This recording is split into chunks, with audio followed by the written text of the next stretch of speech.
Good morning, members of the CES community. Mabuhay! Welcome to the 40th anniversary of the Career Executive Service Board with CESCON 2021.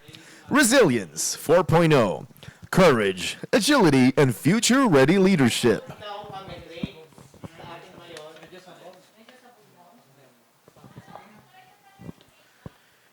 Please be reminded of our Please be reminded of our virtual house rules to make this an enjoyable and purposeful experience for everyone.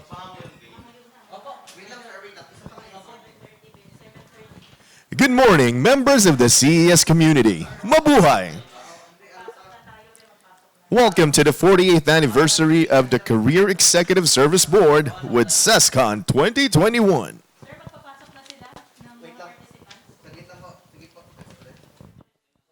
Welcome to the 48th anniversary of the Career Executive Service Board with CESCON 2021.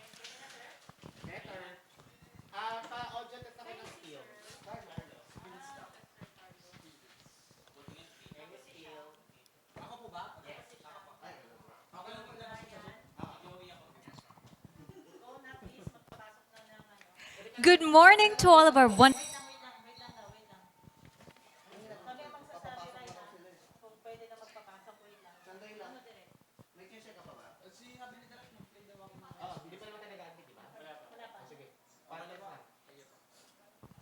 Good morning to all of our wonderful guests and participants. It is an honor being with you today as we target to future-proof the Philippines with the CES Lifelong Learning for Leadership Congress happening now until November 12. I'm Isa Liton, your host. You know, like you, I have long dreamed of serving the country in my own way with courage, agility, and future-ready leadership. What better way to start that than with CESCON 2021?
Good morning, members of the CES community. Mabuhay! Welcome to the 48th anniversary of the Career Executive Service Board with CESCon 2021. Resilience 4.0, courage, agility, and future-ready leadership. Please be reminded of our virtual house rules to make this an enjoyable and purposeful experience for everyone. For those in the Zoom room, please keep your microphones and cameras turned off while our speakers are presenting. If you have questions, please feel free to use the chat box for the Q&A option. Safety is always our priority.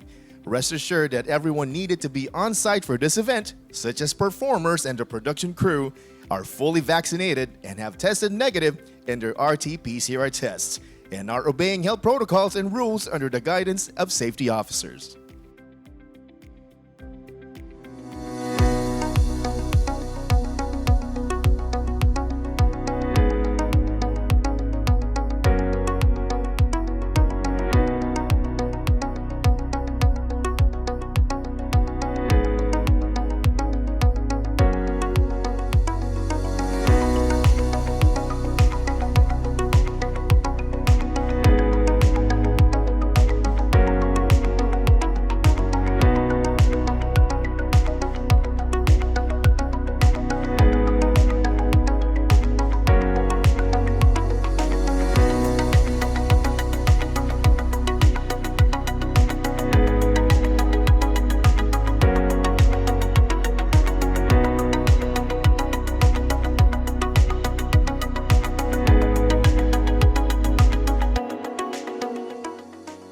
We would like to recognize the following sponsors for their generosity and support. It was a pleasure coordinating with you.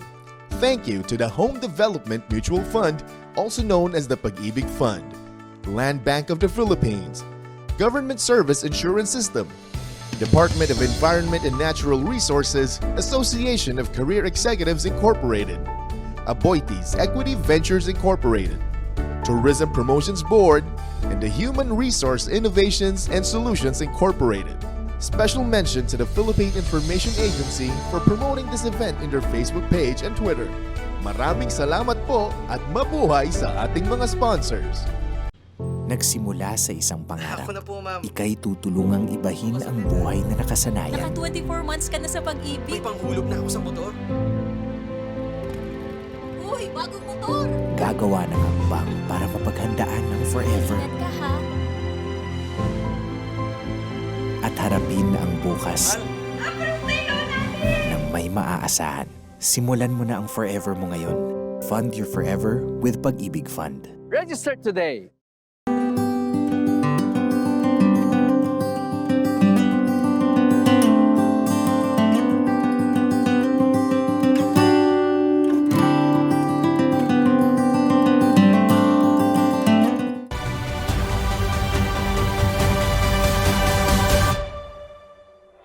Aboitiz, 100 years of advancing business and communities. URIS guides organizations on their road to business transformation and success. As we face the new normal together, let's all keep each other safe as we anticipate to explore the wonders of the Philippines once more. I woke up inside an artist's dream.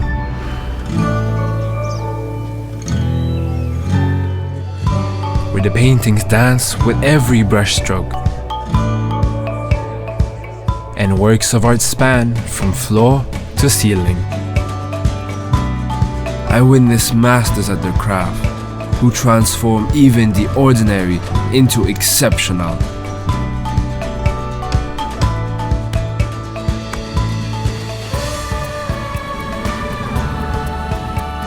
Confections came in more colors than I could imagine. And a creative escape waited around every corner.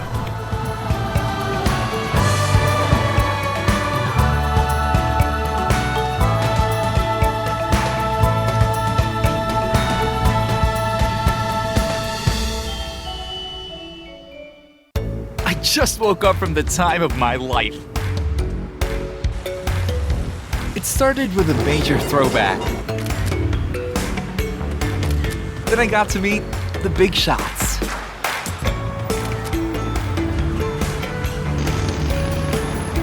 I found a sweet spot between cultures and hung out with the artsy crowd. I even picked up a few things along the way. After that, things kicked into overdrive. It started with a whirlwind through the streets. And unforgettable eats. A celebration of flavor in every bite. And an epic new party at every turn. The best thing about it here, the good times are never over.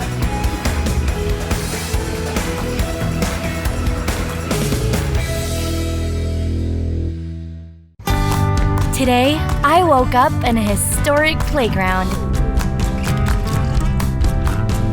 where fun dates back to the 16th century. Things are pretty old school here. Really old school. We get our thrills in a giant sandbox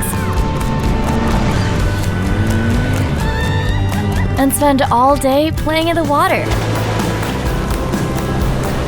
where adventures come by the hundreds. This is a place where time stands absolutely still. But we can never seem to.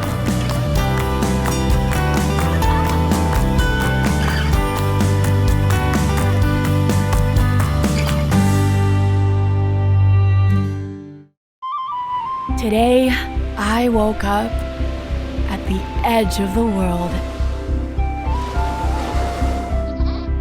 where time can't reach. Tiny houses stand untouched by the present. Rolling hills drop off to whom knows. Customs are a little different here. Even the fashion is extraordinary. Every corner stands another wonder. Our own little world away from it all.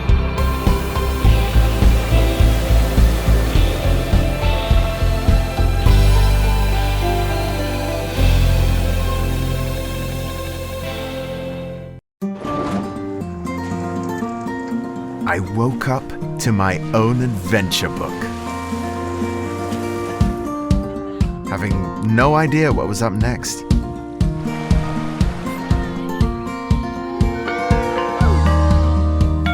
Each page was different. Every chapter, a new surprise. All I could do was go along for the ride. Trust my gut and let the story unfold. Because here, the best travel plan is to make no plans and just let life happen.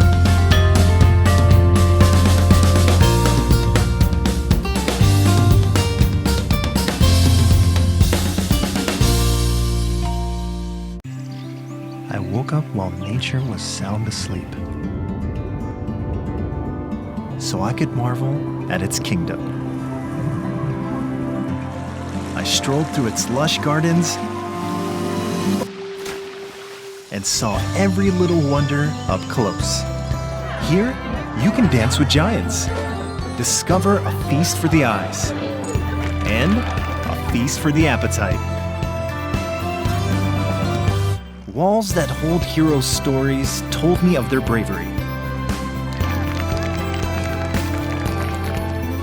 while sacred places blessed my journey. I roamed places that stood the test of time, and others that were there since the beginning.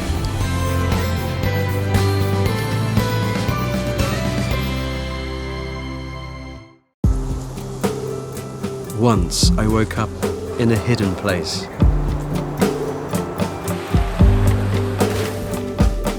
paradise unlike anything I had ever seen. And not the kind from fantasy, but one you could really sink your toes into. I walked beaches few had ever walked before, while the waves whispered their secrets. This place was my buried treasure.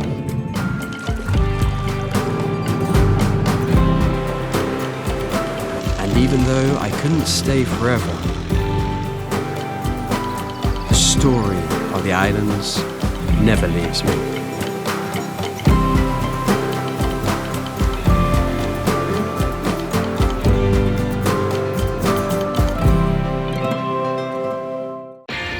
I just woke up in a non-stop action scene where we're always at the edge of our seats, defying gravity one moment to communing with giants and getting lost in the lights the next. After feeling the heat, and I mean really feeling the heat, we finally regained our balance.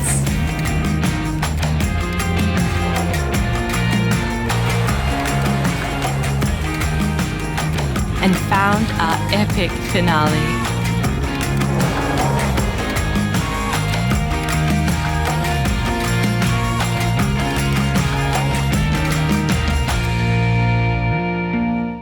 Every day, I wake up to a feast.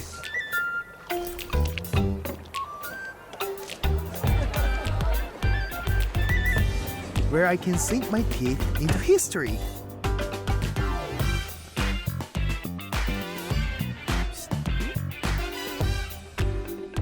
Or shock my taste buds with something new. It's here I learned the color of sweetness. Expanded my pantry and my appetite.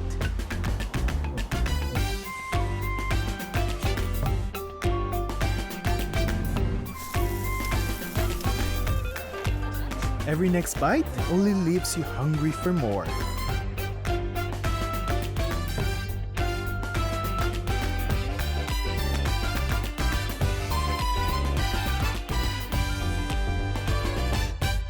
Today, I woke up below the surface,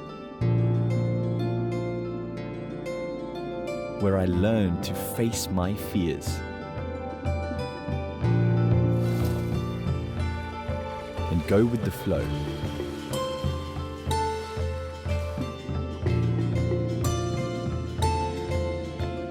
But it's when I came to appreciate the big and the small.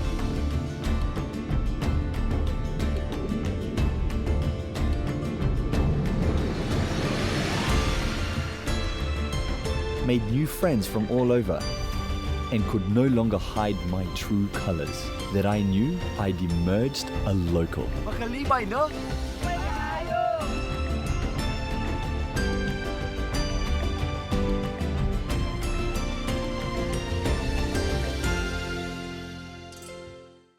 I woke up to worlds unknown.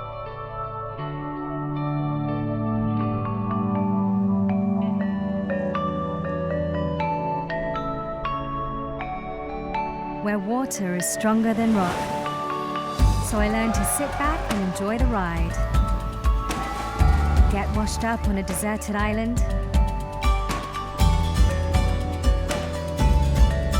Explore the locals' living history.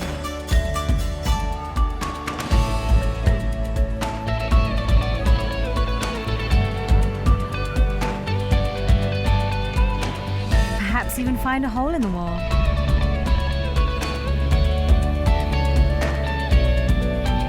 Or discover a whole new world to be on top of.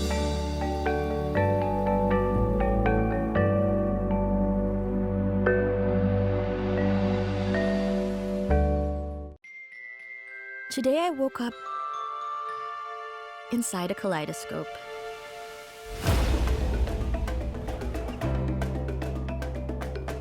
surrounded by mesmerizing patterns and vibrant shades. Golden colors you can practically taste.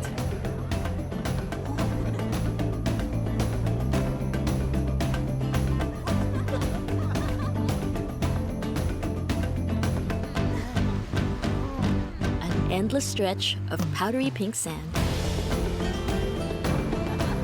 Rainbow vessels riding gentle waves.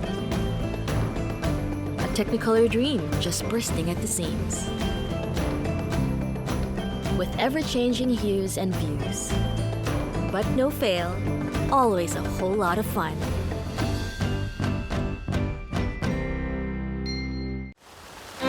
Today, I woke up on a wild ride. Right in the middle of a river. It takes me to some pretty unexpected drops. I rode a bunch of highs and lows. I screamed at the top of my lungs.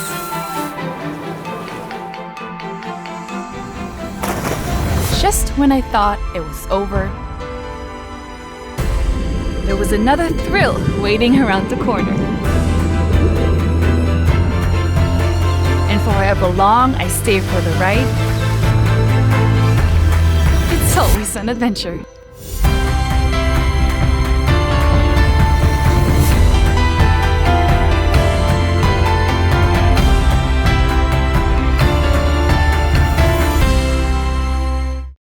Today, I woke up where a bustling city sits in nature's splendor. Where a king stands proud and tall. You can really say, sky's the limit. And for every not too far off wonder, every feast to remember, or tranquil escape, it's always magical.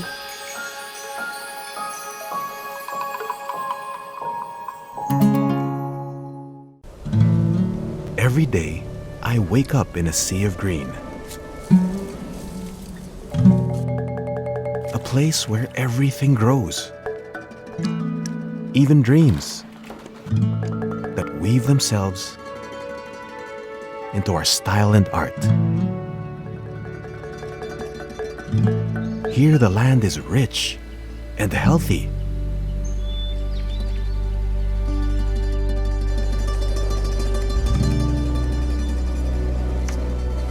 And always happy to give.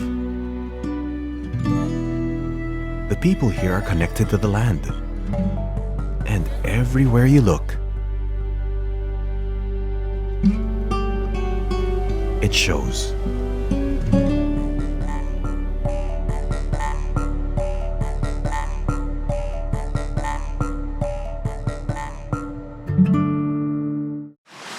I wake up in a postcard every single day.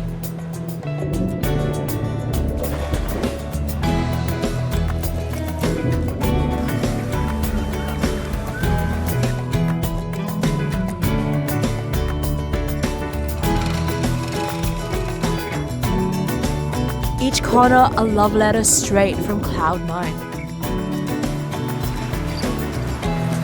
Scribbled reminders to soak up the sun.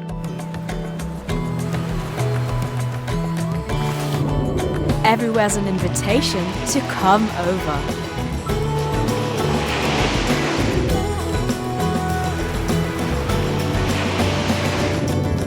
But it's the warmth I find nowhere else that makes me stay.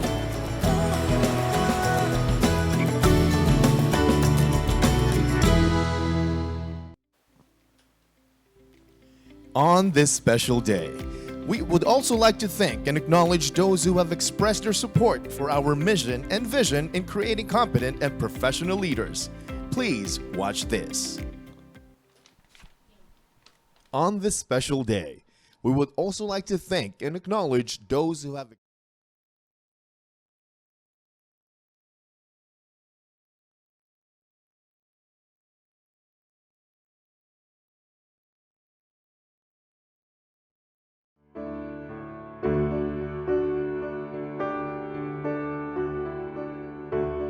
Warm greetings to the Career Executive Service community. While the entire world has been rocked by the unprecedented health scenario, and we, the public servants, have continuously navigated to respond positively to the call of the time, the Career Executive Service Board has unceasingly looked for opportunities to gather and to touch base with the leaders. This is an assurance that there is a hand over ours as we journey toward the fulfillment of our aspirations, even in the midst of this health crisis. Likewise, this virtual gathering is a venue to share success stories of leaders and public service models in order to provide inspiration to all of us as we rise above the present challenges. We always say, taas noo, seso. I hope and pray that this slogan continues to reverberate so that even in the midst of uncertainties, we can still find meaning of our existence as civil servants with character, competence, courage, and compassion. May this CES Congress, with the leadership of Executive Director Ballesteros, with the full support of all CESOs of the land, come to fruition. God bless everyone. Good day to all.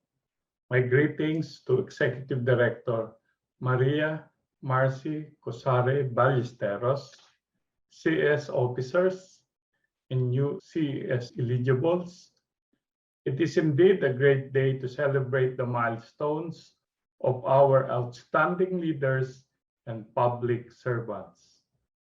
Thank you for showing that we, as leaders, never stop growing, innovating into a better version of ourselves, not only for our own benefit, but ultimately also for the people that we serve.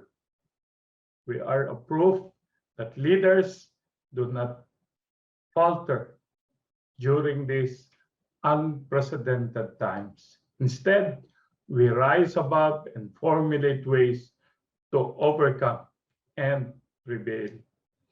We also welcome with open arms the new members. I'm looking forward to share innovative ideas and best practices with you.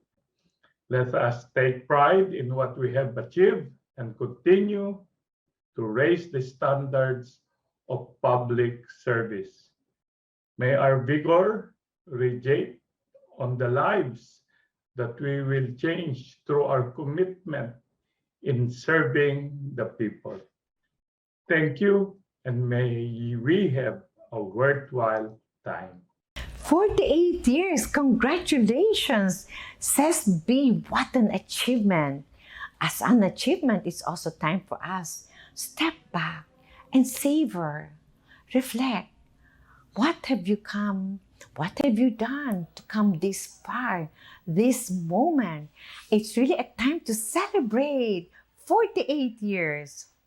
And today, I'd like to express my heartfelt gratitude for your continued striving for excellence, your diligence and tireless energy, your commitment, your discipline, your hard work, especially behind the scenes, experiencing some of your staff.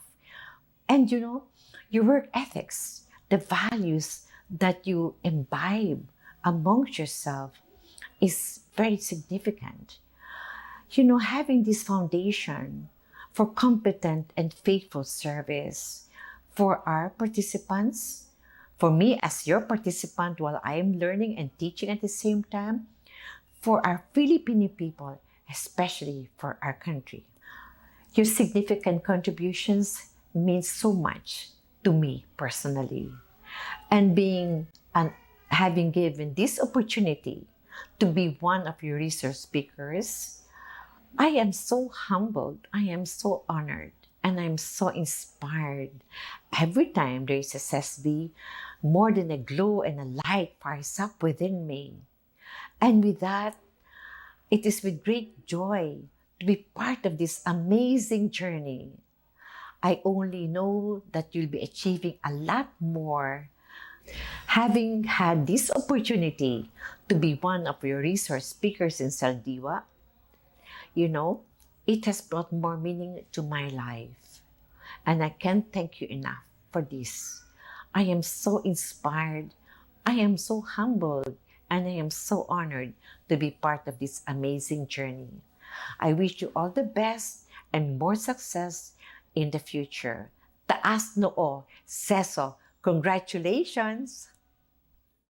The 48th founding anniversary of the Career Executive Service Board is another occasion to thank God, the past and present members of the board, the management and staff who contributed their best for the realization of its vision and mission. Congratulations to you all for this milestone. May your efforts and achievements be further amplified by your dedication and devotion to pursue its mandate. A beautiful day to everyone. Greetings of love, good health, peace, joy, and hope. On the 20th anniversary of the Career Executive Service Board, I sing praise and rejoice on your achievements. You have built a strong and well-respected organization and continue to nurture and capacitate an essential institution for good governance, the Career Executive Service, that is a source of leadership, continuity, and expertise in the executive branch. That you continue to in this difficult time of the pandemic, which have put your lives at risk. You have shown your selflessness and love for the Filipino people. Take heart, you will be well remembered for this legacy.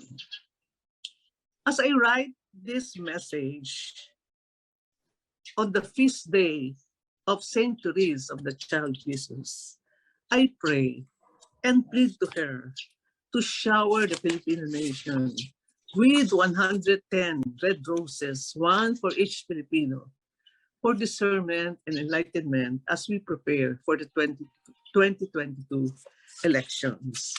You know full well the value and importance of a bureaucracy that is merit-based, accountable, and trustworthy.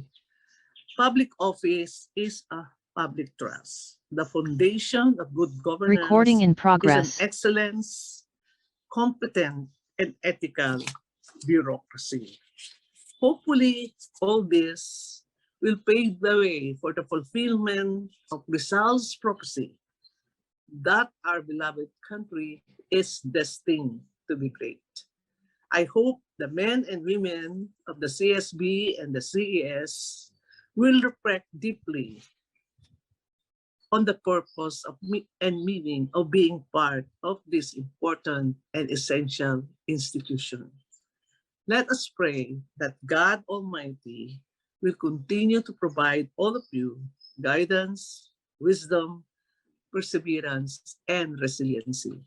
Mabuhay ang CSB, mabuhay ang CS. Good morning to everyone.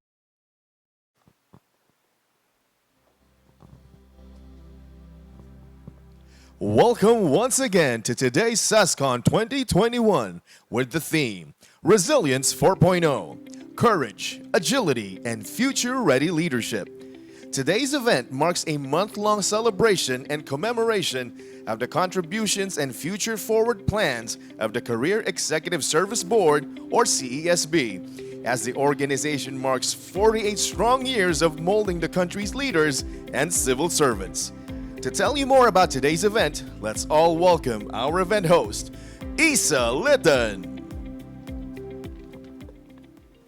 Good morning to all of our wonderful guests and participants. It is an honor being with you today as we target to future-proof the Philippines with the CES Lifelong Learning for Leadership Congress, happening now until November 12. I'm Isa Liton, your host. You know, like you, I have long dreamed of serving the country in my own way, with courage, agility, and future-ready leadership.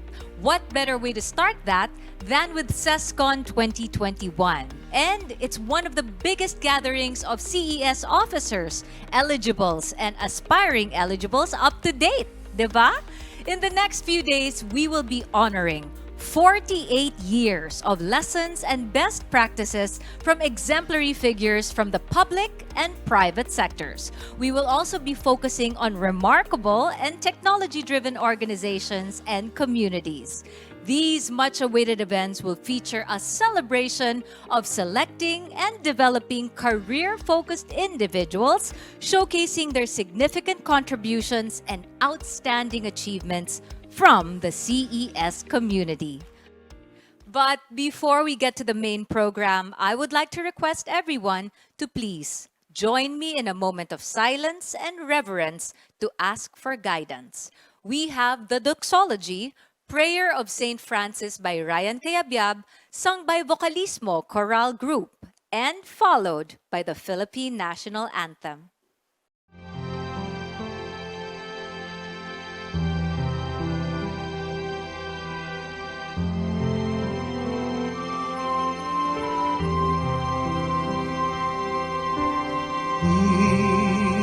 Signore, mi rende uno strumento della vostra pace.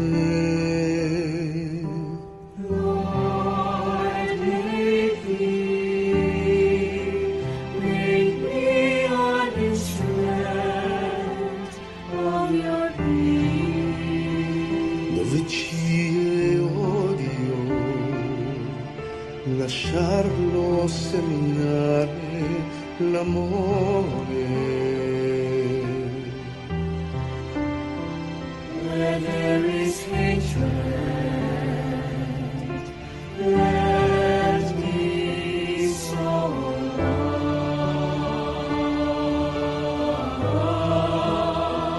Dove ci è ferita, perdono. Dove ci è dubbio, dove c'è dispersione, sperare, dove c'è rezza, illuminarsi, dove c'è la tristezza,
silanganan. Alam ng puso, sa dibdib mo'y buhay. Lupang hinirang, duyan ka ng magiting. Sa manlulupit, di ka pasisiin. Sa dagat at bundok, sa simoy at sa langit mong bugaw. May dilagang tula at awit sa paglayang minamahal. Ang kislap ng watawat mo'y tagumpay na nagdiningning. Ang bituin at araw niya kailan pa may di magdidilim. Lupa ng araw ng walhati pagsinta. Buhay langit sa piling mo. Ang hinigaya na pag may makaapi. Ang mamatay ng dahil sa'yo. Thank you, Vocalismo, Choral Group, and PUP Bagong Himig Serenata. I believe one of the keys to successful leadership is a positive outlook on life, which is why, to kick off CESCON 2021, we welcome the company and the Malaya Dance Theater as they bring in good vibes and amazing energy to our screens.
crazy what I'm about to say.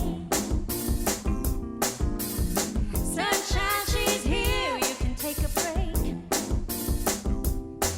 I'm a hot air balloon that could go to space.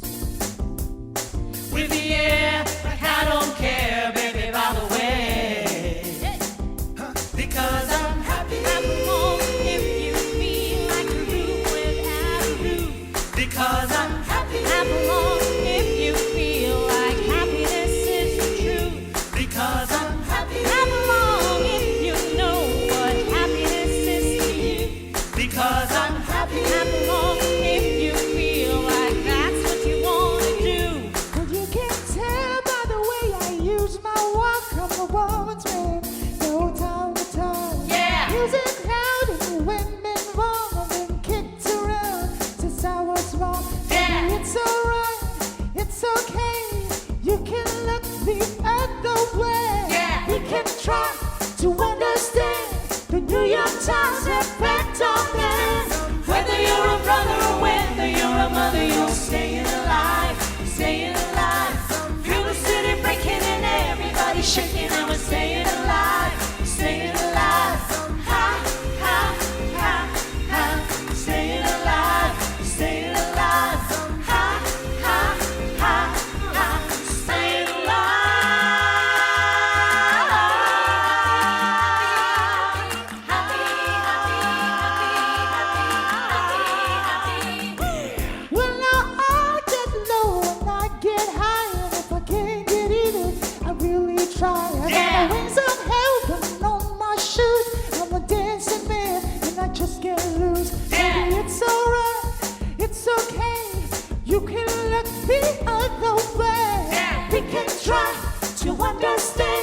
wonderful performance by the company and the Malaya Dance Theater. I hope you gave them a round of applause. Now, to give her opening remarks is none other than the CESB's Executive Director, Maria Marcy Cosare Ballesteros. Prior to her appointment as Executive Director, Ma'am Marcy, as she is fondly called, was already a Director 3 of the CESB and has shown exemplary leadership while inspiring those around her. Now at the helm of the agency, she now leads the CESB Secretariat and stewards the CES community in attaining and sustaining a future-ready and resilient core of third-level executives. Ladies and gentlemen, please welcome Executive Director Maria Marcy Cosare Ballesteros.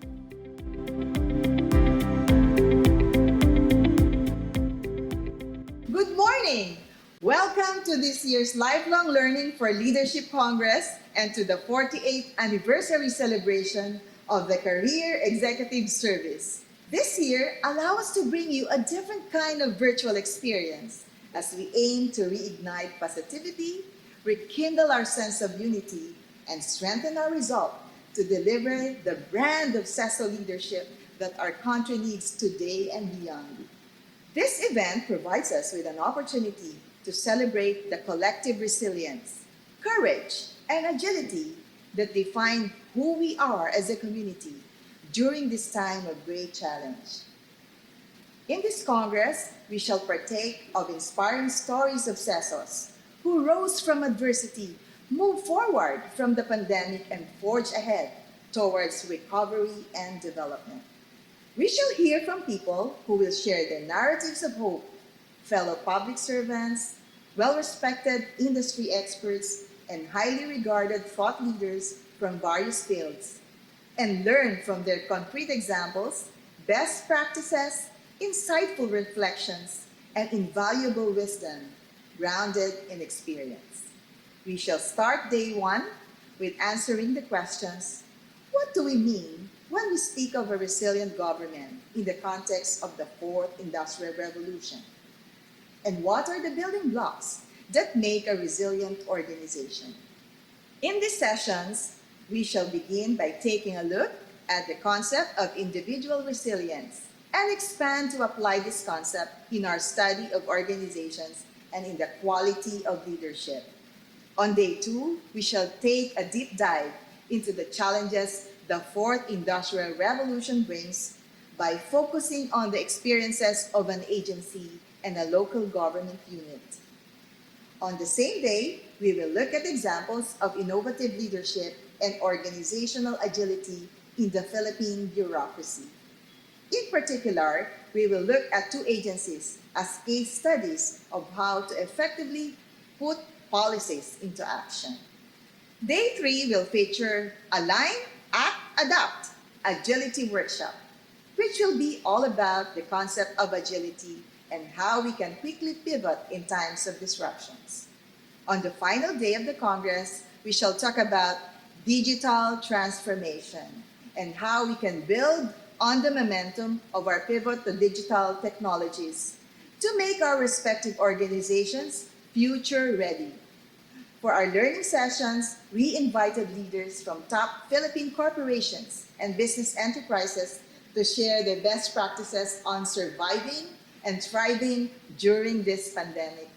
Before we bid each other goodbye on the final day, we shall present our finalists for the 2020 Presidential Gawad Says as our annual toast to excellence in public service. Indeed, we have learned a lot about ourselves, about each other, and from one another during this pandemic. I invite you as a community to join us in discovering and rediscovering the strength, courage, and resilience that we all have within us. Let this Congress be a space for learning, sharing, and inspiring one another. Muli, isang mainit na pagsalubong sa ating mga panauhin, mga kapwa CESO, at sa lahat ng lingkod bayan na naririto ngayon. Maraming salamat at mabuhay! Thank you very, very much for that, Executive Director Marcy Cosare Ballesteros, for a very inspiring message and for setting the tone of our 4-day activity. Moving on with our program, let us now listen to a special message from His Excellency, the 16th President of the Republic of the Philippines, to further inspire us all. Ladies and gentlemen, President Rodrigo Roa Duterte.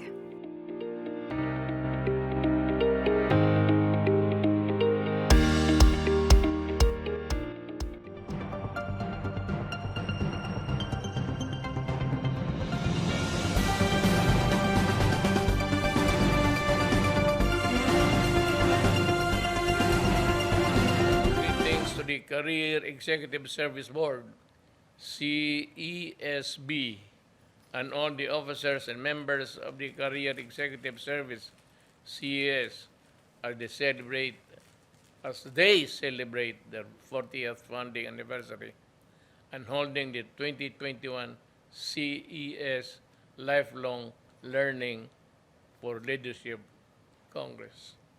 The CESB has always been committed in equipping leaders and maintaining the spirit of excellence in government.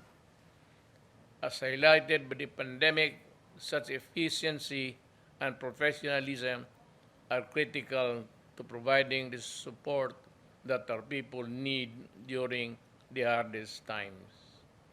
With your themes of resilience, courage, agility, and the digital leadership, I am confident that the organizers and participants of this conference will translate them into stronger accountability, transparency, and good governance. May this event inspire more innovative solutions that will improve your capacity to bring the best service to the public. Congratulations, and I wish you a meaningful event.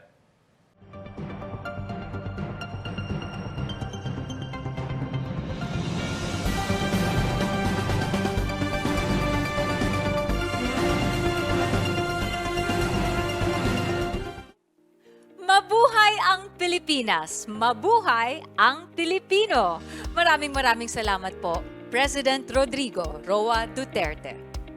48 years of anything is no easy task. To have assisted and supported numerous leaders and civil servants in developing their managerial skills to provide competent and faithful service. So all I can say is, you're doing a great job, CESB.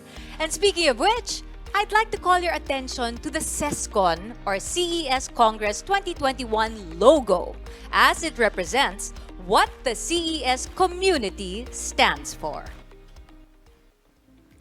It is a seamless combination of elements, notably of the colors of the Philippine flag, with blue representing dependability, red for action, yellow for optimism, and white for hope.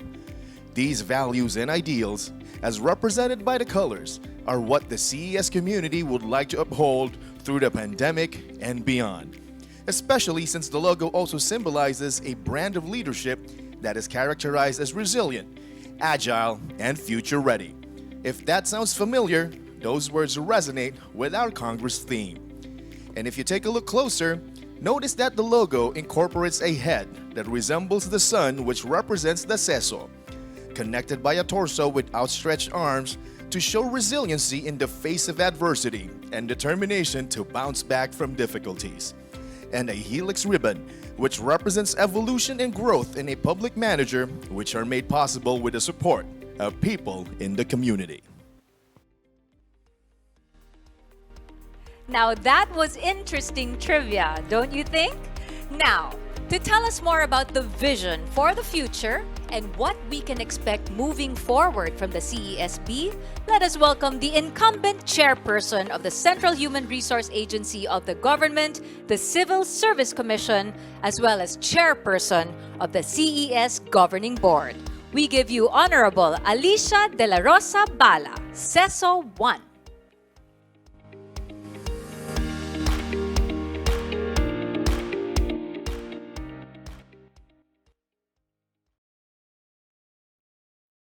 Isang mapagpala at mapagpalayang umaga sa ating lahat. Good morning, Assalamu alaikum. It is my fervent hope that you, your loved ones, your colleagues, and your friends continue to be safe and be blessed with good health and with wellness of mind and spirit. I'm happy and honored to join you today in our Lifelong Learning for Leadership Congress and listen to the rich and varied insights on the theme Resilience 4.0, Courage, Agility, and Digital Leadership.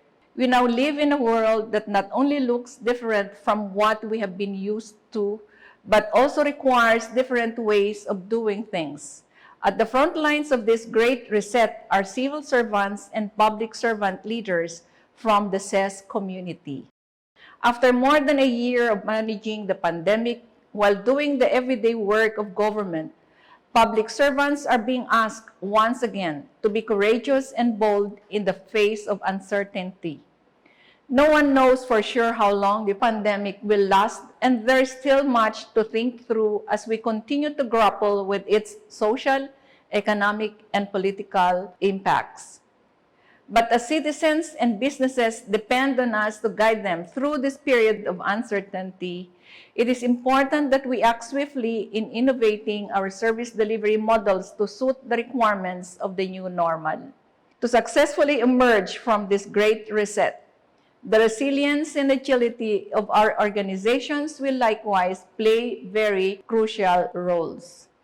Now more than ever, our priorities and decisions necessitate shifts, not just in technologies, but in mindsets as well. The pandemic made people more aware of the role of government in their lives. This offers us an opportunity to redesign and reimagine our brand of public service. Lastly, it is important for us to build on the momentum of the digital transformation that the pandemic helped accelerate.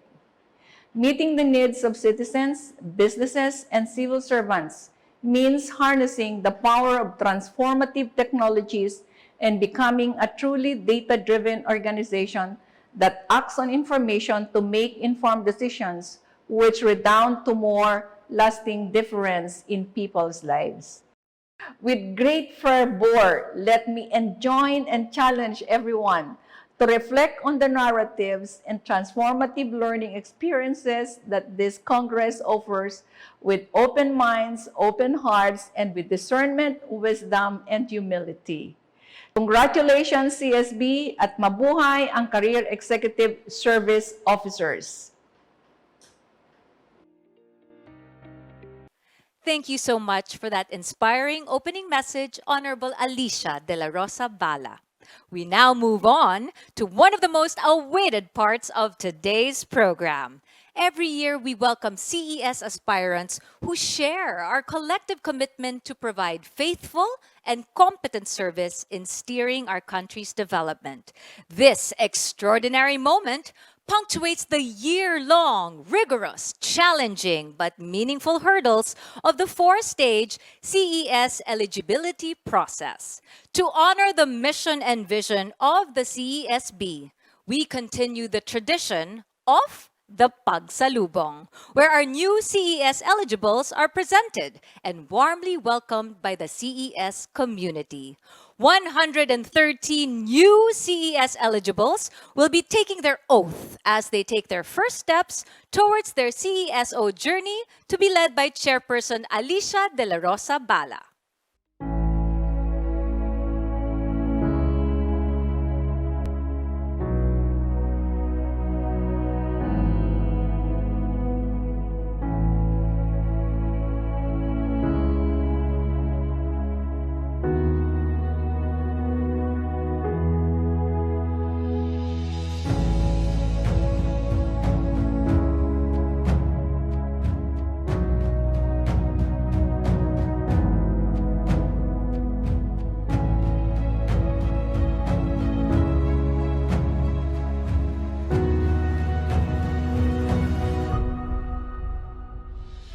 I am a member of the Career Executive Service. To it, I pledge a deep and abiding commitment that I may sincerely participate in its goals building a community of equals.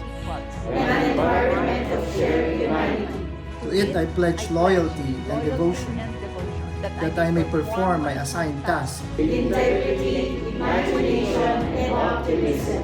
I shall bring change where there is needed, expertise where this is missing, and leadership where there is one. To it I pledge a firm determination and resolve that I may share in the noble purpose of making my countrymen free to develop to the fullness of their potential. Thus, I shall also be ennobled and be free. All this I pledge with pride and humility as a member of the Career Executive Service.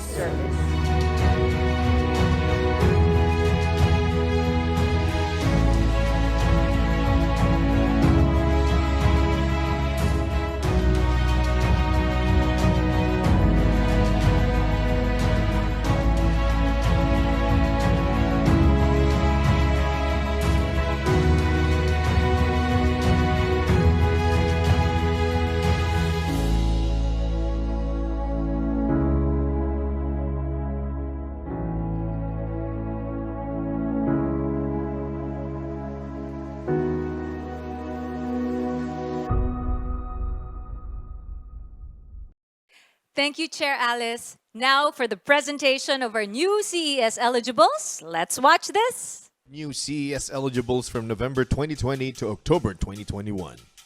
Department of Agriculture, Bureau of Plant Industry. Panganiban, Gerald Glenn F. Department of Budget and Management. Brillantes, Elena Regina S. Escalante, Roel D. Martin, Mark Louis C. Palarca, Thea Marie Corrine F. Department of Education. Alfafara, Nerissa A.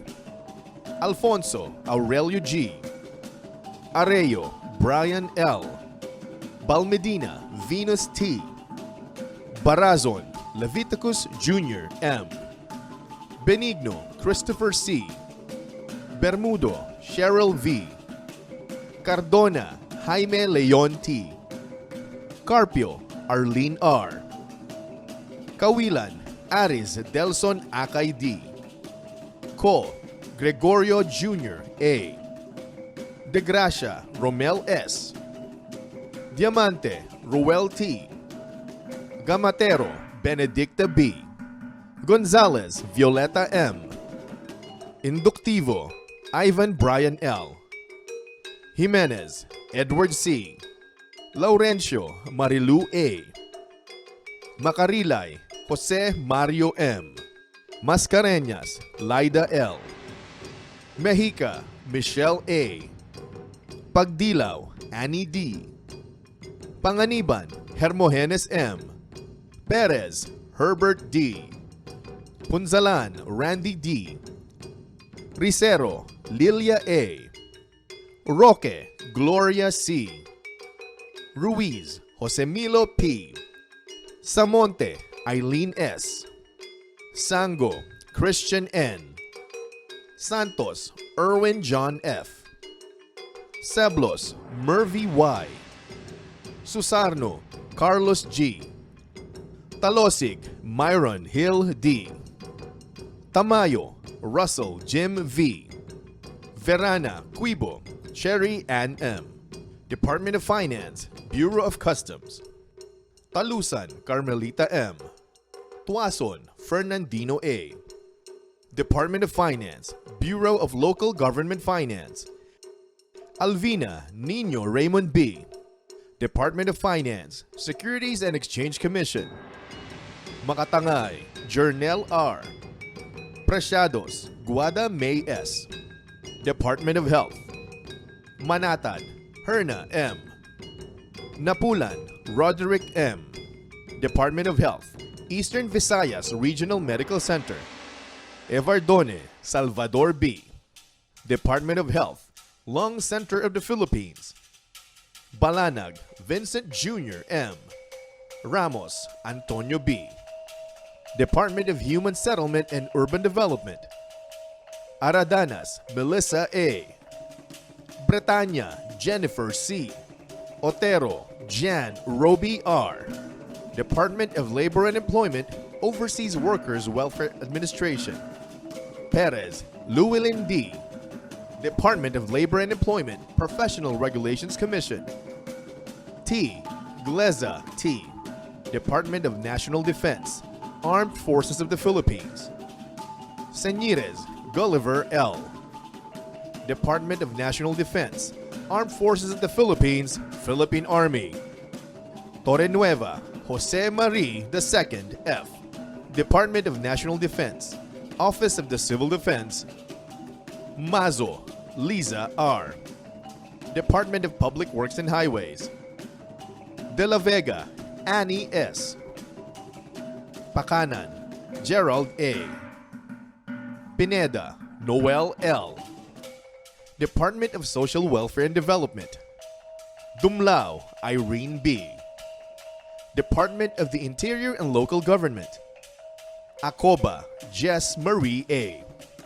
Aquino Nila N. Echeverry Rico Judge Janvier M. Gallardo Gerald D. Olivo Raymond C. Ponsaran Dino A. Raimundo Alona R. Razal Uldarico Jr. S. Department of the Interior and Local Government, Bureau of Jail Management and Penology. Kalub Johnson M. Department of the Interior and Local Government, National Commission on Muslim Filipinos. Masorong Abdul Nasser Jr. P. Department of Interior and Local Government, Philippine National Police. Binukal Cesar Ian C. Department of Tourism. Morales Christopher V. Department of Tourism, Intramuros Administration. Cañares Vincent G. Department of Trade and Industry. Lucas Juliet P. Morales Mary Ann M. Department of Trade and Industry, Intellectual Property Office of the Philippines. Edilon Ann N. Pangilinan Canlapan Christine V. Department of Trade and Industry, Philippine Economic Zone Authority. Macaraeg Alejo F. Medico April Joy R. Office of the President. Conwy Rosario Veronica N. Office of the President, Commission on Higher Education. Kasem Christian Lynette C. Domingo Marco Cicero F. Office of the President, Metro Manila Development Authority. De la Calzada Rene J. M. Office of the President, National Economic and Development Authority.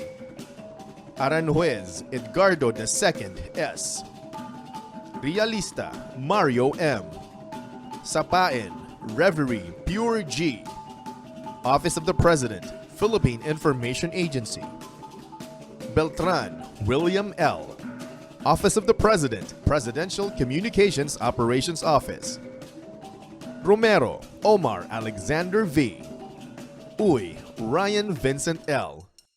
Office of the President, Presidential Management Staff. Macapagal Eric Jan R. Office of the Ombudsman. Martires Joseph Angelo S. Governance Commission for Government-Owned or Controlled Corporations. Ponseca Jacqueline D. Tanco Pascasio Karen Crees L. Philippine Institute for Development Studies. Patuar Maria Dana E. Government Service Insurance System. Leones Maria Lourdes A. Social Security System. Tosok Jogar B. Bangko Sentral ng Pilipinas. Tan Rosalina L. Development Bank of the Philippines. Bandal Ricardo Joseph II S. De los Reyes Francis S.J. Salcedo Leah R. Commission on Appointments. Perang Dennis C. Local Government Unit, General Santos City. Flores Leonard V. Local Government Unit, Ilagan City, Isabela. Domingo Denizan P., Local Government Unit, Quezon City. Alimurong Michael Victor N., Local Government Unit, Quezon Province. Perez Maria Odessa Z., Local Government Unit of the City of Manila. Portento Regina C., House of Representatives.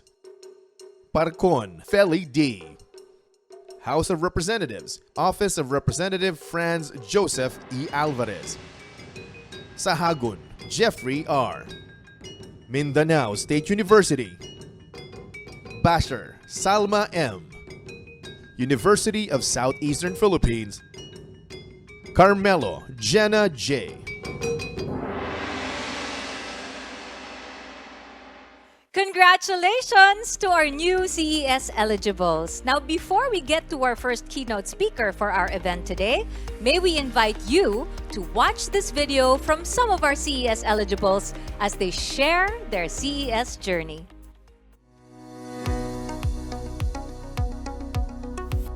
Greetings of peace. I am Salma M. Bashir, Professor 6 from Mindanao State University. Passing the different phases of the Career Executive Service eligibility process is a result of intense experience in a highly demanding and complex working environment. The need to utilize critical thinking in leading and managing the area of responsibility is a key factor in acing the series of examinations. Knowledge, technical competence, emotional quotient, leadership styles, personality, creativity are also vital elements to be conferred as career executive eligible, and this made me realize that these stages of examinations prepare the person to be more capable and effective in fulfilling the responsibilities that are directing the institution to be more productive, progressive, responsive to the needs of its stakeholders towards achieving its vision, mission, goals, and objectives. With the experiences that I have in easing the challenges of CES eligibility, sharpen, strengthen, and optimize my potentials in dealing with the pressures, demands, and expectations in our institution. It always serves as a life lesson that success is not a product of luck, but of constant struggle and effort in preparing and working for a better outcome. It reflects the true essence of public service, and that is ethics, integrity, and accountability for good governance. Isang karangalan at lubos na kasiyahan ang magserbisyo sa ating bayan. Maraming pong salamat.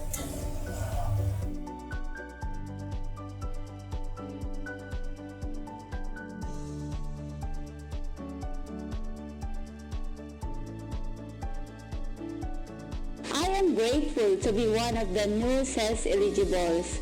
My name is Lilia A. Ricero from DepEd National Capital Region. In forming a continuing pool of well-selected and developed career-oriented officials who shall provide competent and faithful service to the Filipino people, the four-stage eligibility process is highly commendable. My experience on CES written examination helped me realize the importance of intelligence and knowledge of management concepts. I am thankful to have colleagues who motivated me to take this and gave some tips before taking this test. The second stage is the assessment center, where I experienced a series of simultaneous exercises, measured my ability to prepare communications in response to work-based situations, how to respond to clients' feedback, and prepare strategic plans. I cannot forget this stage because for me, this is the most challenging but worthwhile process that will surely measure my ability as a leader. When I went back to work, I enhanced my processes and proposed some more innovations to ensure total client satisfactions and be more proactive in dealing with the daily task. Performance-based evaluation, where there is an on-site visit where my colleagues were interviewed and testified what kind of leader am I and what are my contributions to the school and to the community. This stage measured how I influence other people and how I lead them in achieving organizational goals. I am thankful that almost all of them gave their commendations and appreciations for all my efforts. In the last stage, I had mentioned my contributions as a leader and how my innovations contributed to the organizations where I belong. These 4-stage eligibility processes helped me discover my strengths and my areas for improvement. But leading is helping others to strive to become better individuals. I should say that passing these stages is not that easy. But through Him, with Him, our God Almighty, nothing is impossible. Thank you to all the people who became the source of my strength and inspiration to pass this CES journey. God bless us all.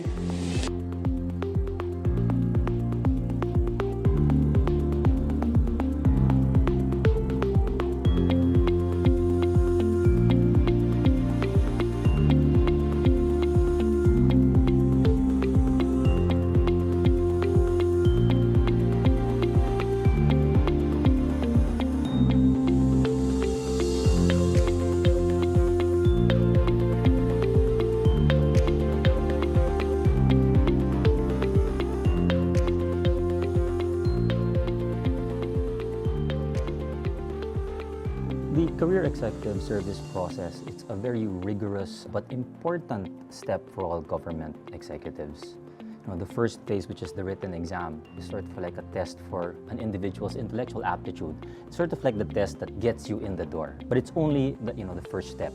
The second phase, which is the actual simulated job assessment, I found to be perhaps the most rigorous and the most challenging, but also the most fulfilling of them all. It actually, I think, simulated very well real job experiences that one would encounter. So you sort of get a test of whether you can actually do something well.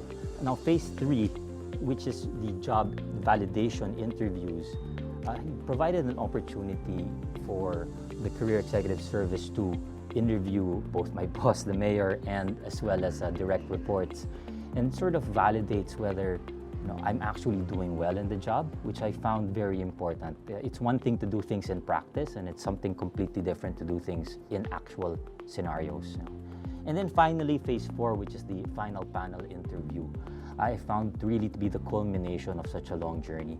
And that one I thought was very useful because they asked hard questions. Former executives were there who were asking tough questions to sort of validate everything that you've gone through at that point. And so through all of that, my own experience in the career executive process sort of provides a little bit of comfort for me to know that the Career Executive Service Board is actually screening and taking seriously which people they put for government positions. And I'm very thankful for that. Of course, I'm very honored. I don't think I'm a whole lot different from many people who are trying through the process. Everybody, I believe, is obviously trying to do something or are in some positions that are important. And so I'm just very grateful to have an opportunity to share my own personal experience to others so that they too may have the opportunity to take this experience.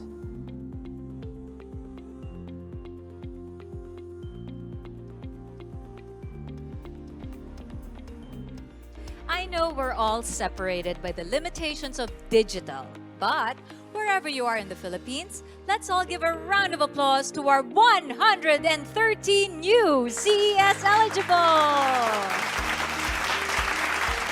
Now, to give us a few words of inspiration, let us now hear from our 2 opening keynote speakers.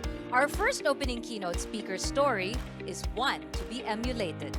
Despite the hardships of life, he has led his fellow fisherfolk and elevated the art of fishing to revive and reform the dying fishing industry and create a sustainable model to preserve the marine ecosystem while sustaining livelihood in Zamboanga, Sibugay. Ladies and gentlemen, please welcome our first opening keynote speaker and 2021 Ramon Magsaysay awardee, Mr. Roberto A. Balion.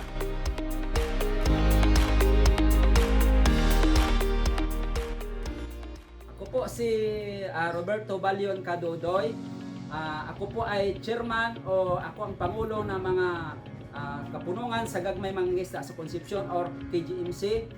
Ang aming pong lugar ay Barangay Concepcion, Kabasalan, Zamboanga, Sibugay. At ito po ang aming community ay ang aming asosasyon ay binubuo ng mga maliliit na mangingisda sa aming barangay. At mayroon po kami mga 300 household na membro at ang aming programa ay umiikot po sa tatlong malalaking bahagi. Ang unang bahagi po ay ang aming environmental at coastal resources management and protection, development, and restoration. At ang pangalawang bahagi po ay sustainable livelihood and enterprise development, establishment, and management. At ang pangatlong bahagi po ng aming programa ay itong tinatawag namin people empowerment or pagpapalakas ng aming organisasyon bilang mga maliliit na mangingisda. Para resulta po ng aming ginagawa, una po ay nagtatanim kami ng mga mangroves at nagtatag din kami ng mga livelihood tulad ng mga aquaculture, lapu-lapu culture, ng mga alimasag or talaba culture. At itong aming organization din ay nakakuha na ng maraming mga award mula sa probinsya, region at hanggang sa national at international. Kaya nga isa ito sa mga dahilan kung bakit ako bilang chairman na namumuno ay nabigyan ng isang napakalaking karangalan tulad ng Ramon Magsaysay Award. Ang mga ginagawa dati ng aming mga membro ay yung pangingisda lang talaga. Kaming mga membro ng aming asosasyon, noong wala pa ang aming asosasyon, ang talagang trabaho namin at ng aming mga membro ay araw-araw kami nangingisda.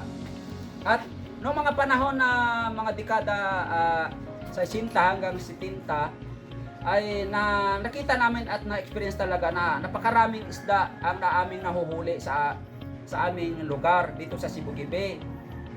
Nang lumaon ay unti-unti ito'y nawawala. At ito'y nakita namin sa habang dumadaan yung mga panahon at pangisda kami ng pangisda, napapansin namin nawawala na yung mga mangrove sa aming lugar, marami na rin mga illegal fishing, so marami na rin mga basura at kami rin na mga mangingisda ay marami na rin kaming mga problemang dinadaranas na sa aming komunidad. Kaya simula noon ay napag-isipan talaga namin na ano ba ang pwede namin gawin dito para maahon kami sa matinding kahirapan habang kami ay nangingisda. Yun nga, itinatag namin itong aming asosasyon, itong kapunungan sa Gagmay Mangingisda sa Concepcion para gumawa ng mga hakbang o mga programa para maibalik namin yung mga nawawala naming mga likas yaman. Kaya ang una namin ginawa, dahil napansin namin na ang dahilan pala ng pagkawala ng aming mga isda sa lugar ay yung pagkawala ng aming mga mangroves. Kaya ang una talaga naming ginawa ay nagtanim kami ng maraming mangroves. At nung mga 1994 ay nakapagtanim kami ng more or less 50 hectares of mangroves. At noong nang unti-unting yumayabong yung aming mga mangroves ay unti-unti dumarami at tumataas ang aming huli o dumadami yung mga isda sa lugar. Kaya dahil doon ay talagang ipinagpatuloy namin hanggang ngayon yung pagtatanim ng mangrove.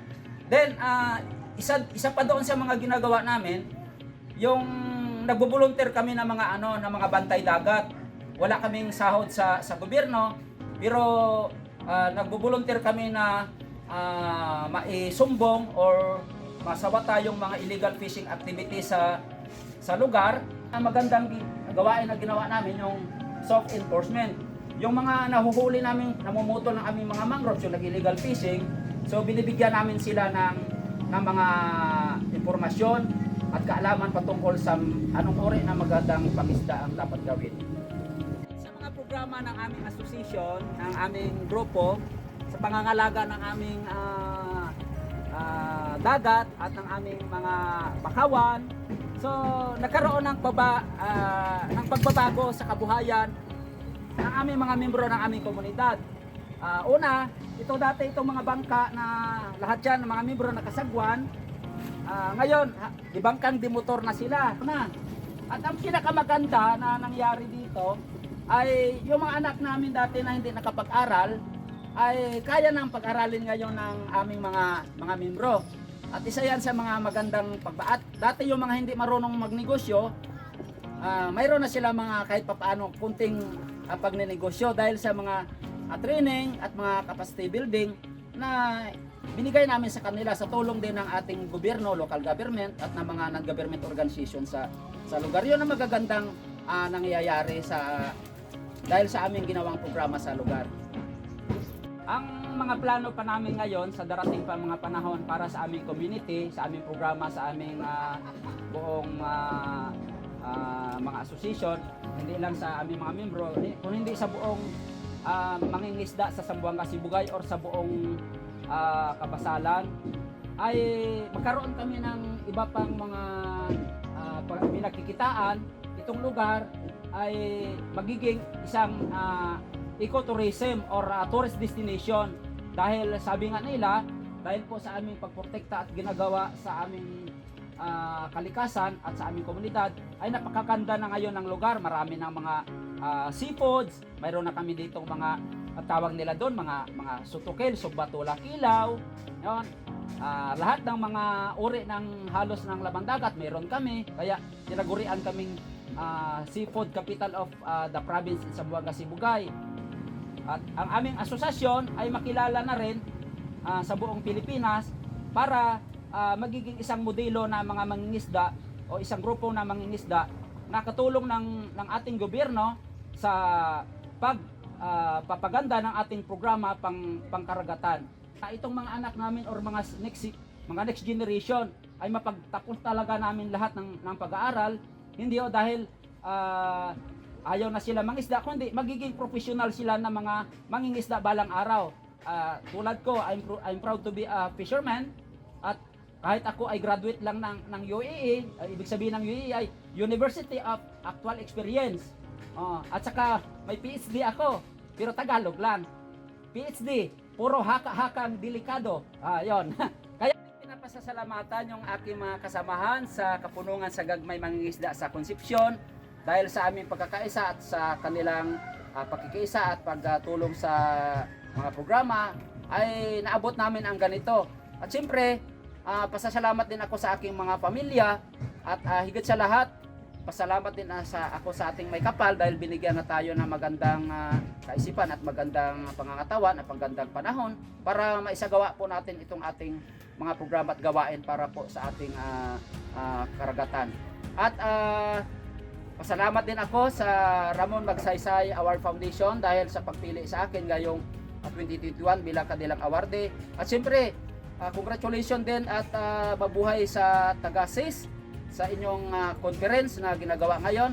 At sana tulad namin mga community, yung ating mga taga-gobyerno at itong ating mga kasamahan sa CES ay ipagpatuloy yung pagkakaisa bilang mga Pilipino para mas lalo pa nating matulungan at mapaangat ang ating bansang Pilipinas pamamagitan ng ating pagtutulungan sa ating pagkakaisa o pagbabayanihan para magkaroon tayo ng magandang buhay, magandang kinabukasan, hindi lang sa amin kundi sa sunod pang mga henerasyon, hindi lang sa sa ating ngayon, hindi lang sa mga sa ating mga ginagawa ngayon, kundi sa ating panggagawin sa susunod pang mga panahon. At ito lang po ang aking huling mensahe.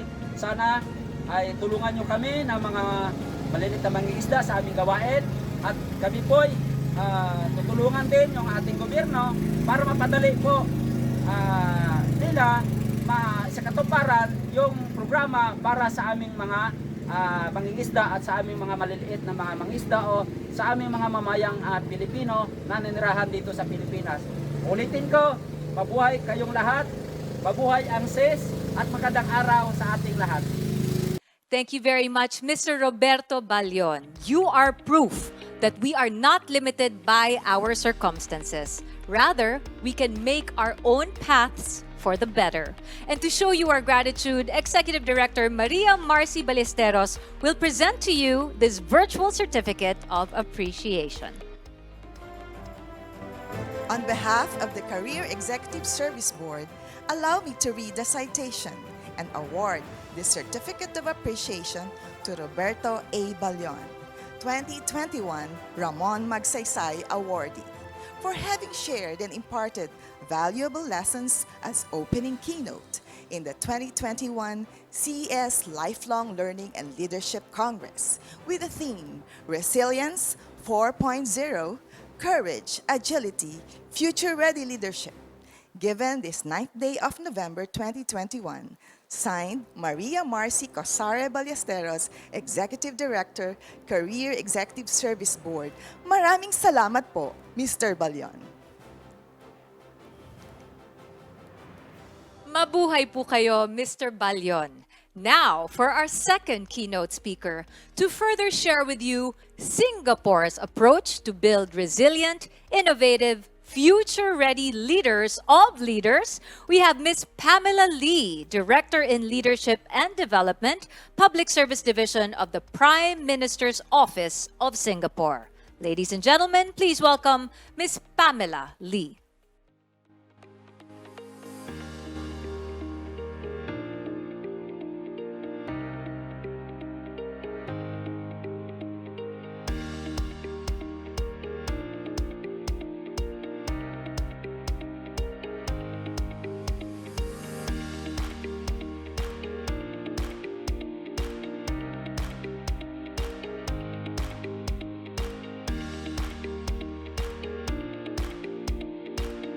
De La Rosa Bala, members of the Career Executive Service Governing Board, Executive Director Maria Marcy Cosare Ballesteros, Career Executive Service officials and members of the CES community, distinguished guests, ladies and gentlemen, a very good morning.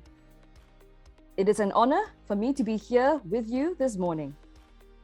Allow me to take the next 10 minutes or so to share the leadership development approaches employed by the Singapore Public Service to build a future-ready leadership. We operate in a more complex and interconnected world where shocks are transmitted across borders swiftly. And we see that with the current COVID-19 pandemic, the impact of such diseases is so much more extensive in our interconnected world.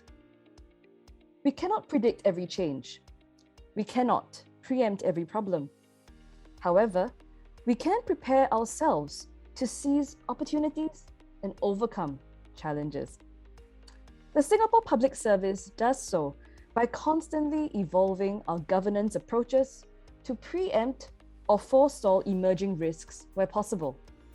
The speed at which we can adapt in the days ahead will be an important competitive advantage.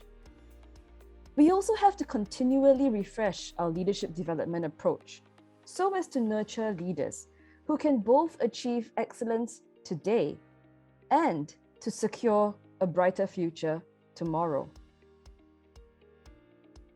We therefore need to have diverse capabilities in our officers and in our teams.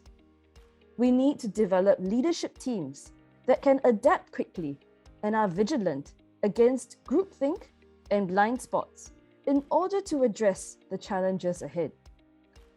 The collective strength of our leadership teams matter more in a complex and uncertain world because no single leader, no matter how strong, will have all the answers. Hence, it is important to put together leadership teams with diverse and complementary strengths. We need to develop resilient leadership teams with a comprehensive range of skills, competencies, experiences, personal networks to manage our challenges and to operate effectively.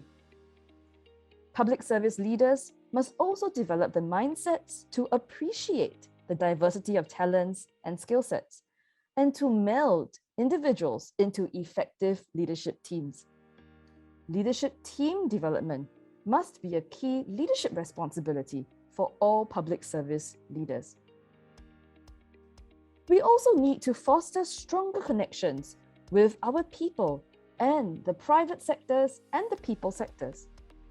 And so we are moving beyond doing for our people to doing with our people, because only so can we do more and do better together. We consult the public, we get their views, and this allows the government to be more responsive to the needs of our citizens. This also allows us to benefit from alternative ideas and suggestions as we co-create and co-deliver services with businesses and with the community.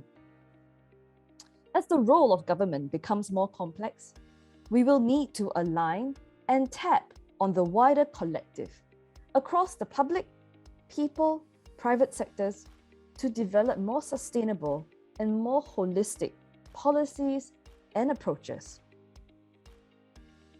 We also select and develop not just the most capable leaders, but also the most committed individuals for leadership.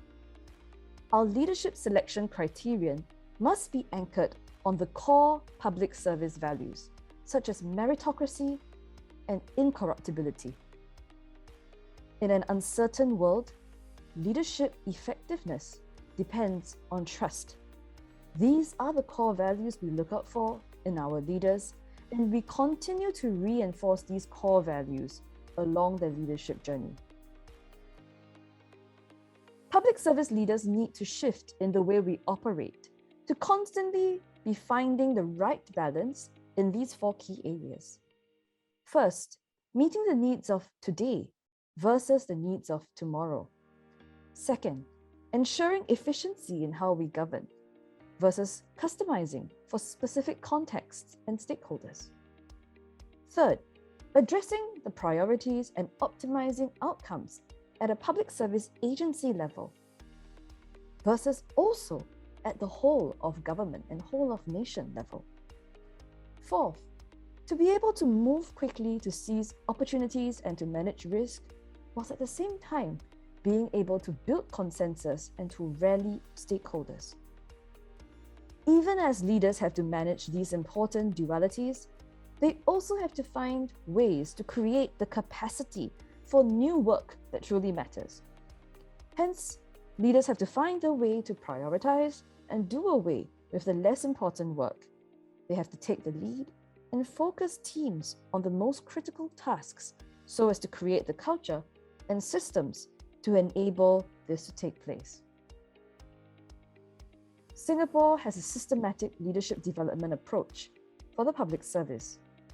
This approach is anchored on a set of leadership competencies. What are leadership competencies? They provide clarity on the behaviors that public service leaders must demonstrate in order to be effective. First, we need greater agility in our mindsets and our approaches. We must not be afraid to change course and adjust our strategies when the situation calls for it. Second, we build greater resilience in governance by building social capital across the public, private, and people sectors. Third, we must up our game in leadership to build strong organizations and leaders at every level.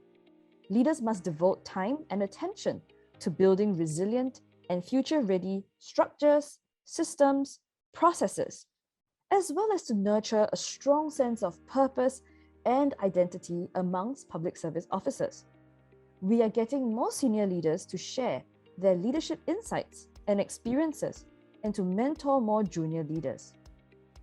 All leaders in the public service undergo a regular 360-degree feedback exercise where they receive structured feedback from their bosses, their peers, and direct reports, at least once every 2 to 3 years. This supports them to gain greater self-awareness of their leadership impact so that they can take actions to improve. Leaders now need to be more acutely aware of what is happening beyond the public service. Being connected to the world remains critical for a country like Singapore to stay relevant. And so leaders in the public service must also be continually acquiring the new perspectives, skills, and networks to foster these stronger connections beyond the public service and to the world. Every future senior public service leader must have the opportunity to gain the experience working with the people and private sectors. We ensure that our leaders walk the ground. For instance, we attach them to startup companies, to unions, to grassroots organizations, to the people and private sectors.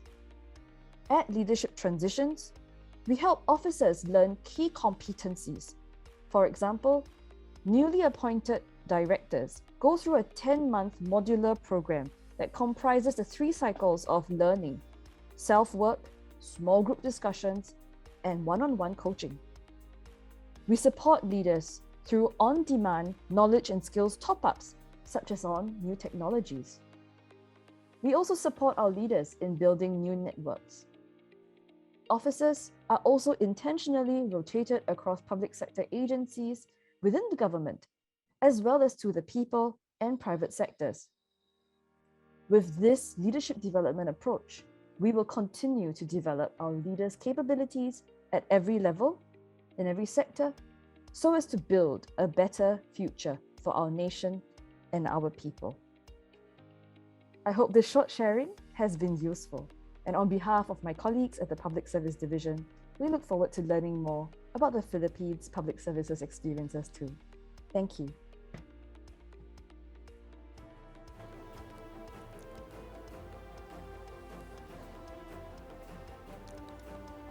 As a token of our gratitude, Executive Director Maria Marcy Ballesteros will present to you this virtual certificate of our appreciation. On behalf of the Career Executive Service Board, allow me to read the citation and award this certificate of appreciation to Pamela Lee, Director in Leadership Development, Public Service Division, Prime Minister's Office of Singapore, for having shared and imparted valuable lessons as opening keynote in the 2021 CES Lifelong Learning and Leadership Congress with the theme Resilience 4.0, Courage, Agility, Future-Ready Leadership, given this 9th day of November 2021, signed Maria Marcy Cosario Ballesteros, Executive Director, Career Executive Service Board. Thank you so much, Director Pamela Lee. Thank you, Ma'am Marcy, and thank you very much, Ms. Lee, for sharing Singapore's way of further leading the nation to be future-ready, a relevant and applicable approach that Filipino leaders can also adopt amidst these trying times. As we speak of trying times that the pandemic brought about, everyone can relate, may we share with you a short video specially dedicated to remarkable Filipino men and women who have showed compassion and even gone beyond their call of duty. Our modern heroes, this one is for you.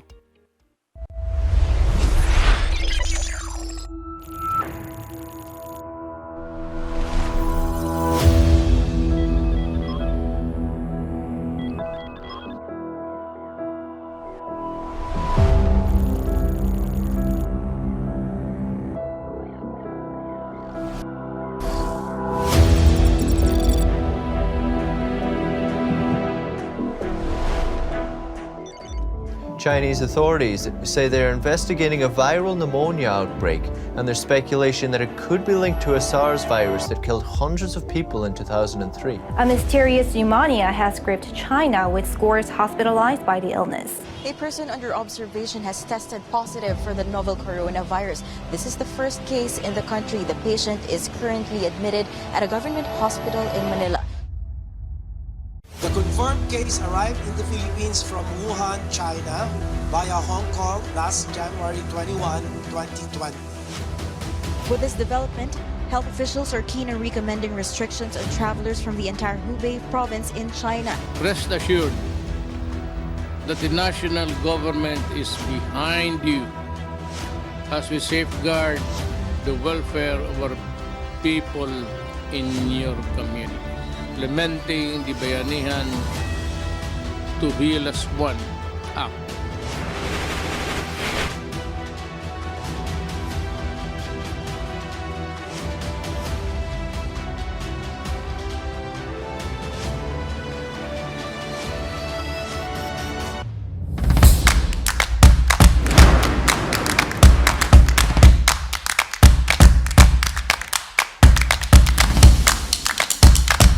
In the fight against COVID-19, our health workers and other frontliners who risk their own safety.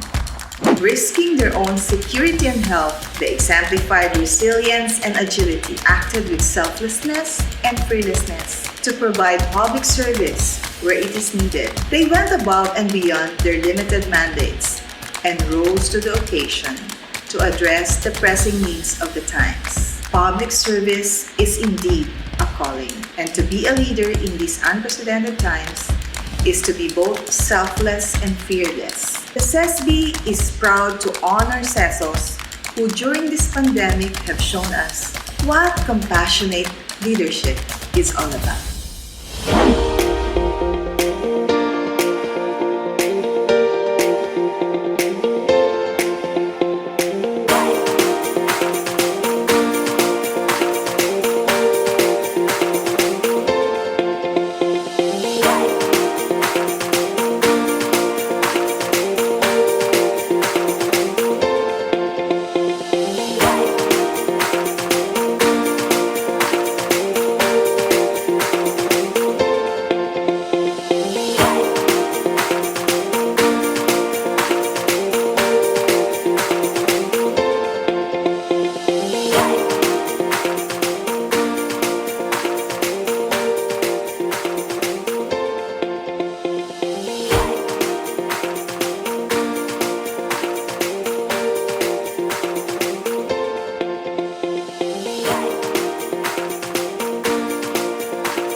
Unbeknownst to many, the Food and Drug Administration is a regulatory agency established by the Department of Health to ensure the safety, efficacy, quality, and purity of health products in the country.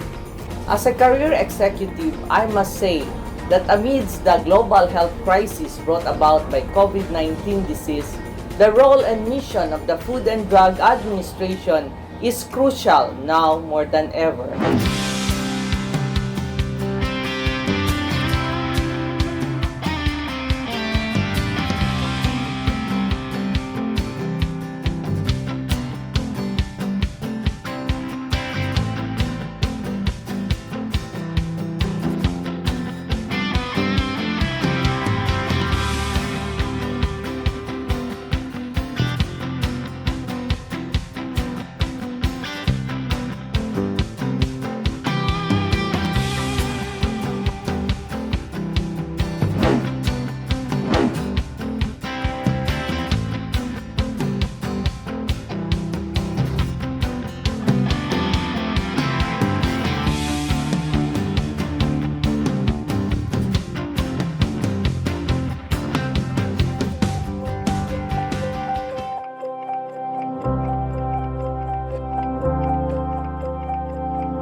Aside from being a celebration and commemoration, we would like this event to be a learning session for everyone as well.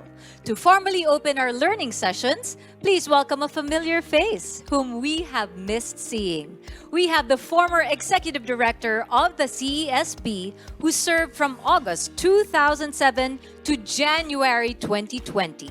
During her tenure as executive director, she transformed key programs on leadership selection, as well as training and development for the higher civil service. At present, she's a staunch figure in tourism as she heads the Tourism Promotions Board.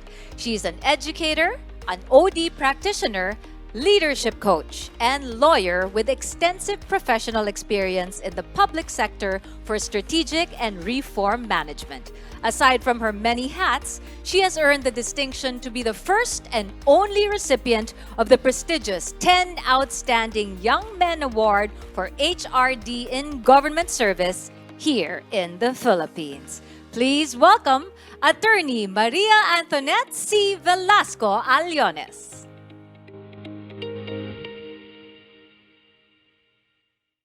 Good morning! And thank you very much. Good to see you here, Miss Jelly, Victor, my favorite anchor for many of the TPB programs. Maray na aldaw po sa mga kababayan kong mga Oragon dyan sa Bicol. Greetings of peace. Assalamualaikum, mga kapatid nating Muslim.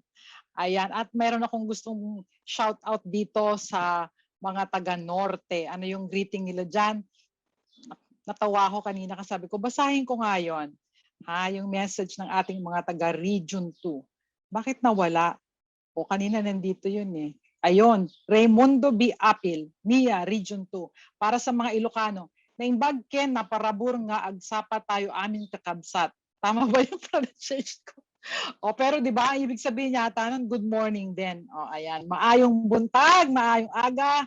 Sana okay kayong lahat. And so far, nakikita ko ang mga appreciation. Katulad nga, tama nga, sabi ni Ma'am Wilmar Villanueva, naimbak gabigat, di ba? Good morning. At shout out sa mga kasama ko sa tourism. Nandito si Asek Rica Bueno, sabi niya, maganda daw yung University of Actual Experience. Okay, salamat. So excited na ba kayo? Kasi sabi niya, ay miss sa akin, 45 minutes lang daw ako. Pero ang gagawin ko daw ay i-share ko daw yung framework. Sabi ko parang lahat ng mga mahirap na trabaho sa akin nila pinapasa. Hindi yata maganda yun, ano? Sige. So para hindi tayo masyadong mahirapan, umpisahan ko dito sa video, which is our domestic tourism welcome back campaign, upon which I want to ground, not a lecture, but ang ating kumustahan at kwentuhan ngayong umaga. Sabik sa'yo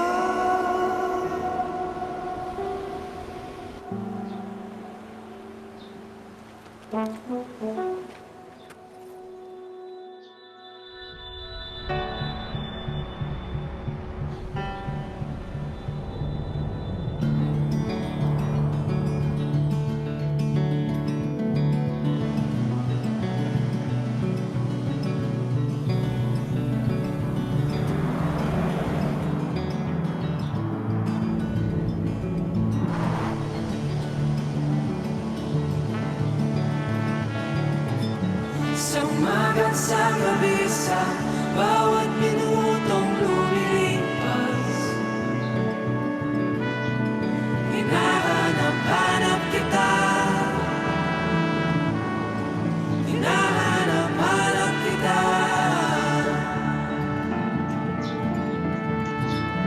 Sa isip at panaginip, bawat pagpihit ng tadhana. Hanap-hanapin ka, hanap-hanapin ka. Sabik sa'yo. Ayun! Sabik na sabik, ha? Kayo, anong nami-miss nyo? Ito, miss ko na to. Si Yusek Mike de la Rosa. Kuya, ng NEDA, ha? Maupay nga haga aton nga tanan sa mga taga Region 8 at mayap aabak at kekatamungan sa mga Kapampangan. Naku, kanya-kanya ng greetings ngayon. Babasahin ko ba ito lahat? Ay, mauubos yung 45 minutes ko, no? Pero ito, mga kases, ito yung mga nami-miss ko na. Yan. Isang picture na yan ng mga color-coded kami. Jo, di ba? Nandyan pa nga si Bok. Oh, yan yung mga annual team building. I'm sure nami-miss niyo na yung mga team building ng opisina nyo. Di ba? O hindi masyado. Kasi at least hindi kayo napipilitang makipagplastikan sa mga hindi nyo kasundo. O ayan, dito yung babang picture, nandyan. Yung deputy ko ngayon, si Jing Deco, si Vlad, si NWPC Head Chris. This was one of our training sessions for assessors and validators. Hindi na tayo nakakapag face-to-face training. As a mother, I miss watching my daughter dance in her annual three times a year recital. As a professor, yan, yung sa lower picture, alam ko nandito yung mga ibang estudyante ko, si Ange ng DPWH, at si Mateo ng DFA. Yan o, yung lakwatsa namin na aral, ano yan? Lakwatsa aral, lakbay aral, punta kaming Ormoc. Ngayon medyo hindi pa nagagawa. Pero nagbubukas na ang mga destinasyon and we take courage. Courage is part of the theme this year to go out and observe the protocols to ensure safe travel and safe experience for everyone. At syempre yung nasa gitna, pag tayo nagpupugay sa ating mga paragons in the CES, naku, nakakamiss, no? This was our 2019 CES conference in Tagaytay before the pandemic. So yan, ito miss ko na to. Kayo, anong mga nami-miss nyo na? Pakichat naman, oy. Dito, sige. Miss na daw din nila yan. Okay. Okay. Ano nami-miss nyo? Huwag kayong message ng mga greetings dyan. Tapos na tayo sa greetings. Ano na yung mga nami-miss nyo ngayon? O, sige nga, pa-chat naman bago ako tumuloy. Anong mga nami-miss nyo na? O sino yung mga nami-miss nyo na? Tama, yung wellness session. Ako din. Sana ngayong summer meron na ulit wellness. ED wellness daw, yung face-to-face sessions, yung CESCON. O gusto nang mag-bike ni Russell sa malayo. Go! Uy, safe mag-bike. Face-to-face. Samgyupsal talaga to si Vince. O sige, mag-banding sa mga saldiwa and gabay. Tama, kasi pag annual con, di ba? O namimiss niya ng mag-blue jeans. Ay, pwede ka pong mag-blue jeans kahit work from home. Mga face-to-face meetups, ang mga team building sports activities, malapit na yan. Yung mga RDs meetings, yung mga lecture, kantuhan, chismisan, ng mga taga-saldiwa, alam ko yan, Miss Susan. Mga staff meeting, oy, trekking, pwede mag-trek. Go! Miss nyo na ako, Yusek Boy. Miss na rin kita. Sana makuha nyo ulit ako sa sprint mag-judge. Diba? Nakiusap pa no? Siyempre yung mga kumustahan with fellow sesos. Okay. At si Ma'am Doris ng Dangerous Drugs Board. Nakakamiss yung lakwatsa. Tama, no? Kasi ang mga shopping natin, pag nagsisescon, di ba? May kasamang shopping yun. Kami ni Chair Alice, nung sa Tagaytay na huling sescon, dami naming nabili doon sa ating mga local na mga producers. O, di ba? Face-to-face, wellness. Namimiss na daw ni Chiki yung CESB office. Uy, punta ka ng Manila. Okay naman sila dyan At syempre mag-bonding. Christmas party, baka pwede na. Mag-makeup everyday. Ay nako, RD Aster, okay lang yan. Mag-makeup ka pa din kahit nagpaplantita ka lang. O di ba reunion traveling, Ma'am Seni, Enad. Ay mag-travel na kayo. O mag-travel na. Go, go ang paglaom. Nako, Edie Marcy, paki-record nyo nga lahat ito. At si Yusek Mike, ang mga frenetic leaders na bridging sessions. Ayan. Go, mag-yoga. Ay, naku, talaga, totoo na nakakamiss. Yan, balikan natin yung mga na-miss natin kasi maraming sinasabi, the pandemic. Ay, konkretuhin natin, ano ba talaga yung mga hinahanap natin? Kasi yung mga nawala sa atin, yun ang hahanap-hanapin. Sabik sa'yo, o di ba? Pagdating sa usapan ng resilience, medyo seryoso muna tayo. Ito yung elements on the personal level. Strength, confidence, motivation, o di ba?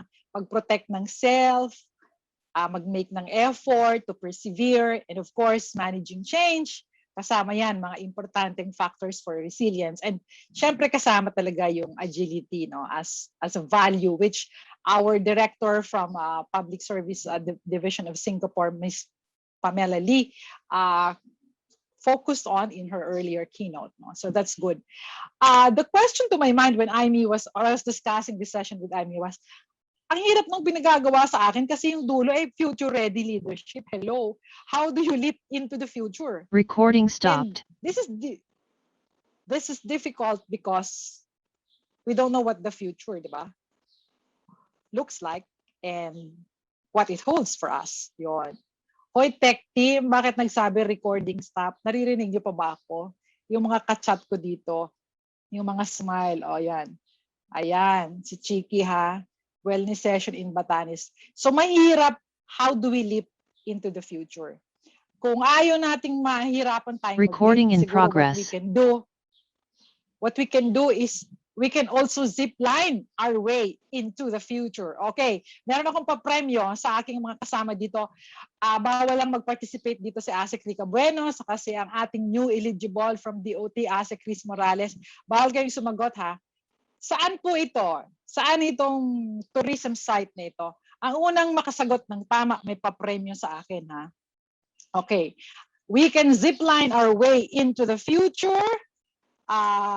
Pag tama ang sagot ninyo dito sa tourism site na ito, wala pang tamang sagot, tinitingnan ko ang chat, yan daw ay Dahilayan, hindi po yan sa Dahilayan, hindi rin yan Baguio, Tabagak, Iloilo, no, hindi yan Bukidnon, mali rin ako, akala ko Bukidnon, hindi rin po yan Palawan, malapit na po yung Digos, hindi yan Bukidnon, hindi yan sa Bukid, lalo namang hindi yan sa Sagada, kayo talaga porque may pine tree, naku, wala pang tamang sagot. Diyos ko dahil, paano tayo nitong, tanggalan nyo nga ng ranggo itong mga sesong ito. Wala po yan sa Lake Cebu. Naiiyak na ako. Dapat talaga magbiyahe na.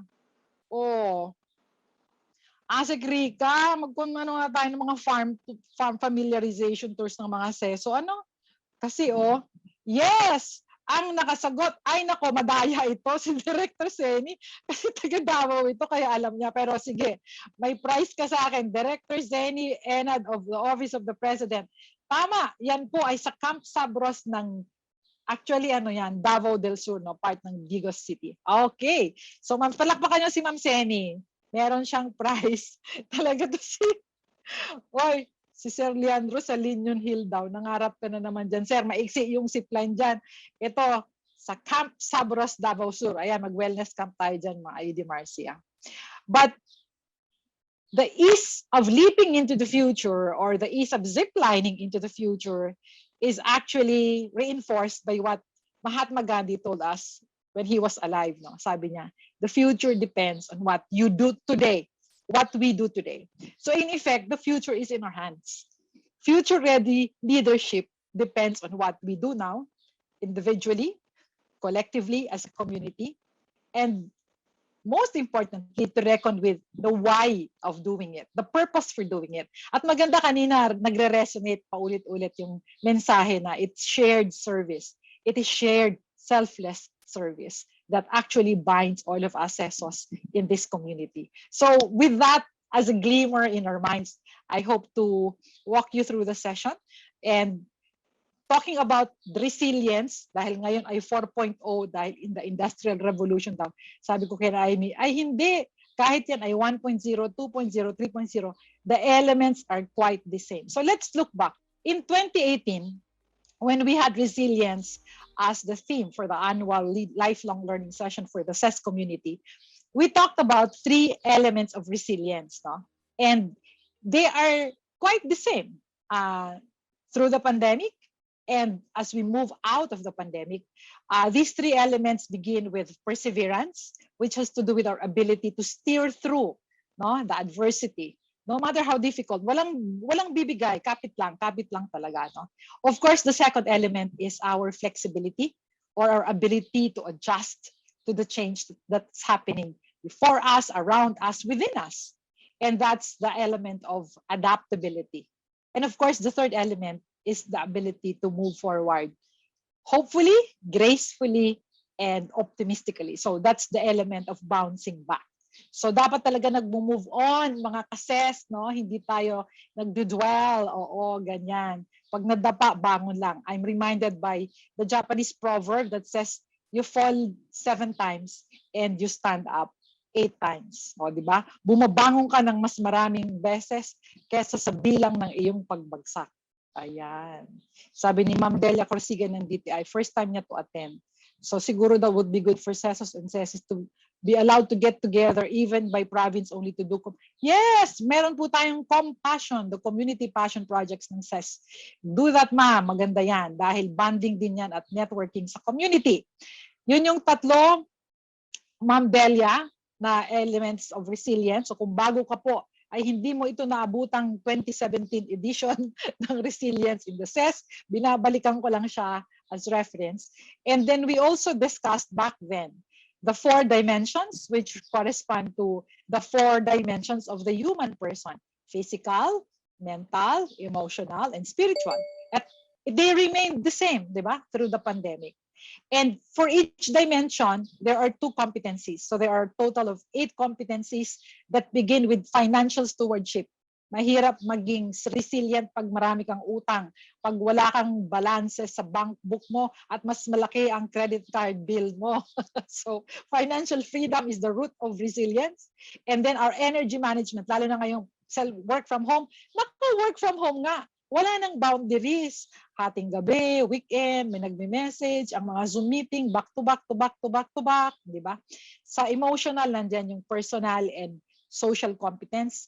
Sa mental fitness, yung ating ability to solve and approach problems and retain a positive perspective all the time when looking for solutions. And of course, at the spiritual fortitude dimension, there is the competence of personal efficacy, meaning we are able to take inventory of what our values are, what our beliefs are, so that we redevelop and continue to rediscover our sense of meaning at ano ba yung saysay natin dito sa mundo, hindi lang sa CES at kundi sa buong society. No? And these actually are the 7 competencies equip us to be able to reach out to others, to practice empathy, and do spiritual practice of generously giving of ourselves, no, to others in terms of time, of talent, etc. So, anong nabago? Bakit may Resilience 4.0? Ano na bang mga nabago? At bago ko sagutin, at bago ko sagutin yan, sabi ni, sige, si Rika, hindi kayo exempted. Kasi hindi doon niya pala alam na yun ay sa Camp Sabros. O dito pwede na kayong sumagot. My second quiz for the day. Nasa naman kaya itong mga mangrove na ito? Hindi po yan doon sa kung nasaan yung ating first keynote speaker kanina sa Mindanao. Wala po yung unang picture Mindanao. Itong pangalawang picture ay nasa ibang island naman. Hindi po yan Eden Nature Park, hindi rin Ilocos. Sagot. Sagot. May papremyo ako ha. Ano yan? Okay. Wala pang sagot. May sumagot, Romblon, hindi. Lingayen, hindi. Masbate, no? Ay, naku. Siguro dapat nakalagay ito sa CES written exam. May portion tayo. Kasi kung hindi natin kilala yung bansa natin, mga walang yaka, yung mga seso pa naman tayo. Yung si Ruma, hindi Oy, ano ba ito? Wala pang tawang sagot. Ay, teka! Meron na pala. Sorry, na-miss out ko lang. Kasi, sorry. Sorry naman. Kahit seso 1 ako, nagkakamali ang mga seso 1. Ang unang sumagot ng tama, ayan, si Asek Aster Caberte. Dahil ito po ay, surprisingly, this is in Panglao, Bohol. Yon, di ba? Akala nyo mga tarsier lang yung nandyan. Meron dyang wooden bridge, hanging bridge sa Panglao, Bohol. Ayan, yan ay sa Panglao. Hoy, sinong naglilista ng mga nananalo? Lista ko nga ha. Kasi padadalhan ko kayo ng prize. Promise. Ayun. So ito, si Aster Caberte. Panglao, Bohol. Salamat, maraming salamat mo, Aster. So anong mga nagbago? Okay. At ang pagtingin natin dito, we will look at 3 dimensions. Tayo bilang individual CESOs, then expanded to the team, and of course to the bigger community or agency. No? So ito, this was the 2020 and in fact released this year lang ng DDI, which is a partner of CES Board. So I'm attributing the next slides to them, but I actually adapted it to this presentation. There are 5 global mega trends when it comes to leadership development. And these are the changes that are with us now, that are before us as we take that leap or that zip line ride into the future. The first mega trend is that leaders really have to be able to lead through change. Parang, o, di ba, hashtag, alam na yan, alam na natin yan.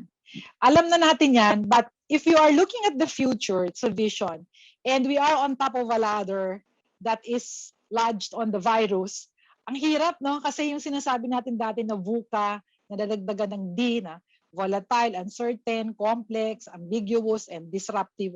Oh my God, di ba? Pinarana sa atin ni Lord. Talagang, o yan ha, mga vukad-vukad kayo siya, bumukadkad ang mga challenge. Paano natin gagawin yan looking ahead?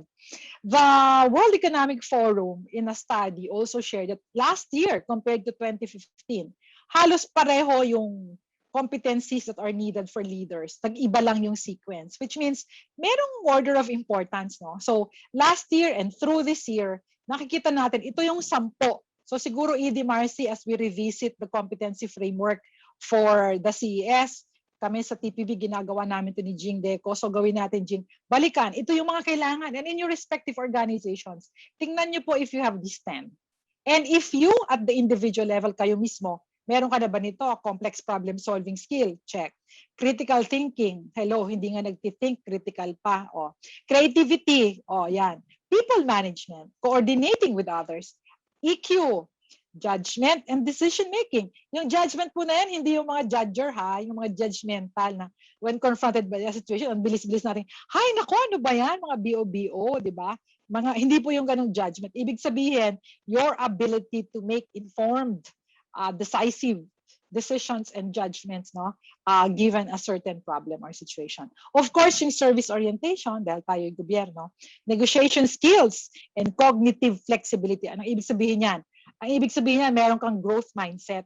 Yung talagang, yung mindset mo ay flexible, hindi yung para kayong nagkakarerang kabayo na may blinders, isa lang nakikitang paraan. Okay? Yan, maraming nakakuha ng tamang sagot dun sa Bohol ha. Pero ang unang tamang sagot si Aster, so siya yung may prize.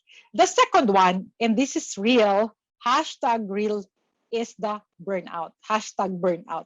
It's real. Managing burnout. O sige, quick survey. Sino sa inyo ang has experienced burnout? Through the pandemic, even now? Magsabi ko yun ng totoo ha. Ako honestly, di ba, it comes, it hits you. At some point, after sleepless nights, madami, USEC dads. Di ba? Anak ko, madami, mga kasama ko sa DOT. Siyempre kasi ang sekretary namin, sekretary puyat. So palagi kaming puyat lahat. Di ba? So nakaka-burnout pag palaging puyat. So yan, we have a very hard-working team. Naku, lahat yata, sige. Pati yung mga consultant ng CES Board, nakisagot na dito, siya rin daw. Di ba? Oy, kumpare! Si Jo de la Peña, siguro burnout kakaalaga ng inaanak ko. Lahat! Si Mimel, natural, burnout ka talaga dyan kapatid sa BOC kasi ikaw ang port of entry. Mga taga-DTI. Yon. Sumbong kita, Jasper, kay Sec Berna. Yon. Diba? Parang halos, dapat pala yung tinanong ko, sino sa inyo ang hindi na burnout, no? Para mas madali, kasi walang sasagot. Kasi ngayon lahat, Me Too. Ito yung bagong Me Too movement, managing burnout. What is burnout? Para lang alam natin, nagkakaintindihan tayo mga kases. This is a syndrome conceptualized as resulting from chronic, tuloy-tuloy, chronic workplace stress, di ba? walang hindi nag-e-end, ganon, na hindi mo na ma-manage successfully. Kasi tuloy-tuloy talaga yung stress, lalo na tayong mga third level. Pero if you are able to manage it successfully, then hindi ka mabu-burn out. Pero syempre, talagang tao lang, no, darating sa point na, oo, sabi nga ni Bernadette Ibarra, relax lang kasi nandyan naman si Lord. So yeah, devoting time for prayer, for spiritual practice is a good way to manage stress para hindi tayo nabu-burn out. Yon. May 3 dimensions yung burnout ha, Ma'am Bernadette. Yan. Una, nalulobat ka na, wala ka na talagang energy. Pangalawa, nagdidistansya ka na sa mga trabaho mo or meron ka ng negative feelings towards the job. And pangatlo, ayan, syempre, pag with those 2 elements, your professional efficacy is significantly reduced. Nababawasan. Kung dati 101% ang performance rating mo, ngayon mga 90% na lang. So hindi po yan acceptable, no? Ang 90% hindi acceptable sa CESOS, sa eligibles. Kailangan 100%. So burnout is real. And utang na loob, ay ni Guanson, sabihin nyo, Ma'am, Resilience 4.0. Dito pa lang managing burnout. Ito talaga yung totohanang usapan, ha? Because 86%. Yan. So malamang yung mga sumagot dito, 'di ba? We are part of the 86% of high performers who are prone to burnout. Kasi syempre, pag high performer ka, di palagi kang performance level, di ba?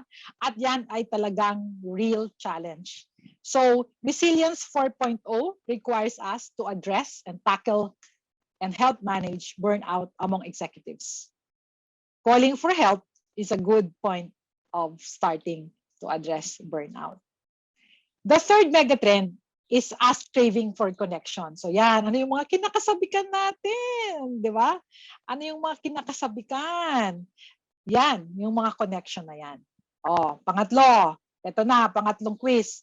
How do we cultivate connection? But the question is, saan po itong tourism site na ito? Habang sumasagot kayo, the world may be on pause, but relationship building is not. So we have to continue to cultivate our connection. Okay. Gumamit daw ng fire extinguisher, sabi ni Raymond, para para ma-address yung burnout. May mga sumagot, Mount Pulag, Mount Apo, Baguio, Sagada, Davao. Malapit yung Davao, pero saan doon? Ayan. Sierra Madre. O yon, sabi ni Julius Cesar, Sick JC. If we know each other, half of the work is done. It depends on who you know. Okay. So that I have learned from the CES also. It's not just who you know to get the work done by half. It's also the kind of people that we know in the service. So make sure that these people share your aspirations, your values, especially kasi kung may iba silang agenda, hindi tayo makakarating sa ating productive destination. Hoy, Davao Oriental is correct, Ma'am Priscilla Sonido, pero saan po dyan eksakto? Yes, ibibigay ko ang papremyo sa ating CES na taga MGB Region 11, Beverly May Brevante. Ayan, Beverly May Brevante, MGB ha. So, hoy, CES board kayo magpapadala ng papremyo ko ha.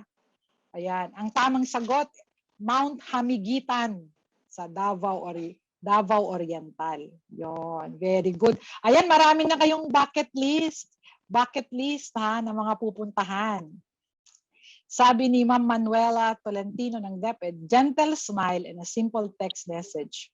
Yes, these are good tips, ma'am, for cultivating connection. So how do we reconnect? There are 3 pillars.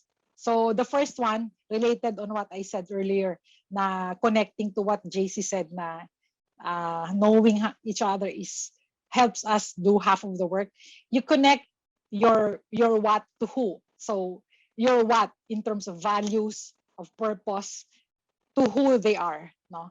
So dapat align yung purpose, values, and goals natin. Kasi kung magkakaiba yung agenda, yung ibang, hindi maaalis yan, wala namang perfect system. Even within the CES community, may mga kasama tayo na iba yung agenda, iba yung purpose for doing things. So make sure that aligned kayo. Kasi kung hindi yan aligned, there is no point wasting your effort, your energy on on cultivating connection, no? Dahil hindi magiging productive yung connection na yan. The second one is ito, importante, yung move from getting to giving. So yung altruism talaga na tumutulong ka for the sake of helping. Do not keep score. Meron tayong mga kasama na tumutulong pero may listahan siya kung sino yung mga tinulungan niya, ano yung mga tinulong niya, di ba? Para bang at some point in his or her life kasi maniningil siya. So, dapat walang listahan. Do not keep score of what you give. Do your best to give generously. And best of all, hey, move from planning to acting and to follow through. So may na-meet kang may bago kang kaklase sa Saldiwa, sa Gabay na, uy, ka-vibes mo siya, ka-wavelength, kapareho ng values, ng mga emote nyo sa buhay. My God, pagplanuhan kung paano ang mga lakad, no? Kailan kayo magkikita-kita. Yung mga beshi ko within the education sector, through the pandemic, twice kami nagkapag-lunch out kami last July. And then, a month ago, nakapag-dinner kami, no? Nagkita-kita kami. So, yun nga lang, nakamask kami lahat, may barrier sa kainan. Pero, plan and act on cultivating your connections and have follow through, no? Lalo na ngayon, maraming forms. May social media, may Instagram, may Facebook. So, connect pag may time. Importante po yan to keep us aligned. The third or the fourth megatrend is the challenge of becoming digital. And Futurum ran a survey of how our customers, ang mga mamamayan, yung pinaglilingkuran natin, have actually become digital. And there are 5 key themes that I would like to share with you. The first one is that the citizens, the consumers, don't just use digital. They have become digital. Sila na yon. They are really using and have become smart technology. No? So, ewan ko kung ilan sa inyo yung pagising pa lang, ang hawak ka agad cellphone. Diba? So, sabi ni Ma'am Bernadette ng BPI, DA, Bureau of Land, that's true, no? Yung giving daw. Kasama yan sa pag-cultivate ng connections or network. So, going back to the 5 things, consumers don't use digital, they have become digital. Digitech has become life. Nakikita natin to. Tayo lahat nag-work from home. In 2015 or 2016, naalala nyo mga CESBs, I came back from a US trip. And then when I was in the US, nakita ko yung host ko na working from home. So pagbalik ko ng CES board, sabi ko, uy, explore nga natin to. Sabi ko, I'm going to run a survey. Who among you would like to work from home? Surprise, surprise! The survey result, 0. Walang gusto. Bakit? Ba't ayaw nyo mag-work from home? Ang traffic, gumagastos kayo sa pamasahe, pagkain, damit. Precisely, nag-rampa sila ng mga damit, nagbabanding sila, tsikahan sa office, sa mga barkada. Pag sa bahay, uutusan sila ng husband, magluluto, maglalaba, hindi daw nila alam mag-demarcate ng work from home tasks. Through the pandemic, di ba? Wala tayong choice. Lahat tayo nag-work from home. But this is another innovation, yung mga digital and contactless payments. Yung CES board, I think, ready to launch the online exams, even the computer-assisted AC. So lahat yan na inumpisa namin before. Ngayon, maraming salamat kay Edimar. Si tinutuloy-tuloy, no? And hopefully, we see the light of day na yung magaganap ito. Of course, yung mga Lazada, Shopee dyan, habang nagsusum meeting, online shopping para hindi ma-stress sa mga deadlines. Sa mga education leaders natin, yung distance learning, of course, and even the way we entertain ourselves, no, with online entertainment, mga concert, at kayo po sa TPB and DOT maglo-launch ng virtual tours by the end of the year, covering all the 16 regions and specific tourism destinations. And of course, telehealth, no? So lahat tayo nagte-telemedicine dahil nakakatakot pumunta ng ospital. Those are examples of how we have all become digital. The second theme is that there is the presence of immersive technology. So kung kayo sa DNR, sa DA, sa DOJ, sa LRA, dapat yung technologies na ina-upload ninyo and you bring forth, they are immersive. Meaning, you allow your customers to actually experience it. No? Parang 360 din siya or dapat nga 4D. Kung kaya nyo ng 5D na, pag nag-navigate sila ng website nyo, may hangin, hindi ba? May sound, may amoy. Yon, the 5 senses nabibridge pa rin yung experience ng customer. So these are, that's true Ma'am Lord Jane, no, ng DTI Caraga, digital consumers. Ito talaga yung hinaharap nating mga consumers in the new normal. Then the fourth and the third and fourth themes are related. I call them the twin themes. That's why I put them together. One is digital trust. You need to build digital trust. What does this mean? Buti na lang meron tayong Data Privacy Act. Kasi when information and data are out there, you need to be able to secure them and make your customers confident na hindi niyo yan gagamitin na magbebenta tayo ng mga kung ano-anong binibenta or use that for other purposes. So transparency and authenticity or sincerity in the gathering of information, in using the information, in keeping the information should be there for us to be trusted by our digital customers. Because with digital trust, then we will be able to also harness customer loyalty. No? Hindi naman magiging loyal sila sa atin kung hindi nila tayo pinagkakatiwalaan. Correct? Amen? Amen? O yan. And the fifth theme has to do with agility, which is part of our CESCon theme that has to do with what Director Pamela Lee said about the speed by which individuals, teams, and organizations are able to adapt to the new and emerging needs of governance. So agility, dapat mabilis. Mabilis ka talaga dyan. And automation, of course. No? When you have agility and automation, then hopefully you enhance the engagement with our customers. So those are the 5 themes that were recurrent, no, in the Futurum survey that actually spans up to 2030.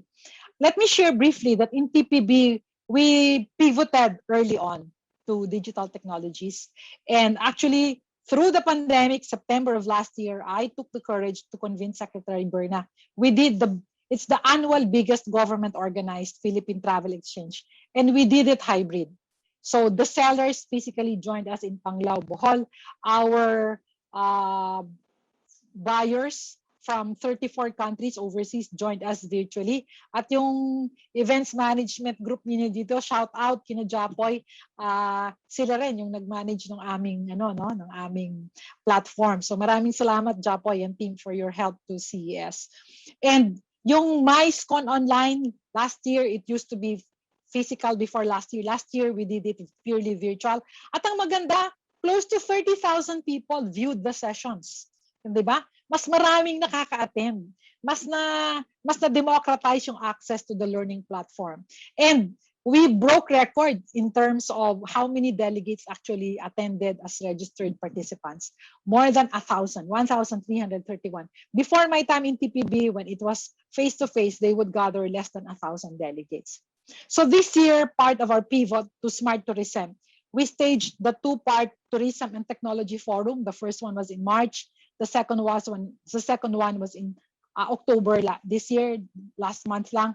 And example of agility, my God, we were prepared to do a hybrid tech forum, but lo and behold, IATF said no. Metro Manila will be level 4. So automatic, nag-shift kami to purely virtual. So arrangements had to be done. And that's an example of how agile you should be. So I said, para hindi lugi yung PICC dahil gobyerno din yan, kinausap namin na yung on-site food, nag-procure kami ng delivery service, pinadeliver sa lahat ng taga Metro Manila at karating lugar. We still use the venue to stage the stage, no? To use the stage as the platform for streaming. So, ganun eh. But kailangan mabilis kang mag-isip, maparaan sa pag-address ng mga dumadating na changes, no? Dahil hindi mo ma-predict. Yun nga, volatile, uncertain, di ba? Complex yung mga sitwasyon. And you cannot risk safety in the context of the pandemic. So yung FITEX last year sa Bohol, my God, we generated 42 million amount worth of revenues. And this year in Subic, which we also did by way of a hybrid mode with 156 seller companies and then less than 100 of them joined physically, we had 79 million generated revenues. So hindi excuse yung pandemya para mag-lose out. There will always be winners if you have the courage to take risks and the agility to do the necessary pivot. The fifth megatrend is of course the challenge of retaining top talent. So ito yon. Lalo na sa inyo po, yung mga involved sa HR, yung mga in charge ng human resource development, ng training, si Asik Rica in charge ng training ng mga tourism workers. So, how do we retain them? And dahil nag-digital lahat, kami sa tourism sector, ang tinutulungan namin ngayon na isang sector, actually ngayon ongoing aming tourism educational marketing seminar, I had to skip that for CES. Pero tinutulungan kasi namin dahil yung felt need, expressed need nila, naku CEO, hindi kami marunong mag-digital marketing. Oh, hindi ba? So, how do we ensure that the competencies on the ground in the workplaces are really up to par, no? Responsive to the needs. And going back to the challenge of burnout, burnout also risks retention. Pag lobat na, give up na, nega na, ayan po, it poses major retention risk. This is from the same study of DDI last year. No? So nakikita nyo dyan, 6% have plans of leaving the organization within the next year. 26% are actually out of the door. And while 24% says they expect to change companies to advance their career, 44% have already exited the door. No? So yung dark dyan, ito yung leaders that feel burnout. So malaki, no? Pag burnout yung leader, mas mataas yung porsyento na talagang alis na sila or mag-change ng trabaho. While the smaller portion, ito yung medyo okay pa, hindi pa sila low bat. No? Nasa green zone pa sila. Another tip for keeping burnout at bay is, of course, to keep checking against the purpose of why we do things. And lalo na sa CES, tayo naman talaga yung mga original na hangal ng bayan awardees, di ba? Mga hangal ng bayan. Kasi lahat yata nang nandyan sa portrait purpose ko, sa purpose portraits ko ay lahat yan. Yan ang mga rason natin bakit tayo mga CESO. We love it. We have the passion for it. We are mission driven. Syempre, vocation natin yan. The world, the country needs it. Hopefully, hindi naman tayo nandito dahil may sweldo. Pero importante yung sweldo, but that's not the primary motivation. And of course, hopefully, we have also found our niche, our strength. Saan ka magaling? Dahil yun ang dapat ituloy-tuloy natin. Yan. Sabi ni Larry Dizon ng TESDA, marami na ngayong hybrid workers. Totoo. Pero yung hybrid workers na yan, kailangan talaga natin natutulungan na ma-equip continuously, no, sa kanilang competencies. So sabi ni Alex Santos, ang tourism officer ng Naga City. Hoy, Alex, kumusta ka dyan, hoy? Ikigai, ano yan eh, the Japanese art of finding happiness, no? Yon. So yeah, empathy-based management. Kaya nga, 'di ba, pag binalikan niyo yung resilience framework natin ng 2017, empathy is still at the core, at the heart of resilience, no? So hindi talaga yun mawawala, Sir Larry. Okay, so now, we looked at the global context and kung nag-zipline tayo into the future, siguro maliliit pa tong waves, kaya natin to. Let us surf into the team context. But before I go to the next slides, tanong, saan po yung napakagandang beachfront na yan? Hindi po yan sa Siargao o Baler. Clue, ang mayor dyan, kaklase ko sa UP Law. Siyempre, hindi niyo siya kilala. Malay nyo, di ba? Hindi rin po yan La Union. Hay, nako, tong mga kaseso na to, panahon na para magmamasyal at hindi ko kayo pwedeng gawing mga ambassadors. Hindi po yan Cagayan. Hindi rin po yan sa Zamboanga. Hindi rin sa Eastern Samar, Batanes, Boracay, Sorsogon, Camsur, Siargao. No, no, no. Bantayan, no. Cataraman, Baler, Siargao, no. Ang mga sagot nyo, lahat mali. Wala pang tama. Mindoro, Bohol, Zambales, Dalahican, Pangasinan, Dahican. Uy, wala daw audio. Can you hear me? May unang tamang sagot. Oy, yung nagsasabing wala siyang audio, sir, ma'am, kailangan mong mag-leave tapos mag-rejoin ka kasi ikaw po ang may problema.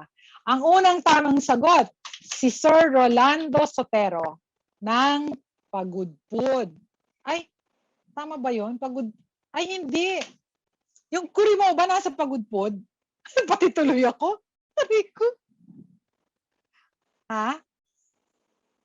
Curimaw yan eh. Pero pareho naman kasing Ilocos. Sige na, bonus na lang sa'yo yan. O ha? Sige. Rolando Sotelo. Okay? Okay. Kasi Curimaw yan eh. Curimaw. Okay?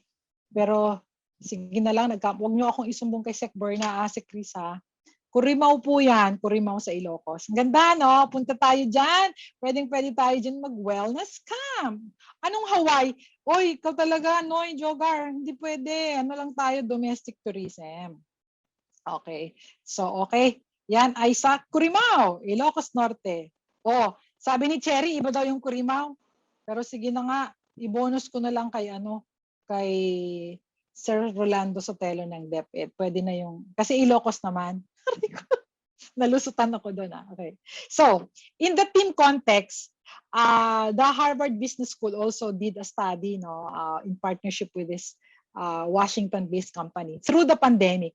Ano yung mga concerns na really impact individual and team productivity? So yung mga tanong, ano tayo muna ngayon? MOR, moments of reflection. Moments of reflection. I have more questions than inputs. Una, but they're also inputs. Are you and your team motivated? Do you remain motivated? Pangalawa, na-achieve nyo pa rin ba yung mga goals? Siyempre, kasi may PBB pa naman, so dapat na-achieve pa din. But you're able to achieve it, is it with ease or mas hirap kayo? I'm sure mas hirap tayong lahat, di ba? So the matter of sustaining collaboration is important also, now more than ever. Pangalawa, you ensure there is tech equity within the team. Anong ibig sabihin nito? Hello, dapat meron kayong binibigay na allowance for internet subscription or connectivity. Nagpa-work from home kayo, wala namang load yung mga staff. O sa TPB meron kami na rationalized monthly internet allowance. Ang DBM naglabas naman ng circular, di ba? 300 pesos a month. So hopefully nagbibigay kayo, okay? So sabi ni Annalisa Bonago ng DILG, motivated but needs to navigate many challenges. Correct, mahirap talaga. DPWH, wala daw silang connectivity, walang internet allowance. Ano ba yan? Oy, kausapin nyo kaya si Yusek Kati o kaya si Yusek Emil Sadain para bigyan kayo. Dapat meron, authorized nga ng DBM eh. Nagbigay kayo ng internet allowance, wala namang gadget. Oh. So dapat may gadget. Di ba? At pangatlo, train nyo ba? O, kami sa TPB last year, as early as March, nung unang nag-lockdown, our first initial training sessions online, how to do Zoom. Diba? And then we looked at all the available platforms. Pinaglaruan namin lahat yan, trinay namin. Kaya alam namin na Zoom is still the best online platform for meetings, for learning sessions, for virtual conferences. So dapat yan, tatlong bagay. You have connectivity support, you have provision for equipment, and of course, huwag ikakalimutan, training. Number 4, did you develop new work routines as a team? Kasi nga, work from home, alternative work arrangements. So kailangan, meron kayong nilagay na mga mechanisms. So kami sa TPB, syempre, meron kaming daily check by way of submitting our daily health monitoring reports. Yan. Yun ang aming parang attendance check. Pag di ka nag-submit nun, absent ka for the day. Tapos yun, dapat you take stock of anong habits yung ginagawa individually and as departments, as divisions, as teams. What new work routines did you develop? So kami sinustain namin. So meron kaming every Monday na virtual flag ceremony. After that, we have an hour every Monday. Walang patid. 1 hour of what we call the think talk session. So it's all sorts of topics. Technical, wellness, spiritual, nandyan. So, this is a work routine kasi importante may structure yung mga tao natin na ino-observe. Hindi naman pwedeng work from home, Independence Day, bahala na kayo sa buhay nyo. So, meron pa din, So, meron. Kasi yung unang text ni Ma'am Lisa, 1 of 3 morons sa DILG. Sabi ko, sino kaya yung mga morons doon? Meron daw pala, 1 of 3. And Larry, what you said is important. This slide is really all about rethinking the work design. Okay, so how did you redesign the work? How did you restructure the schedules of everybody? What norms did you establish to support a productive work from home setup? So kami, we have basic norms of being part of the Viber group, observing the rules of that group, minimizing work messages beyond office hours on weekends. So kung mag-message ka, acceptable na sasagutin yan during the work hours. Okay? So, sabi ni Ma'am Flora, sa DTI daw, Region 12, they still have flag ceremony every Monday and slam. Sa Lunes, alamin mo sessions on various topics. Ay, pareha tayo, ma'am. Yung slam po ninyo, sa amin tawag namin, Think Talk. O, di ba? Parang TikTok, pero Think Talk. Yan. Sa DepEd, Marilu Laurencio, nag-install sila ng fiber internet connections at home. Aba, social. Fiber, ha? Di ba mahal yun, ma'am? To cope with the digital world. O, di ba? Tama. Baka mas mura pa. Depende sa provider. The next one is tayong managers being able to learn to manage differently. If you are to remain a good manager, dapat ma-define mo pa rin the work that has to be done. You set the clear performance goals, assign the work to the right people, and hold people accountable for getting things done. Without need of saying it, but ito sasabihin ko, the more we have gone virtual, the more the quality of our management matters. Okay? Tingnan ko lang, may chat dito. Okay. May mga messages din pala dito. Okay. Hindi ko na ano. Okay. Nabasa within, I have two gadgets now. So, the other element in the team context is, babalik ka rin dito, building relationship trusts. No? So, yung culture of change happened with work from home and alternative work arrangement. So dapat yung EQ talaga and our ability to communicate in a way that builds trust and hones trust. Okay? And dapat dahil hindi tayo nagkikita-kita, may trust din tayo na ginagawa ng mga members natin yung dapat nilang gawin. Yung iba kasi dyan maduda, alam mo yon, mga madudes, yung mga tipong, ano ba kayo? Ba't wala kayong ginagawa? Siguro nag-work from kayo, hindi naman natutulog lang kayo.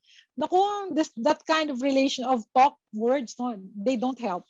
So it doesn't build motivation or morale. So try to avoid all of that. You have to trust your team na nagtatrabaho sila. And one way to do that is to empower the members of your team with information, the training, and the proper tools to do their jobs. And finally, yung pag-develop and promote ng ating organizational culture. The individual, team, culture, and habits should have changed for the entire organization, no? For the better. So what measures did you put in place? So nakita ko sa Facebook, lahat naman tayo halos, we retain yung praise activities, the culture of recognition, no? We give awards to those who have performed through the pandemic.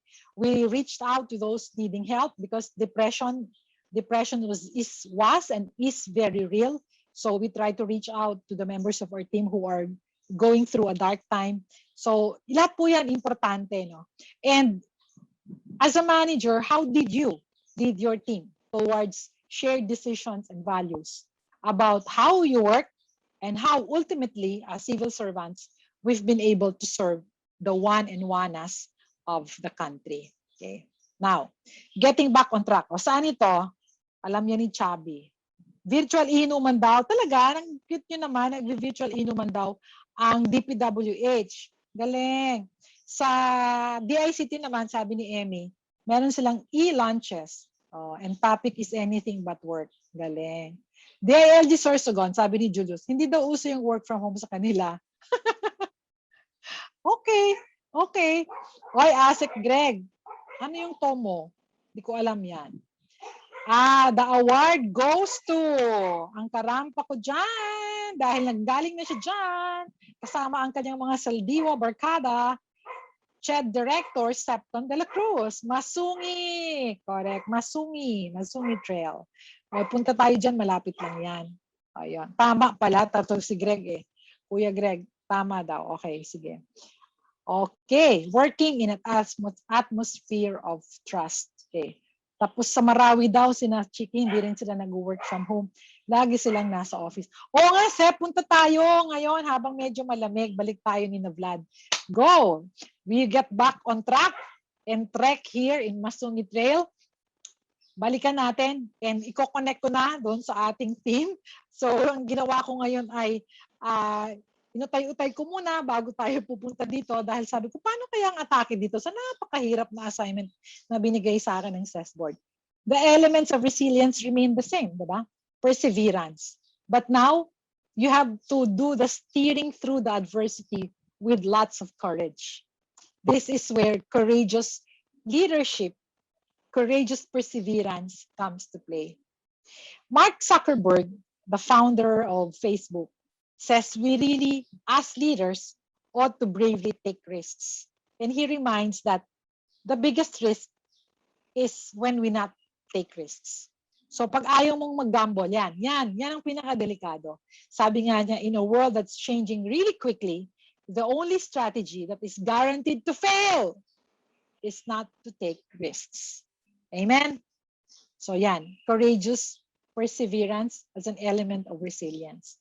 Robin Sharma chimes in by saying, mag-take risk ka, pero wag naman yung reckless na, sige, take life, sige, pikit mata, sige, talon, o, di ba? Wag naman. Calculated risk-taking is the key. If PM is the key for taking risk, it's calculated risk-taking, okay? Because that will be the kind of risk-taking that will allow you huge dividends in return, okay?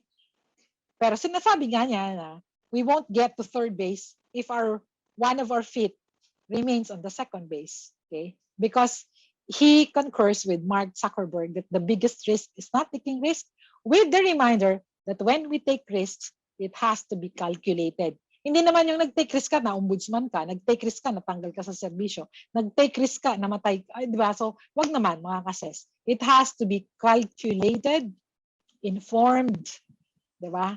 Cost-based, risk-based, benefit-based kind of risk-taking. Agility. Agility must characterize the kind of adaptation or flexibility that we practice. Yan. Ito, from the same DDI Leadership Global Survey, the future depends on how leaders adapt with agility, if I may add. And these are the 5 ways by which to do that. How will you be able to respond in an agile way? How will you be able to leap into the future? Kailangan naiintindihan mo at ina-actionan mo ano yung mga pangangailangan ng mga mamamayan. Pangalawa, innovation. So tuloy-tuloy yung pag-isip ng mga panibagong pamamaraan. Paano pa ba? Diba? And pangatlo, anticipatory. Yung Singapore Civil Service, part of their dynamic governance framework is that they have the thinking ahead, thinking anew, thinking again framework. No? And this is part of that, anticipating the future. That's thinking ahead. And reacting to the nature, that's thinking anew. No? And thinking again, so that you're able to react with the speed of change.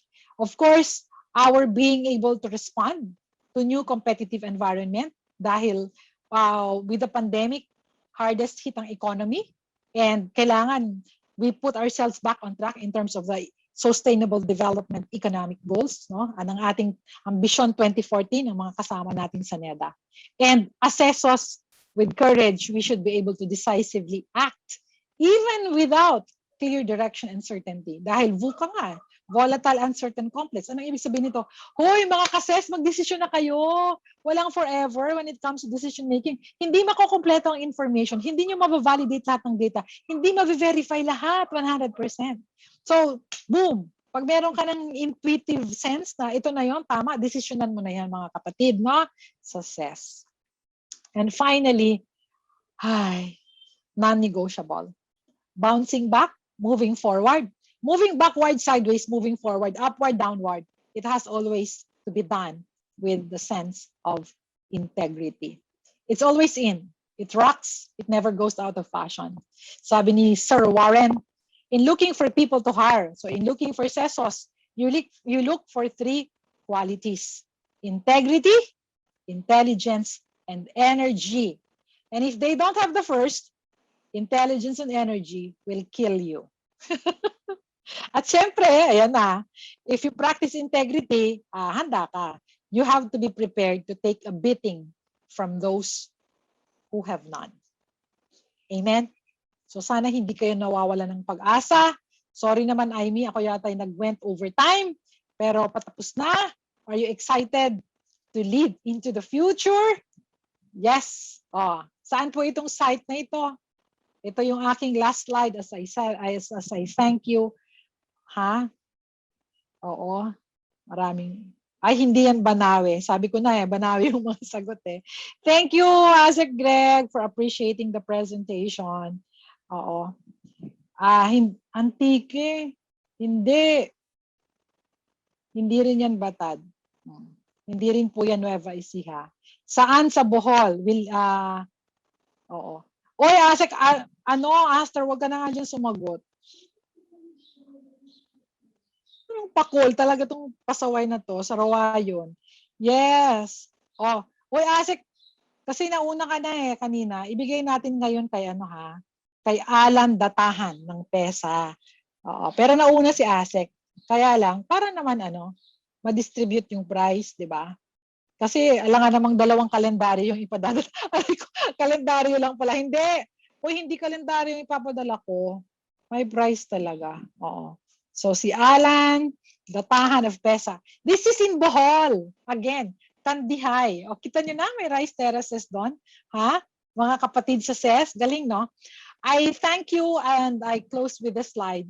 And I borrow a verse from Ecclesiastes in the Bible, chapter 11, verses 4 to 6. The key message, uy, mga sesos, mga CES eligibles, mga kapatid sa serbisyo, don't wait for things to get better. Don't wait for the pandemic to end.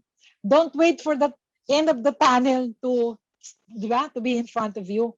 Kasi sabi the farmer who does not plant will not sow. One who pays heed to the wind will not sow. And one who watches the clouds will never reap. So just as you know not how the breath of life fashions the human frame in the mother's womb, so you know not the work of God, which He is accomplishing in the universe. Mga kases, in the morning, sow your seed. And at evening, let not your hand be idle. For you know not which of the two will be successful, or whether both alike will actually turn out well. Maraming salamat po. Diyos ang magbalos sa Indogabos. God bless. Keep safe. Travel when you can. It's your patriotic duty. Have a safe trip, everyone. Thank you, Attorney Maria Antoinette C. Velasco Aliones. As our thanks, we would like to call on Undersecretary Ricardo P. Bernabe III of the Office of the President, who is also a member of the CES Governing Board, to present this Certificate of Appreciation to you. Oh, may dala pa akong On behalf of the Career Executive Service Board, please allow me to read the citation and award the Certificate of Appreciation to Maria Antoinette C. Velasco Aliones, Chief Operating Officer, Tourism Promotions Board, for having shared their expertise and imparted valuable lessons as resource speaker in the 2021 CES Lifelong Learning and Leadership Congress with the theme Resilience 4.0, Courage, Agility, Future-Ready Leadership, given this 9th day of November 2021, signed Maria Marcy Cosare Ballesteros, Executive Director, Career Executive Service Board. Thank you, COO Tonette. Thank you, Yusek Rico. Thanks, guys. Have fun. Thank you, COO Tonette. Now, before we move on to the first plenary learning session, let's have a 5-minute wellness break so that we're all fresh, stretch a bit, hydrate, and of course, smile. See you in 5 minutes.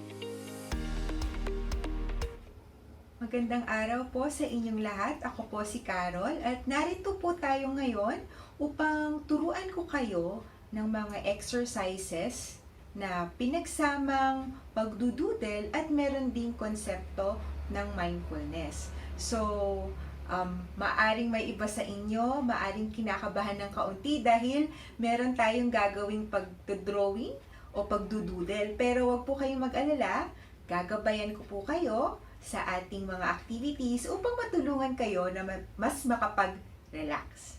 Okay? So, ang unang exercise na ituturo ko sa inyo ay ang paghinga kasabay ng pagguhit. Okay? So, simulan natin ang exercise na ito sa paghahanap ng komportabling paraan ng pagkakaupo.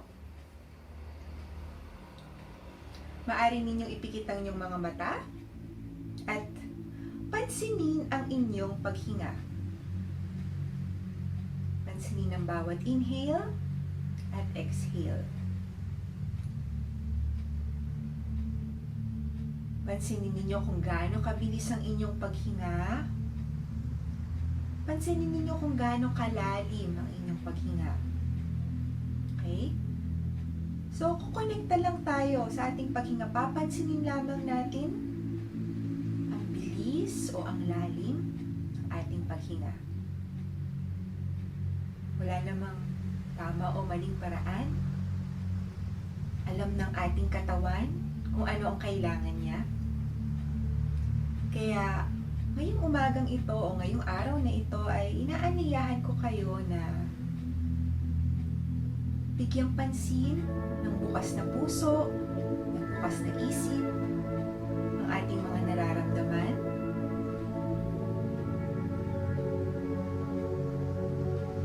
Ngayon, kung ikaw ay nakakonekta na sa iyong paghinga, iniimbitahan kita na kumuha ng isang panulat at isang papel. Ngayon, isasabay natin ang pagguhit sa pace o depth ng ating paghinga. So, paano po ba yun? Sa bawat pag-inhale, guguhit tayo ng guhit na pataas. At sa bawat pag-exhale, guguhit tayo ng guhit na pababa. So, maaaring may iba sa atin mas mabilis yung paghinga, no? Maaaring mas mabilis yung pagguhit. O maaaring may iba sa atin mas malalim yung paghinga, kaya maaaring mas mataas o mas mababa yung mga guhit. So, pansinin lamang ang paghinga. Inhale and exhale. Inhale and exhale.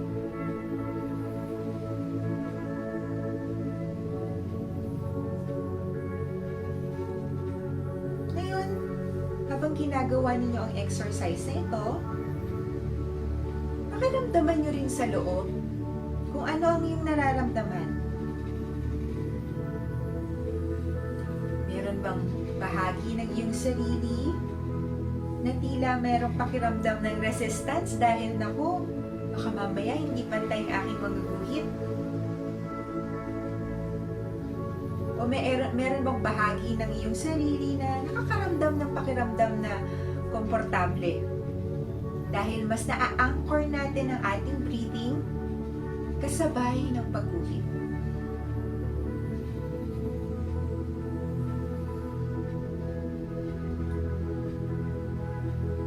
Bigyan lamang ito ng pansin. Bigyan mo ng bukas na puso, isip, ang anumang damdamin dumarating.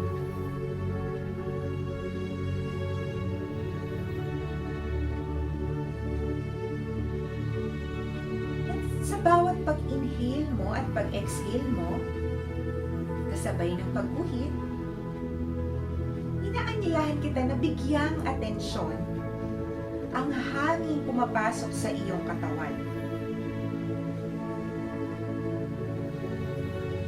Ang oxygen na iyong nilalanghap ay nagbibigay sa iyo ng nourishment upang ikaw ay mag-function, ang bawat organ mo ay mag-function. Napakaganda ng proseso ng paghinga. Ito ay nakakakonekta sa iyo sa buhay. So, bigyan lamang natin ang pagkakataon ng ating sarili na ma-appreciate ang beauty ng breathing.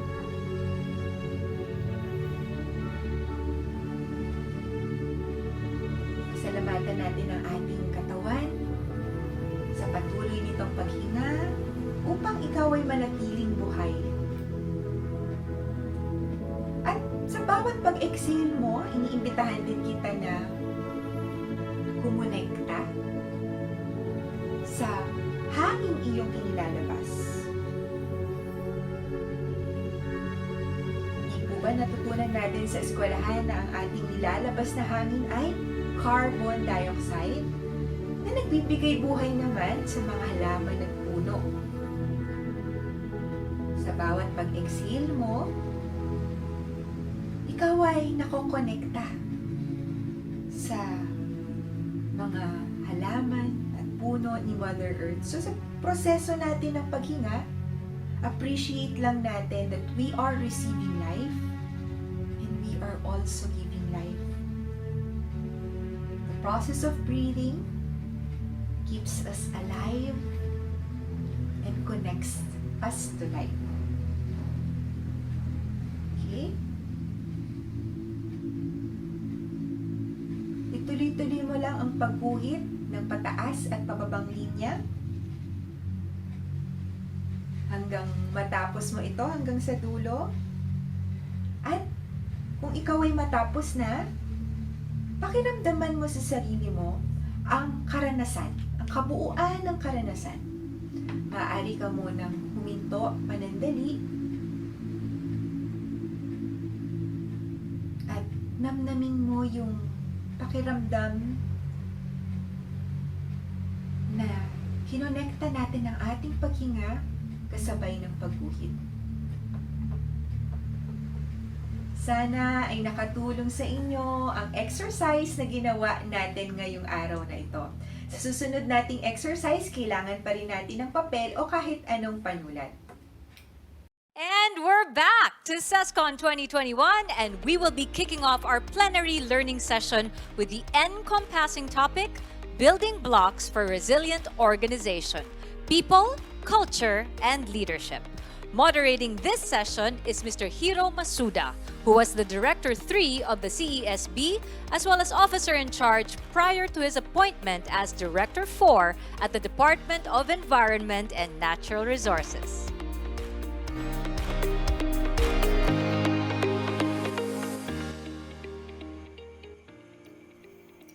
Luzon, Visayas, and Mindanao. Good morning. Naimbag nga abigat, marahay na aga, maayong buntag, buenos dias a todos, magandang umaga sa ating lahat, and assalamu alaikum to our dear Muslim brothers and sisters.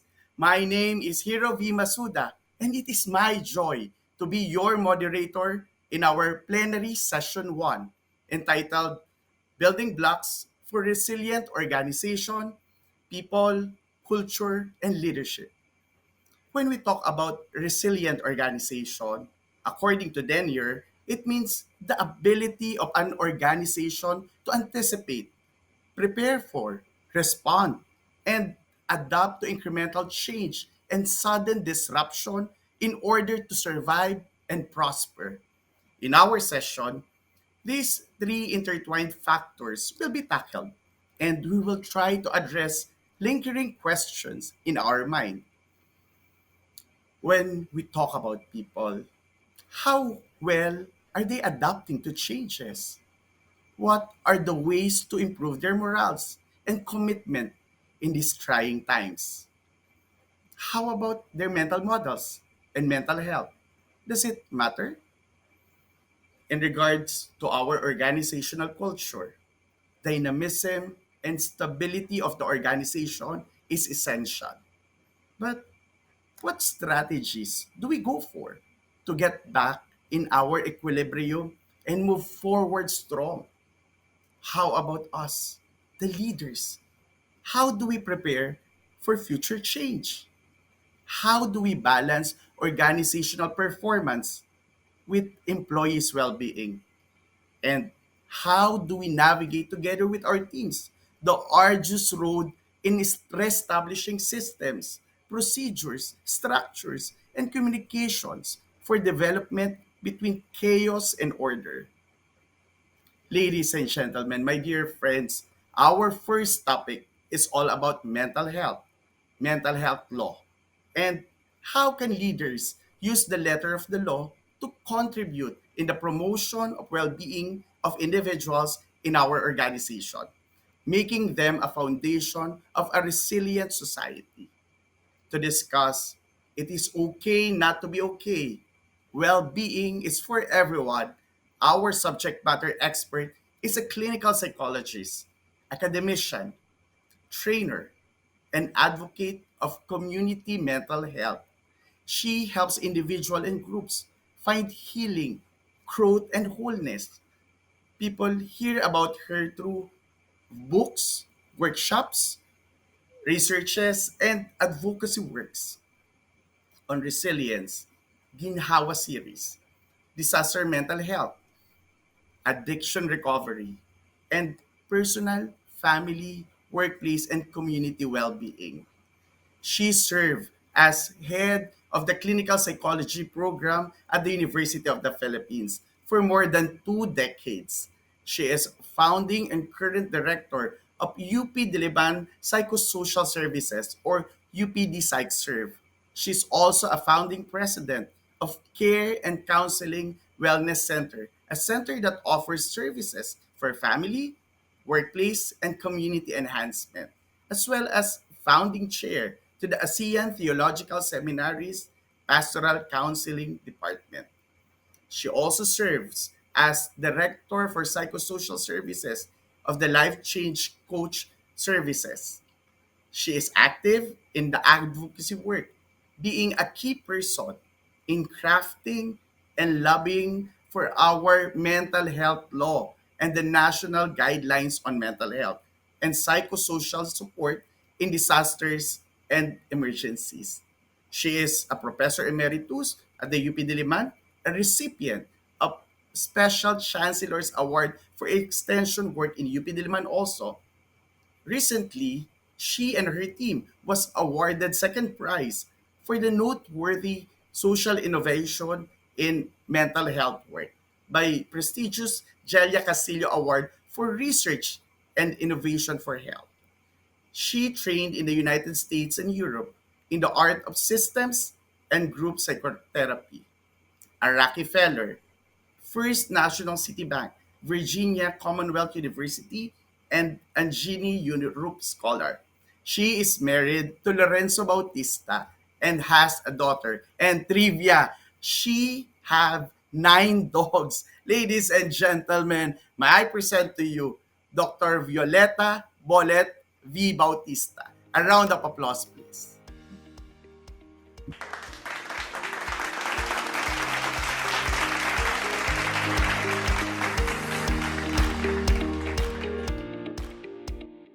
Magandang umaga po sa inyong lahat. Good morning to everyone. Natutuwa ako na makasamang muli ang CESB community. I am also pleased that the organizers have included a topic on mental health in this leadership conference. As leaders in your respective circles of influence, you would be able to do so much to enhance people's mental health and well-being. I also would like to acknowledge the title that was given by the organizers to our discussion for this morning. It is okay not to be okay, well-being for everyone. The title certainly carries an affirming spirit, which points to a growing realization among the alert sectors in our society that being aware and accepting of mental health issues is certainly okay. So it is in harmony with this positive tone of reference to mental health that I will now discuss the following topics: the mental health law and its significance, what mental health is, some observations on the state of mental health in the country, and what government leaders can do to serve the mental health movement within their areas of influence. So let's take a look at the mental health law.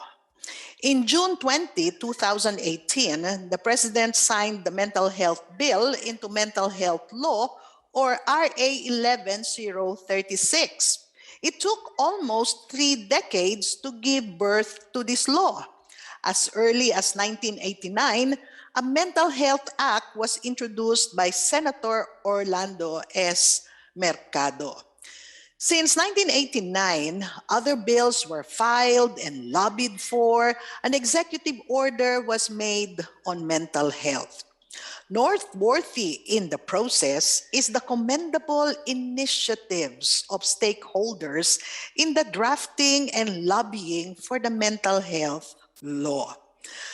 The bill that is now a law went largely unopposed since it came when we were becoming more acutely aware of how mental illness was making the lives of many people miserable.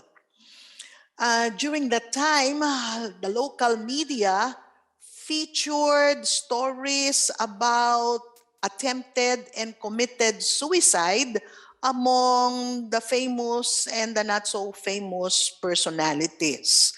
There were also global and local statistics that point to the growing seriousness of mental health problems here and abroad.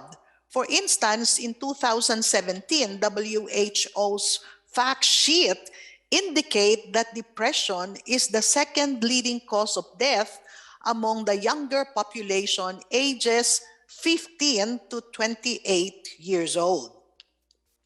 WHO's 10 facts on mental health tells us that around 20% of the world's children and adolescents have mental disorders or problems, and about half of mental disorders begin before the age of 14. In 2011, WHO conducted a global school-based health survey, which included the Philippines. Focusing on the results of the survey on the Philippine sample, we note that 16% of students between 13 to 15 years old have seriously considered attempting suicide during the past year, while 13% have actually attempted suicide one or more times during the past year. Looking now at national data on adults with mental health problems, we note that the Philippines has the highest incidence of depression in Southeast Asia. 7 Filipinos commit suicide every day, and 32% of sampled Filipino government employees in a study in Metro Manila workplaces have experienced a mental health problem in their lifetime. Given such context, the passage of the law was a cause of rejoicing for Filipinos and international proponents of human rights and mental health. After all, the Philippines is the last country to pass a mental health law in Southeast Asia. The law also honors our commitment to several international covenants. It was also in tune with the statement of APEC in its 2017 meeting, acknowledging the significant economic benefits of a mentally healthy population. Now let's take a look at the key features of our mental health law. One, the law declares that Philippine society values mental health. In Chapter 1, Section 2, we read in the Declaration of Policy that the state affirms the basic right of all Filipinos to mental health as well as mental health services. So let's remember, mental health is a right, not a luxury, nor a privilege among a minority group. Secondly, it is very clear that the law is for all Filipinos, okay? However, some people believe that mental health law is only for those with mental illness and those who are practicing professionals in the field.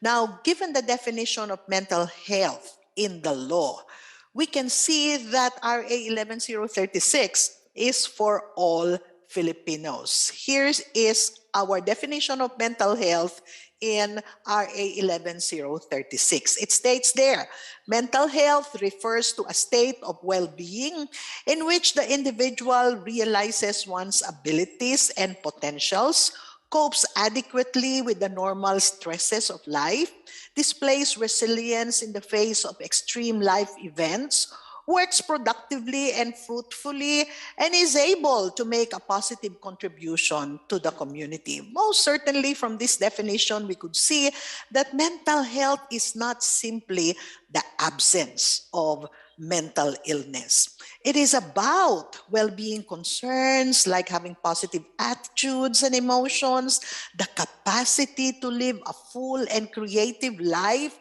and the ability to connect meaningfully and to thrive even against all odds, including the pandemic. Now, most definitely, these are all concerns for all Filipinos. And this is what RA 11036 commits the government to promoting and protecting. Thirdly, the law addresses treatment as well as prevention and growth concerns. More specifically, it states that timely, affordable, high quality, and culturally appropriate mental health care, which is responsive to psychiatric, neurologic, and psychosocial needs, will be made available to the public. Now, from our experience, we know that it's so hard to find mental health professionals in the places where we could go to bring people with problems on mental disorders. Now, with the mental health law, this may no longer be a problem. It states mental health services shall be established at the community level where there will be mental health professionals, support staff, trained barangay workers, and volunteers. It also stipulates that all regional, provincial, and tertiary hospitals, including private hospitals, shall provide psychiatric, psychosocial, and neurologic services. Okay, the law further stipulates each local healthcare facility must be capable of conducting drug screening. Mental health services shall also include mechanisms for suicide prevention, intervention, and response strategies, especially for the young population. And there will be heightened nationwide multimedia campaign to raise the level of public awareness on the protection and promotion of mental health. We also have to underline the fact that RA 1136 is a rights-based law. As such, it supports the rights of service users, their family, and those of the mental health professionals.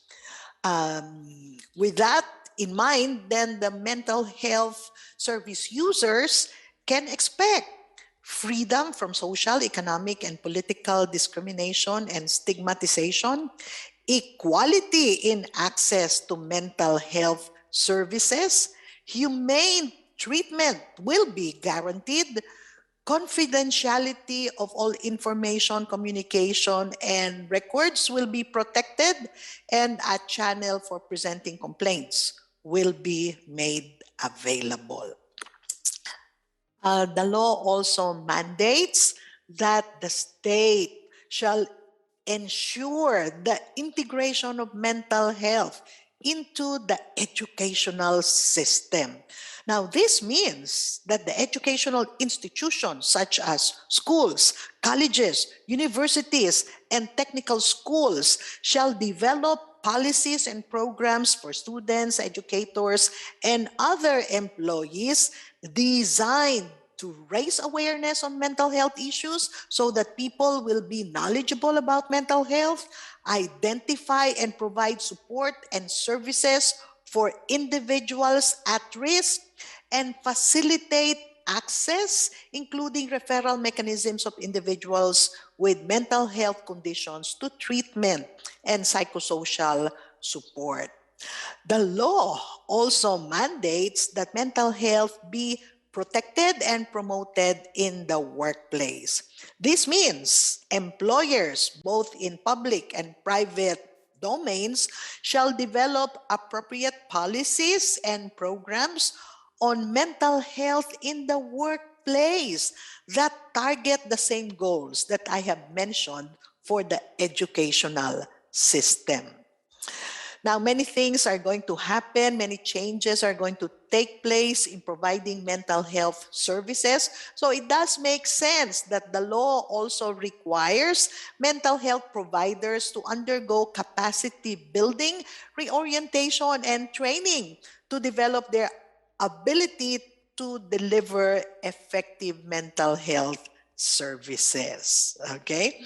Now, research has always been a problem, especially in mental health area, because there's not much funding on the subject. Now, the law stipulates that research and development shall be undertaken to formulate and develop a culturally relevant national health program. The law also stipulates that leadership for the mental health movement will be provided by the Philippine Council for Mental Health. It shall be established as a policy making, planning, coordinating, and advisory body attached to the Department of Health to oversee the implementation of the law. A mental health division shall also be created under the Disease Prevention and Control Bureau of DOH, which shall implement the National Mental Health Program and also serve as the secretariat of the council. Now, to put teeth into the law also includes a provision for consequences to serious violation of its provisions. Appropriation is also provided for the implementation of the law. The amount allocated for mental health in the DOH budget and in the budget of other agencies with specific mandates provided in the Act shall be based on the strategic plan formulated by the Council in coordination with other stakeholders. Okay, so you could see we have a very good mental health law. But just like any other kind of law, its provisions will need to become incarnate. So now let's take a look at the challenges that will be faced by leaders in supporting the mental health movement in our country at the present. Okay, so our leaders would need to accelerate work on developing mental health policies, structures, programs, and services because the pandemic, with its tremendous stressors, has caused further escalation in the incidence of mental health related problems in the country. In a longitudinal study among adults, with nationwide sampling in the US, researchers found out that in general, people reporting increased symptoms of depression have tripled during the pandemic days. They have also found out that elevated depressive symptoms were most prevalent in four groups: the younger patients, people with low income and savings, and unmarried people. Basically the same observations here in the Philippines. DOH have also provided us with local statistics that helps us to appreciate the seriousness of mental health problems during the pandemic. DOH reported that the number of calls to the government's hotline for mental health assistance continued to increase in 2021. For instance, in March, they registered a total of 1,604 calls. And by the month of April, it has escalated to 1,805. And around 31% of the calls made in April are about anxiety and depressive symptoms. DOH also reports a survey conducted with 1,879 Filipinos, okay? And in this study, okay, conducted online, they found out that 1/4 of respondents reported moderate to severe anxiety, and 1/6 reported moderate to severe depression and psychological impact. DOH also reports that contracting COVID-19 also affects a person's mental health. In a study, they noted that 1 in 3 COVID-19 patients are diagnosed with neuropsychiatric condition in the 6 months after contracting COVID. Now, at UP Diliman, through PsychServe, okay, we also offered telepsychotherapy services to the public. And we did content analysis of the cases that were brought our way, and we found a common list of problems that are usually brought for telepsychotherapy. This includes anxiety about what the future holds, fear over being infected or infecting others, especially with the new variant of the virus, overwhelming stress from varied problems, financial, work, study, etc., sleeplessness, ang hirap matulog, boredom, loneliness, and depression that social distancing and the quarantine brings, demotivation, lowered performance, both at work and in school. Family conflicts and domestic violence have risen, and also existential issues represented by questions of clients such as, may Diyos ba? Nakalimutan na ba kami? Anong kahulugan ng buhay sa panahon ng pandemya? Now, many of these problems, and this is the good news, do not reach diagnosable level. As also indicated by the DOH study, only 1/4 were seen to be serious, moderate to serious cases of anxiety, and 1/6 that of depression. So the rest may be referred to as normal reactions to abnormal situation. However, though many of the concerns that may come our way are normal reactions to abnormal situations, they are nonetheless disturbing and can erode the sufferer's resilience. There is thus the need to help these people find ways of taking care of themselves so that these disturbing reactions do not develop into serious mental health conditions. Loneliness does not develop to major clinical depression, and marital conflict does not lead to hiwalayan and maybe even annulment. There is also the need to support an already sizable number of people in our midst who are already experiencing serious mental health issues, the 1/4 and the 1/6 cases as mentioned by DOH. And there is also the challenge to keep the healthy normal and to help the whole population, those with diagnosable conditions and those without, to find growth and enhanced well-being even in the midst of the pandemic. Another major challenge in mental health field that confronts us and our leaders is the lack of mental health professionals. To date, we only have 548 practicing psychiatrists, 1,500 registered psychologists, 4,069 registered guidance counselors to serve the entire Filipino population of 110.7 million. To address the human power issue, we need to graduate more mental health professionals and train and mobilize the lay and para professionals. Now you could see on the screen a pyramid. We refer to it as the pyramid, the intervention pyramid in mental health and psychosocial support work. Now, what does this pyramid tell us? It simply tells us that there are many things that need to be done in the field of mental health work, but not all needs to be done by mental health professionals. Many of these activities could be engaged by trained paraprofessionals and lay volunteer workers. We still need to produce more mental health professionals, and for us to be able to do that, our leaders can help support universities within and outside Metro Manila to establish consortia. They come together to help recruit and graduate more students specializing in mental health. We need to provide scholarships and institutional support to encourage students to enter into this particular field.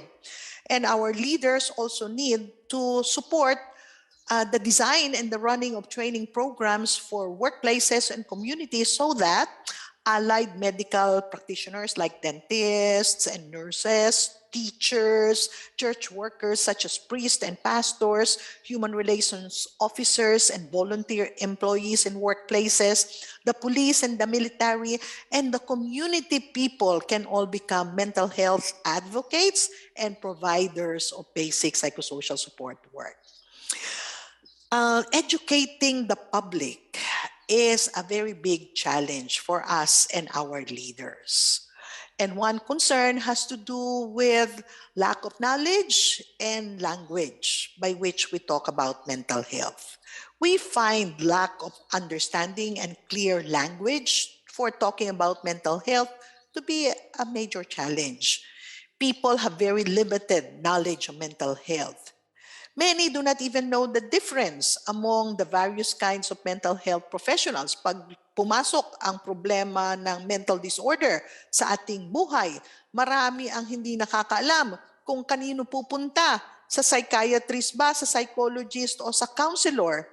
The language to refer to key concepts in mental health seems also to be forced, not resonant with our everyday life experience, and seems just good for academic discussion. Who would use lusog isip to talk about one's own mental health? What is the universe of discourse covered by the realm of mental health? A survey done in workplace during the pandemic noted that employees and even leaders talk about mental health concerns only rarely. Bihirang pag-usapan ang mental health sa opisina, sa workplaces. Now, aside from the problem of stigma, another reason for this reticence is the lack of language and knowledge to talk about the subject.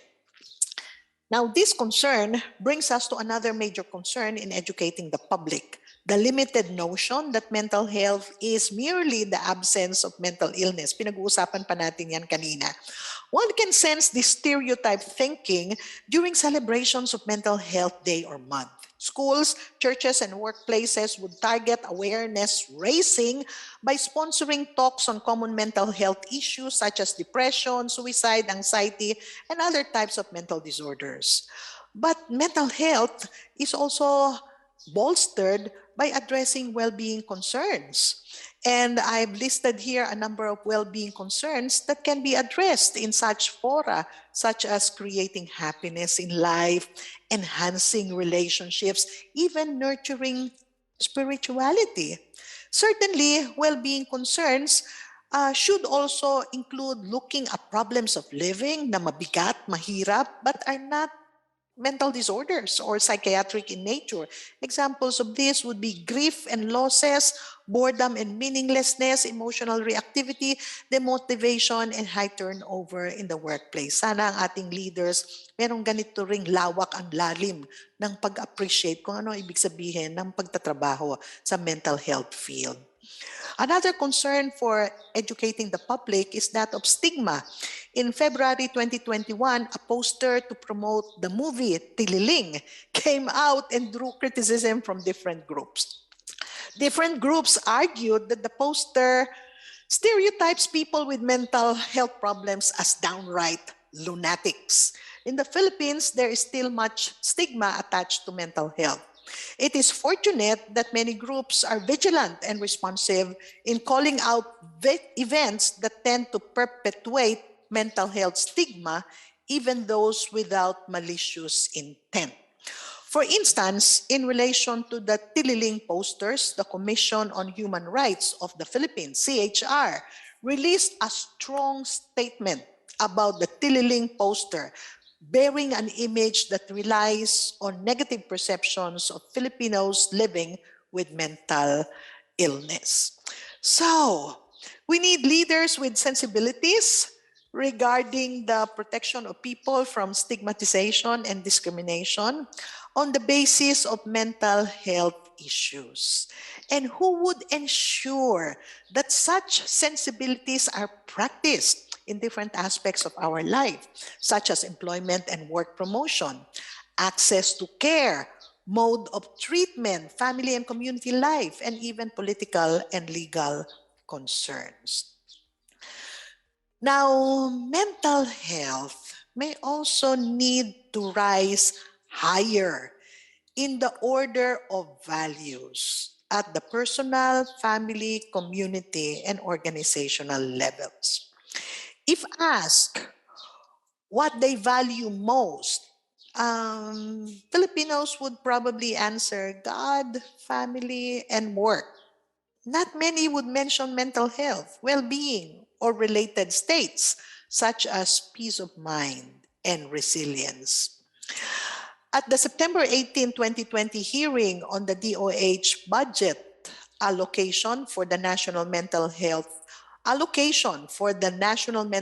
Program was pegged at 615 million pesos, equivalent to 5.69 pesos per capita. Now, House Representatives Kimbo and Suntay stated that such is a grossly insufficient to respond to the mental health needs of Filipinos. Totoo naman talaga. And asked for an additional 1 billion pesos. So, we need leaders who are passionate about mental health, monitoring developments on budgeting, policy formulation and programming, and advocating for sound approaches and decisions. So many things need to be done to bring wellness and wholeness into the lives of our people.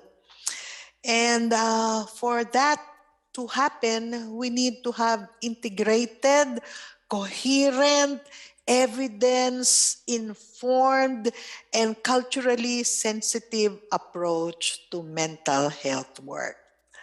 Thank God, the Philippine Council for Mental Health has done their assignment and has put together and adopted a national mental health strategic framework for the next 5 years. So, focusing on mental health and well-being of the Filipinos, the strategic framework would target improvement of programs on prevention and promotion of mental health. It would enhance information system and research work. It would enhance effectiveness of mental health services and support efficient governance of mental health programs. All these activities would be guided by the following approaches. The more biopsychosocial approach that addresses the tendency in the present to be more medical and clinical in our orientation to helping people with mental health problems.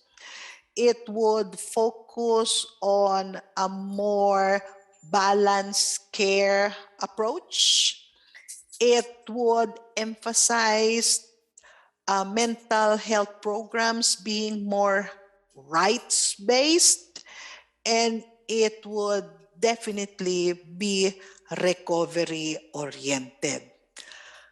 The mental health program would target the whole of society, engage the whole of the government in developing a competent and compassionate health system. It also carries a framework for capacity building, okay, which would target improvement of government governance and leadership, improvement of mental health information systems, and improvement of mental health services. Let me just give a short discussion on four elements of the framework that I think are worth noting of. One is the framework puts emphasis on reorienting, reframing, expanding our understanding of mental health from a more clinical illness orientation to one that addresses the well-being of the whole population, which includes the normal and the healthy. Two, the framework is more integrative and is referred to as biopsychosocial spiritual framework. It is expected to remedy the neglect of the psychosocial and spiritual dimensions in understanding and dealing with mental health issues. Three, the framework is systemic in the sense that it highlights how social cultural factors affect the mental health of an individual. And lastly, the expanded view of mental health and the more integrative character of the framework is saying that the pursuit of mental health is not only the concern of the sick and the mental health professionals, it is everybody's business. And so we need leaders who are able to rally different sectors of the society, of the community, for concerted action for mental health. Now, the need to pursue cultural relevance in mental health is a big challenge. It is not about nationalism, no, no, no, but more about validity and subsequent effectiveness of our interventions. We would be most able to facilitate personal and whole system change if our concepts and interventions resonate with the psyche and cultural realities of our people. Ang malungkot lang, we note that there is still strong reliance on Western models in addressing mental health concerns. I once attended an introduction to a mental health service that a group wants to offer for free to the community. The group must have spent money to pay for the services of the consultant. I was appalled that the service program being offered has many loopholes and that the consultant was not even a mental health professional. I guess what got the group excited in bringing the service to the community was that it was developed abroad. Ika nga, stateside. So lastly, we need leaders who have the vision of seeing their people experience wellness, wholeness, growth, and healing, and would have the diligence to educate themselves on the science and management of mental health, as well as the wisdom in choosing people who will work with them in making their vision come true. So thank you for your invitation and for being here with me in this morning's session. Thank you very much, Doc Bolet, for the very informative talk on the importance of having knowledge and acceptance on the significance of mental health in the workplace. While the data is very alarming, I believe that leaders in the CES community are also taking their initiatives in advocating for awareness and setting up proper channel within their organization. Like in the DENR, we have this called Padayon program, which have 4 E's framework: educate, equip, ex- e- emerge triumphant, and express to heal. So, ladies and gentlemen, we have our own setups, we have our own challenges, and we have also our own programs for this mental health. And our next topic is leadership skills for future ready and resilient organization. This session is all about giving emphasis to the value of building a mental models that guides people within our organization to be resilient and future ready. This will provide us new lenses, handles, and lessons on building a culture. And to help us understand more, our second subject matter expert is known as the father of knowledge management, or KM, in the Philippines. After co-founding the Community and Corporate Learning for Innovation, or CCLFI, in 1999, starting the first KM course in the University of the Philippines in 2001, and spearheading the establishment of the KM Association of the Philippines in 2002. CCLFI is a social enterprise advocating knowledge management, organizational, and personal learning and change and innovation in the Philippines. He is the chief expert in KM in the Asian Productivity Organization in Tokyo, a vice chair in the Society of KM Professional, and a member of Intovision 100, a global network of 100 leading KM practitioners. His past engagement includes consultancy works with the World Bank, Manila, European Union, the ASEAN Development Bank, the United Nations Development Program in Bangladesh, Cambodia, Philippines, and New York, Islamic Development Bank, just to name a few. His vast experience includes years of faithful service as government executive. He was part of the development of the Economic Research Group for the Department of Finance, Economic Intelligence Bureau. He also served as the Assistant Secretary for Policy of the National Security Council, as well as member of the CES board in 1995. My dear friends, let us all give a virtual warm up applause to Dr. Serafin Talisayon.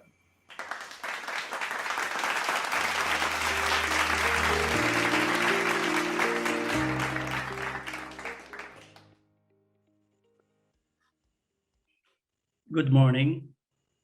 It is an honor for me to talk before career executive service officers of our government.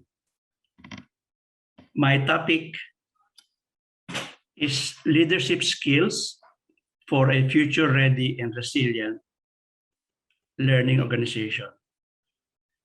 And the way I will organize my talk is via the 5 disciplines of a learning organization. So let us start with the first discipline. According to Peter Singh, who is the acknowledged guru of organizational learning, the first skill, the first discipline of a learning organization is managing your mental models. In other words, the skill of managing your assumptions. Peter Singh, about 3 decades ago, wrote a best-selling book. It's called Fifth Discipline. And this triggered a new specialization on learning organizations. Okay, discipline number 1 is about awareness of your assumptions, especially your hidden and limiting assumptions. It means willingness to revisit, test or validate, and even revise those assumptions. You know, in business, this is a serious thing because disruptive innovation starts with a completely new and better business model. In other words, a completely different set of business assumptions. Here are some examples. Encyclopedia Britannica closed down. It was disrupted by Wikipedia. Wikipedia is a kind of project based completely on different assumptions. Practically zero cost, widely accessible, crowdsourced.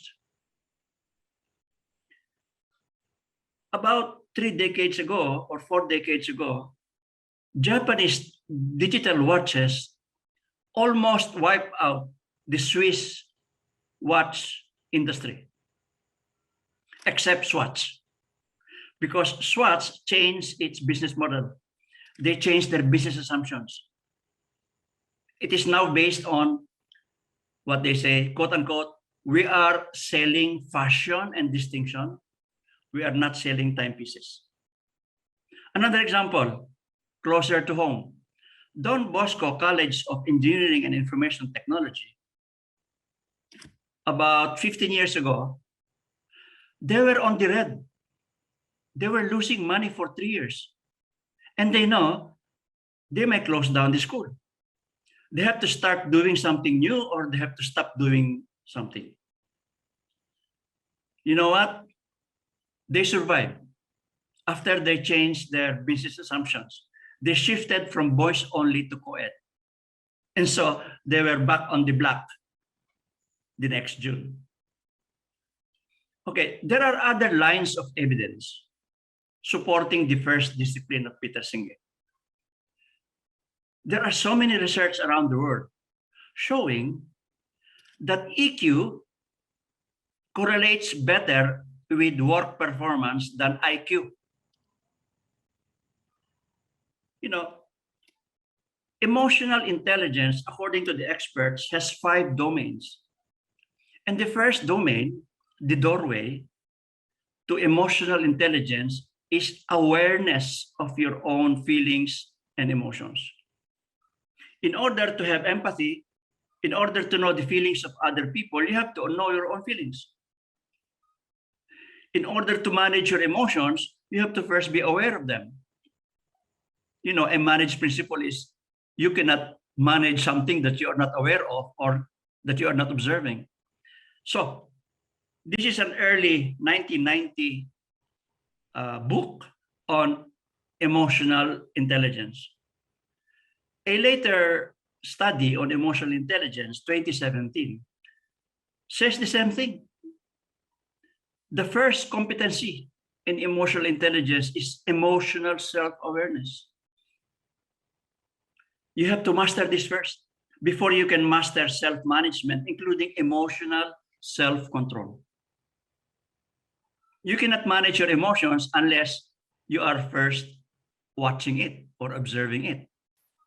And I will give an example later. Here is another line of evidence. Do you know what is the most important leadership skill according to world leaders? Well, this article from Harvard Business Review answered that question. What they did was they interviewed 75 members of the Stanford Graduate School of Business Advisory Council. The Advisory Council consists of world leaders, not only in the US, not only in business, it's also in government, in NGO, in other countries, and so on. And what they did, they interviewed these world leaders. They asked them, what is the most important leadership skill? And I was so surprised and happy to learn that according to this article, the 75 members of the Advisory Council were almost unanimous that the most important capability or skill for leaders to develop is self-awareness. It supports the first discipline of Peter Senge. Finally, let me give you a little bit more traditional example. You know, the Japanese, they have a tradition. According to them, the emperor must have 3 qualities, symbolized by, first, the sword. The sword symbolizes political power, physical power, military power, and the valor associated with power, political power. The second symbol is the jewel, which stands for benevolence coming from having wealth, having money, having resources. But the third symbol is the most important. According to Japanese, the most important symbol is the mirror. Yata no Kagami, according to them, which stands for wisdom that comes from self-knowledge and self-management. You know, if you have a leader who has plenty of political power and plenty of resources, but this leader cannot manage himself, is not self-aware, that's a very dangerous leader. I am tempted to mention an example, but I will hold back myself. So let me ask you a question. You have the authority. You are a government executive. You are a CESO. You have the authority and the resources, or the command over resources. But do you have the mirror? Do you look at yourself? Are you aware of your assumptions, your feelings? We will dive deeper into that. So, in summary, the most important skill of a leader is self-awareness. Okay, let's go to the second discipline of a learning organization, according to Peter Singh. Let us say that somebody said something that appears insulting. You have two choices. You can get angry and say or do something because of that you may regret afterwards. Or you can be aware of your anger at the moment the anger emerges in you. You are self-aware. You're practicing the first domain of emotional intelligence. If you are aware that you are angry, you are conscious and you have the decision what to do based on that anger. For example, you can decide to study what triggered the statement, the insulting statement. You can decide to study the event and even go at the root cause. Here, you are managing or controlling anger. But in the first instance, anger is the one controlling you because it is an automatic reaction of the ego. You're not thinking, it's just an automatic reaction. No? So, it is not your decision. It is the anger controlling you. So, when you are aware, when you are self-aware on a moment-to-moment basis, you are given the power of choice.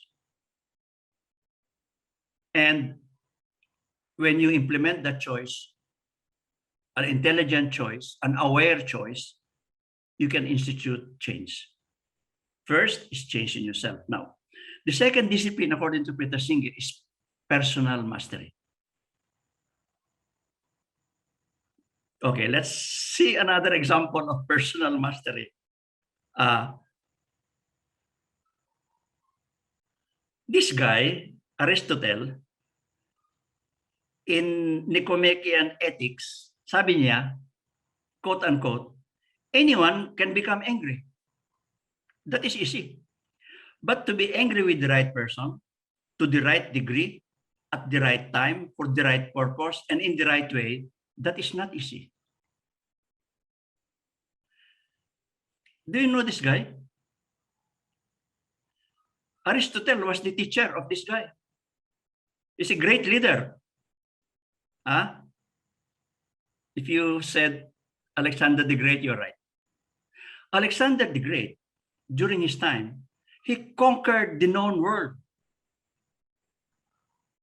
But before that, he was mentored by Aristotle on how to conquer the world within.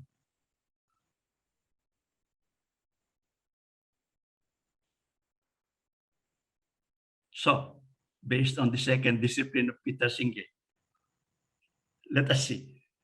Suppose you assess yourself now in terms of self-mastery. You don't have to say it aloud. Just think to yourself. On a scale of 0 to 10, where are you in self-mastery?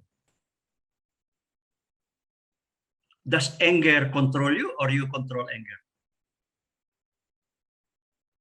By the way, you can be angry,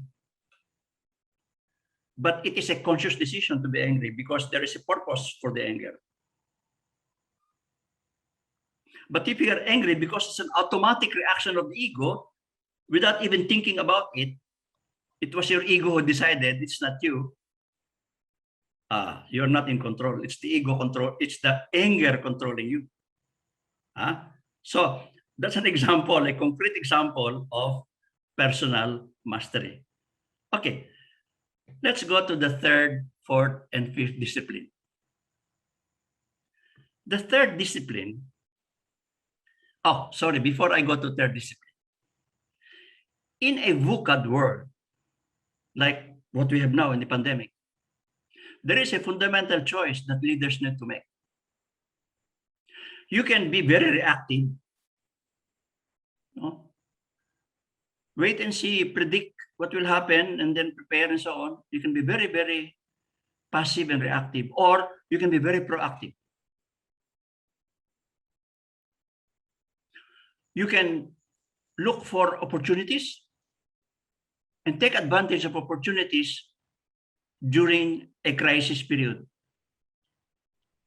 So, what do?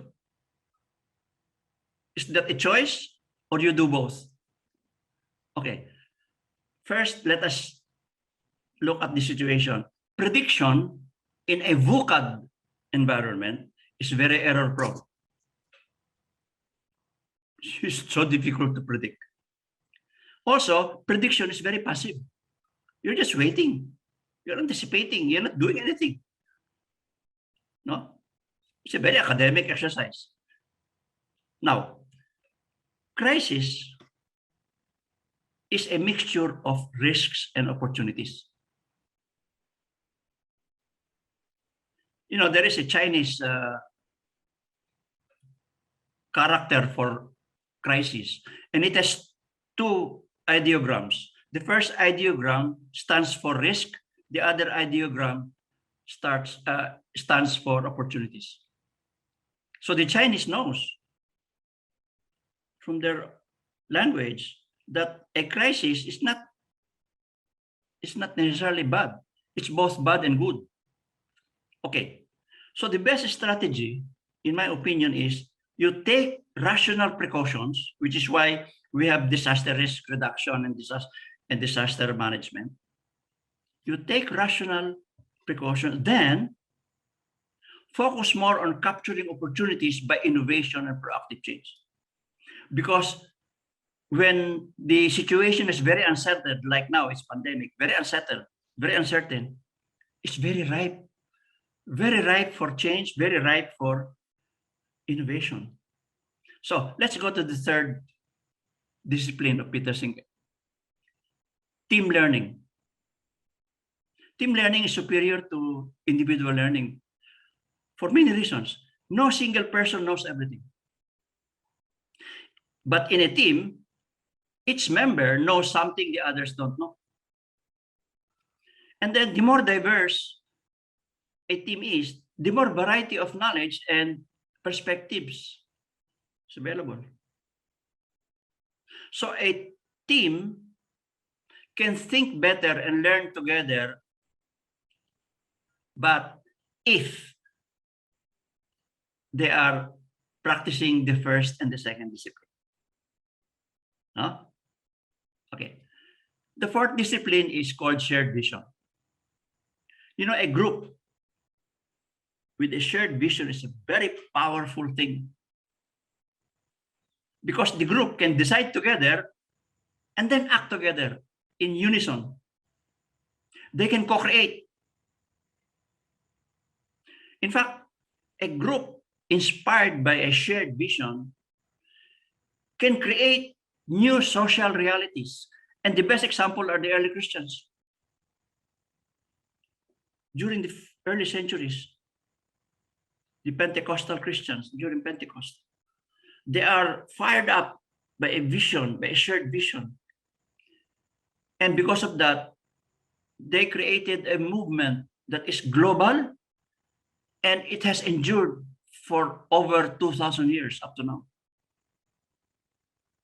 Okay, the fifth discipline, according to Peter Singer, is systems thinking. The cover of his book is letter V, the fifth discipline. The title is the fifth discipline. It's about this one because this is the most important. Okay, actually, systems thinking has a very all-encompassing meaning, such as the purpose must be inclusivity. Everybody must be there. Walang etsapuera. Walang exclusivity. Hindi pwedeng kami-kami lang. Kayo-kayo lang. No. Tayong lahat. Inclusivity. Walang iwanan. Interest should be planetary rather than national, or national rather than ethnic tribal. No? And when you are observing, look at the whole forest, hindi lang yung individual trees. Okay, when you analyze causality, hindi pwedeng nakatingin ka lang sa symptoms, yung effects. Look at the interconnections underlying the symptom. The connectivity, the interactions. Merong magandang saying yung mga NGOs, yung mga development NGOs, sabi nila, think globally and act locally. Malaki yung perspective, pero do what you can do within your small sphere of influence. No? Merong mga counter-local eh. They have a very narrow interest, and then they have their power is much bigger than what? Delicado? Okay. And look at the whole person. Because we are not just body. We are not just emotions. We are totality, spirit, soul, mind, emotion, body. We are not just our ego mind. Although, if you will observe yourself constantly, you will notice that 90% of the time, ang umaandar yung ego mind. Eh. Yung soul spirit, bihira kumandar. When you do random acts of kindness, yan, soul spirit yan. Pero 90%. Okay. This book is a very interesting book. Sabi nila, 1/3 of failed business decisions are driven by ego. 2/3 of executives never explore alternatives once they make up their mind. As if they're the only one in the world, no? 89% of managers, ang laki, 89%, push their decisions through by persuasion or edict and not by the value of their ideas. Para silang diktador. So, ego-driven decisions by leaders are very costly. Better they are not leaders, because if you are ego-driven and you put them in a high place, ang laki ng impact. Okay. William Isaacs, estudyante ito ni Peter Singh, graduate student, yung kanyang doctorate, ang kanyang advisor si Peter Singh. After his doctorate, he wrote a book. Anyway, he wrote a book about dialogue, combining all of this. Ito, yung kanyang libro. Now, to give you a very capsule idea of what is dialogue, according to William Isaacs, ito yun. It is not debate. It is group inquiry. Tapos, you must be aware of your premises. Yung first discipline, awareness of assumptions rather than unconscious premises. And then, suspend judgment. Don't always assume that you are right. Maybe you are, but suppose you are not. You will fight. You will invest your ego and you will fight to the death to defend your idea. No? See things in one way. Be willing to see things in other ways, in new ways of seeing. Separate pieces complete jigsaw. In other words, when you are having a brainstorming, the members of the group have different pieces of the jigsaw puzzle. Eh paano ngayon kung meron dong isang member na akala niya lahat ng jigsaw nasa kanya, so hindi niya kailangan yung ano. Ayan ang mga destructive thinking. Individual knowledge, group knowledge. Personal ownership, group ownership. Okay. I'm nearing the last few slides of my presentation. According to Peter Singh, the highest stage of dialogue is called generative dialogue. So according to him, there are 4 stages of dialogue. The first stage is false harmony. Dito, importante yung grupo pero walang learning. Ang nangyayari dito, kung sino pinakamaingay, kung sino may authority, sinong boss, siya masusunod. So, it's called false harmony kasi yung iba na quiet, sige na nga, okay na sa akin, basta wala lang away. They want harmony rather than truth. No? And agreement is not really agreement. It is because of dictation by somebody who is higher in authority or has so-called more knowledge. Okay. Stage 2 is democratic debate. If the people are willing to respect the views of others, then they can go from 1 to 2. Number 2 is democratic debate. Everybody is heard. Everybody will listen to everybody's opinion, pero meron pa din ego investment. Meron pa din self-interest. My idea versus your idea. So, how do you settle the issue? So, majority rule. Okay, a trade-off. Okay, I will agree to this if you will agree to this. So, trade-off. So, that is stage 2, democratic debate. Okay. Stage 3 is reflective egalitarianism.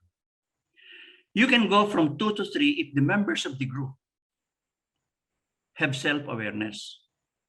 They're able to know their assumptions. They're able to compare each other's assumptions. And because of that, they're able to come up with win-win solutions. Everybody is a winner. Okay. The final 4th stage, ito yung generative dialogue. Sa generative dialogue, mas importante yung group idea kaysa sa individual idea. And they are learning from one another like this. But here, they are willing to let go of their individual idea and combine their individual ideas. So, parang dugtungan para makabuo ng mas maganda kaysa sa individual idea. It's a better group idea that will come out from the individual idea. Na it will not come out kung kanya-kanya. It will not come out if people are not willing to think outside their box. Because kanya-kanyang box eh. No? So dito, people are now thinking outside their favorite box. And so they're able to create something new. They're able to generate. Kaya, generative dialogue.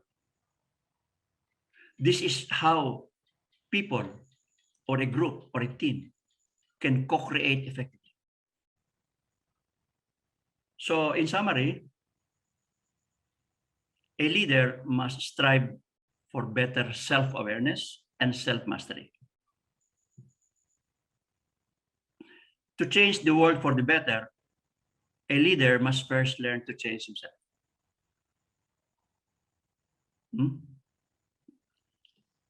You cannot help people manage the pandemic if you cannot even manage it yourself. If you must be emotionally stable and emotionally mature in order to help your staff who are less emotionally stable or less emotionally mature. If you are rattled by the pandemic, how can you help people who are also rattled by the pandemic? So you have to be ahead of your people in terms of self-management, self-mastery. Okay. Instead of passively predicting or reacting to changes in a VUCAD world, it is better for a leader to proactively initiate innovation and change. Because a VUCAD environment is the right environment for making change. Because everybody is unsettled. No? People don't know what will happen. Well, if people don't know what will happen, you make it happen. But you have to be aware. You have to consult many people. Team learning. You cannot make decisions based on your own knowledge because you don't know everything. Finally, social transformation demands additional skills from a leader. And one of them is generative dialogues. And there are other skills. So with that, thank you for listening. And I hope we continue to keep in touch. Let me continue to share my screen because I have another, that's my last. So let us keep in touch. These are my emails. You can email me here. And I'm open for any question. But right now, we are ready for Q&A. So good day. Thank you very much, Dr. Afin or Doc Talisayon. That was a very impactful talk on the importance of self-awareness as a leadership trait. If I may share, during our Saldiwa training in the LAMP program, one of the foundational modules taught there was self-mastery by then CESB Executive Director Tonette Velasco Aliones. During the training, the resounding question we were asked to answer was, how well do you know yourself? It was this question that really opened my eyes to self-realization and management over how I process my feelings, how to better interact with other people by using empathy, and more importantly, how to resonate my outlook over my sphere of influence. I am sure that our sessions in attendance are very familiar with these terms and greatly relate with this. Moving on, our third topic is rising above politics, leading bravely amid adversities. This will provide us tips on how to become more resilient leader who restore stability amid chaos and leads the organization through recovery and victory. And to tell us more and perhaps share his journey, our third subject matter expert is a former senator, secretary of defense, and ambassador. He is a veteran broadcaster and professor of political science, communication, and business management. He earned his Bachelor of Arts in Political Science, Master of Arts in Communication, and Doctor of Philosophy in Political Science, all from the University of the Philippines. He headed the popular radio program Radyo Patrol of ABS-CBN when it was started 1969 until 1971. In December 1975, GMA Channel 7 started airing the first medical program on TV, Kapwa Ko Mahal Ko. To this date, he has been the producer and host of the program, which is still on air. He also heads the foundation bearing the same name. He served 2 consecutive terms as senator and authored, among others, the Generic Drugs Act, Magna Carta for Disabled Person, Consumer Protection Act, Armed Forces of the Philippines Modernization Act, and the Philippine National Police Reforms Act. In 1998, he became the first civilian head of the military establishment in more than a decade. He reorganized the Department of the National Defense to assert civilian supremacy over the military. he exposed the corrupt practices then in the administration of the Armed Forces Pension and Veteran Funds. He introduced the first online procurement system in the Department of the National Defense. In 2009, he was appointed first permanent representative of the Philippines in the ASEAN in Jakarta, Indonesia. He is also currently member of the faculty of the Ateneo School of Government and eminent fellow and member of the Academic Council of the Development Academy of the Philippines. He also teaches masters in business administration courses in Far Eastern University Makati. He regularly appears to the Sa Totoo Lang in 1PH Signal number 1 in Radio 592.0 FM weeknights. Our subject matter expert is also a black belter in our niche. Mga kababayan, it is my honor and pride to introduce to you Dr. Orlando Mercado. Sir Orly.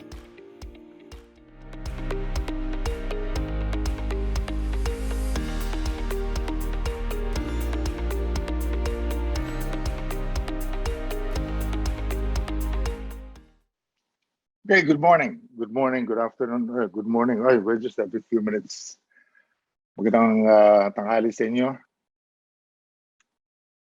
Okay, you can cue my slides.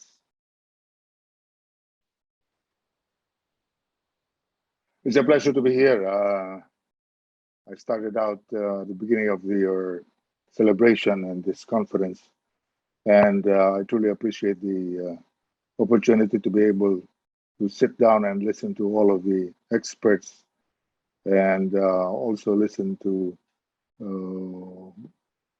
Tonet and everybody else who's involved in this particular activity. Napaka-importante nitong timely, itong pinag-uusapan natin sa araw na ito, resilience.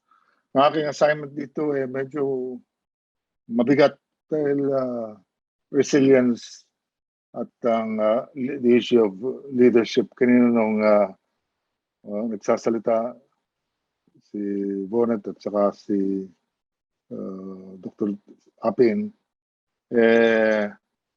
naalala ko talaga sa totoo lang hindi successes at saka hindi tips kung hindi how to overcome difficulties. Talagang appropriate dahil sa marami silang nabanggit na mga bagay na dapat natin.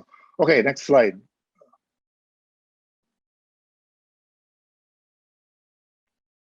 I'm having problems with, I can see it.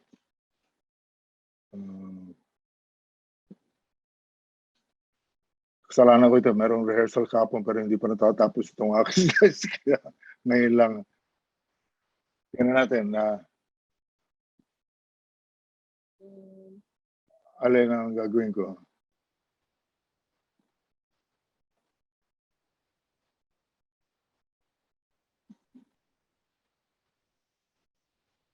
Stop share. Yeah, okay. Now it's there, okay.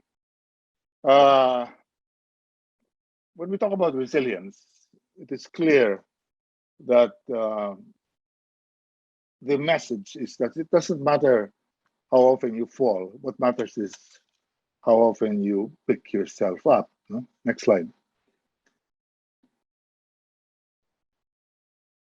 Next. Okay, next. As we can see here, resilience, as we all know, is our ability to be able to bounce back from adversity. Pero para maintindihan natin yung success and over adversity, napaka-importante rin ng tatlong bagay na lagi nasa isip natin. In the lobby of the Asia Pacific Center for Strategic Studies sa Hawaii, nandun lagi yung tatlong salita. Hindsight, insight, and foresight. parang mantra na ipinapaalala sa atin na napaka-importante na meron tayong paglingon sa pinanggalingan para maintindihan natin kung bakit tayo narito sa problemang ito na maaaring maging masyado mabigat, hindi natin mabata, pero we can be resilient enough to be able to overcome it and move forward. A lot of us don't give history that much of an importance. In fact, I remember when I came home from my last government assignment, which was as the first ambassador to ASEAN, Association of Southeast Asian Nations.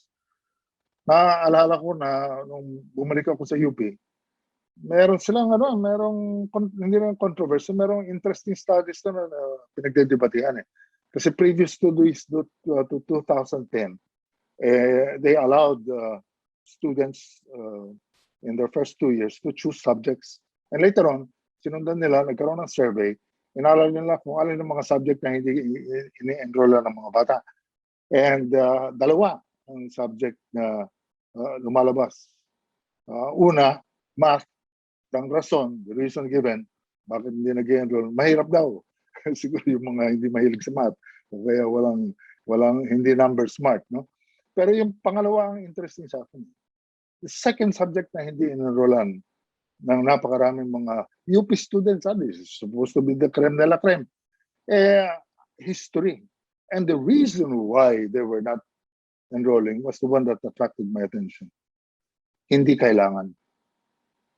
Doon ko nakita talaga na isa sa mga problema na binabata natin in our public life and in the fulfillment of our functions and our commitment to be able to be of service to our people is really dragged down by our lack of ability to really plan strategically, look at things strategically, to develop that foresight. But that foresight does not come about unless we have hindsight, which will make us understand where we are inside and go into foresight.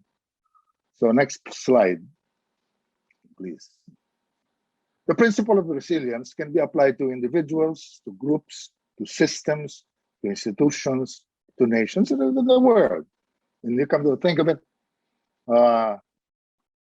nung tinatanong ko rin sila, ano bang magiging assignment ko rito sa conference na ito tungkol sa resilience? Sabi niya, you can talk about how you were able to develop resilience into the things that you went through in your life.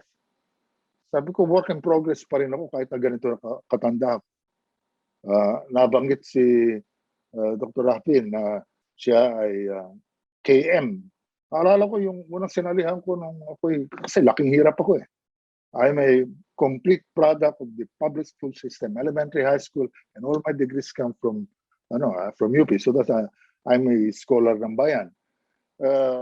Naalala ko yung Kabataang Makabayan na sinalihan ko. Unang organisasyon. Hindi yung mga frat ang nag-attract sa akin, kung hindi itong grupo ng mga we were really out to be disruptive and innovative to be able to change our political and economic system. And I was a student of politics, and so this interested me a lot. I was a long way. I did not know that I was going to be given a chance later on in my life to become a lawmaker and help start a debate on certain very important issues, which I felt were advocacies. Pero nung mga panahon yan, iba ang takbo ng utak ko. Talagang kung kinakailangan ng dahas na gamitin para mabago ang sistema na parang tayo inuusig ng mga otoridad, talagang dapat natin gawin yun. That particular individual commitment on myself led to many things.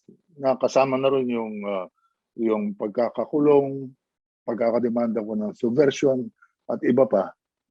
Pero somehow, totoo nga, maybe I learned resilience. I learned to cope with it. And now, if I look back, there were also times of panic and anger and frustration, and there were times that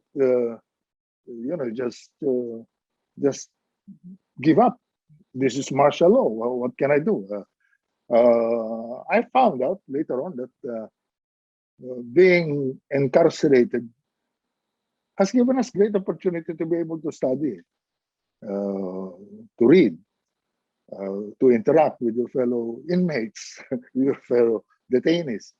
And naalala ko, nag-start kami ng karate club sa loob ng Ipil Reception Center. At, as a consequence, later on, even the guards were joining us in our karate exercises because they found it was useful.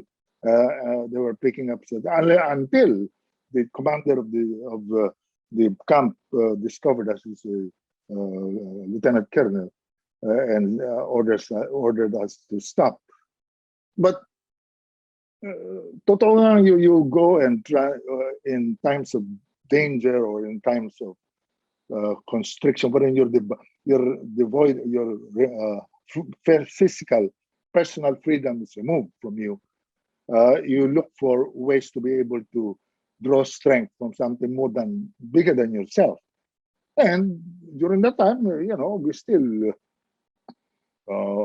believed in what I believed in during that particular time, that a centrally planned economy, a socialist economy would work better than the capitalist democratic system that we had. Later on, morph yun. Nagbago yun as I moved out.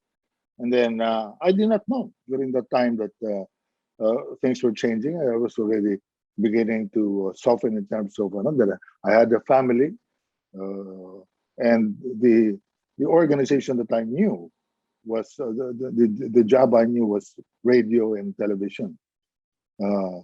As a consequence, things moved on. But siguro, ang naging gawain ko nun, when I look back,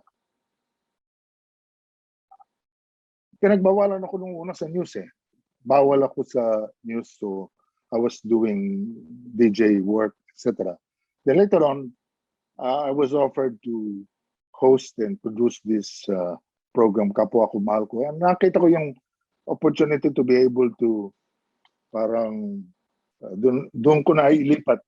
It was a sublimation of my left serve the people mantra straight from Mao Zedong during that particular time. And I felt good about what I was doing. I enjoyed it. And I knew it was not really going to the roots of the problem, which was poverty, etc. But being able to solve some of the problems of those who are grasping at straws, and it was a great opportunity. But unfortunately, I remember we were only a couple of months on the air in 1976 when there was a conference, a World Bank, IMF conference in the Philippines. Martial law pa noon, 76. Napanood ni Imelda, First Lady, yung programa namin, and she was aghast that we were showing poor people, etc. Samantalang, they were preparing to, they were tatakpan ng sawali yung mga slum areas, yung mga depressed areas. So we were stopped. And then that was my reality. Sabi ko, oh my God, I don't know if I'm going to be arrested again or kaya I'll get into problems again. And I was already beginning to build anew my career in radio and television. Fortunately, later on, we were able to bring it back, and things changed. Pinoy Aquino assassination, etc. I went back to the streets again. This time, I was no longer a fire-breathing Marxist-Leninist. I was basically already a moderate, and later on, as a consequence of the division during the opposition to Marcos and to martial law, the opposition was divided between boycotting the 1984 elections for Batasan Pambansa or joining. The left decided to boycott, and the moderates said we should join, and I was tasked. I was asked to run in Quezon City, and I won my first seat in Quezon City. It was really an effort wherein I felt we were going to be cheated anyway, and we were ready to lose. But things had changed because of the Ninoy Aquino assassination, and as a consequence, it was relatively easier for me to win. And then thereafter, I was asked to run for the Senate. I do remember that Cory Aquino, President Cory Aquino, when she invited me to join called me to Malacanang. It was the first time I've ever been to Malacanang since she won. And after the campaign, I went back to radio and TV. And the first thing she told me, Orly, of all the people I did not give a good job after I sat as president, you're the only one who did not complain. I said, Mom, no, you gave me a good job. So I enjoyed my appointment. She appointed me as head of the Luneta of the National Parks Development Committee. It's a job of former columnist Duroy Valencia. I said, Mom, I enjoyed my work. He said, no, because of that, I want you to be in my list of 24 candidates for senator.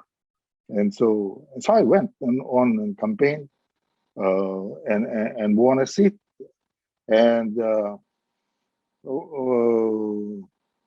when Dr. Bautista was mentioning earlier that I filed a bill for mental health in 1989, she reminded me that there were so many bills, there are many important bills that I filed, that I fought for, that did not succeed.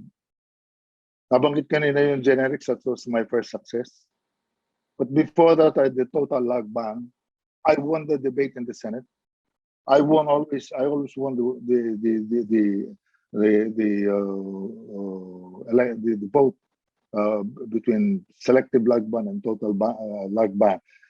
But unfortunately, the House killed it every time in the 12 years that I was in the Senate.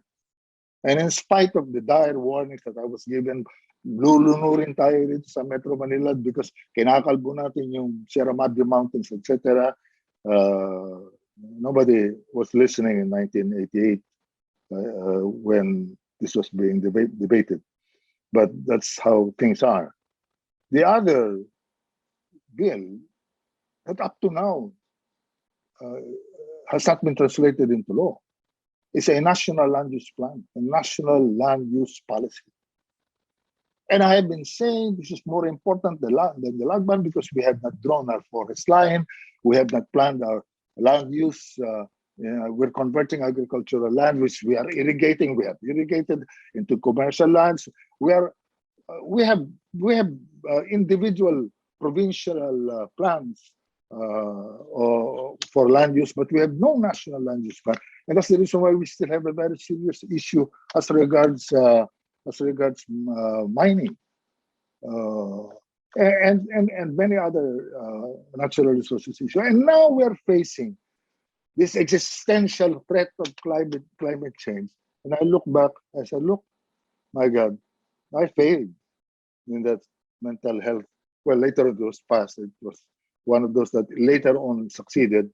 But the total ban on logging and the national land use policy, the other bills that succeeded, like the Clean Air Act, etc., were. But I do remember during the time I was active in the Senate, my political advisors were telling me to to maybe just allow other people to take on the cudgels on the environmental issue, because it was not high in the priorities of voters. But I felt during that particular time that it was necessary to be able to articulate this. And now if I look back, it's clear to my mind that it's not about me. When you're making when you have a role to play during that particular time, a policy maker, policy making is not about you. It can have, you may be, I think I was able to contribute maybe a small brick during the building of the foundation for these particular policies. But that's my contribution. The law may not contain my the notation that I'm the principal author anymore, because later on when it's passed, others have taken the cudgels. And I was so glad also that some of my students, like Lauren Lagarda, who took up the environmental issue with gusto, made me so proud later on that she became a true advocate. She was my student in UP. So the point now that I would like to stress is that we all have our contributions, just individuals, groups, systems, institutions, nations, and the world itself cannot be resilient unless we start with ourselves. Okay, so it's self-mastery again, as it has been mentioned earlier. Next slide, please. Okay, next. The elements of resilience. Okay. Napaka-importante dito eh. Adaptability, learning, and flexibility. And one of the most important things I learned as a politician was that really politics is the art of compromise. So it is also one reason why we have very low regard. Most people have very low regard for politicians. In fact, they think of politicians as the lowest forms of life. And that's not surprising. Why? Because we say something now and then we propose something, but later on we change, we adapt. And I do remember during legislation that there were serious issues that were in the quid pro quo was that you wanted the votes for the main concept of what your public policy are promoting, but at the same time you have to give in to certain interest groups that have a voice and a vote on this particular public policy. So sometimes to be able to pass it, you have to compromise and agree to this quid pro quos. So it is important that there is flexibility and you are able to adapt. But I do remember, and maybe this is the reason why even today, as I try to follow this issue of climate change, we are still learning. And we're trying to get public policy that is based on evidence and empirical data and science. So actually, this is a real struggle, and it requires us to have a long view, or else, if you're going to be depressed about things that don't work, it's really, especially when it comes to public policy, it's really depressing. Yung bang, ako napunta na ako sa, pag binabaan na tayo rito, yung bang bumabalik sa sarili mo yung sinasabi ko na nga ba, ang tagal-tagal ko sinasabing ganyan ang mangyayari sa atin. And then now, and people don't even remember things. So this is very important. It's also very important, I picked up kanina yung, there are two very important things that we have to remember. And this is from your expert from meritocracy and incorruptibility. To be resilient, to me, I believe that it is very important yung self-awareness. Now, the pressures of power, the thing I learned is that I was really on the danger zone. I was getting to be recognized by people because of my work, not because, talagang media yan. In media, invariably you're there not to promote yourself, but you're there as an instrument. However, the thing that happens is that you become a public figure, a household name, and that invariably has power in itself, and you have to grapple with it. You have to be in a what do you call it, a sumo match with your own ego on this particular issue, because that can really go to your head. Popularity, money, and power. And so these things are your three areas where you have to constantly remind yourself, look at the mirror, and if I may use Pin's mention of Japanese emperor, a mirror is very critical as a weapon to really give you an insight into yourself. One of the other things that we need to remind ourselves, maybe our child psychologists and our psychiatrists can give me the explanation. I've always heard that children are more resilient than us adults. I guess there's a scientific explanation is clear to medical practitioners, but maybe it's because of they're in the formative years, and they can put back, they can put in the inner recesses of their minds the serious challenges to their own safety and their own stability happen. So, but we do know that there are ways to be able to move forward, to be able to fight the stresses of public service. And part of that is really the challenge of staying or warding off corruption. Many of our candidates now mentioned this as the most serious problem of, but the more important thing is to be able to ask them, to ask ourselves, how would you deal with this particular challenge of corruption? I would like to think that it is not, truly, it's not easy. And when you come to think of it, my experience, it was earlier mentioned that I quarreled with I actually quarreled and had a serious fight with the top generals during my time, largely because of the fact that I said it was necessary for us to recover or to fix the pension fund and the veterans fund.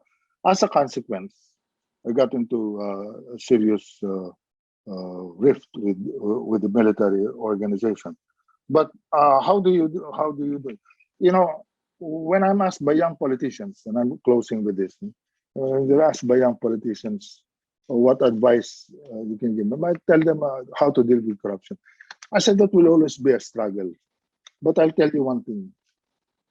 Personally, I think it is always a choice between making money and having history treat you well after you pass away.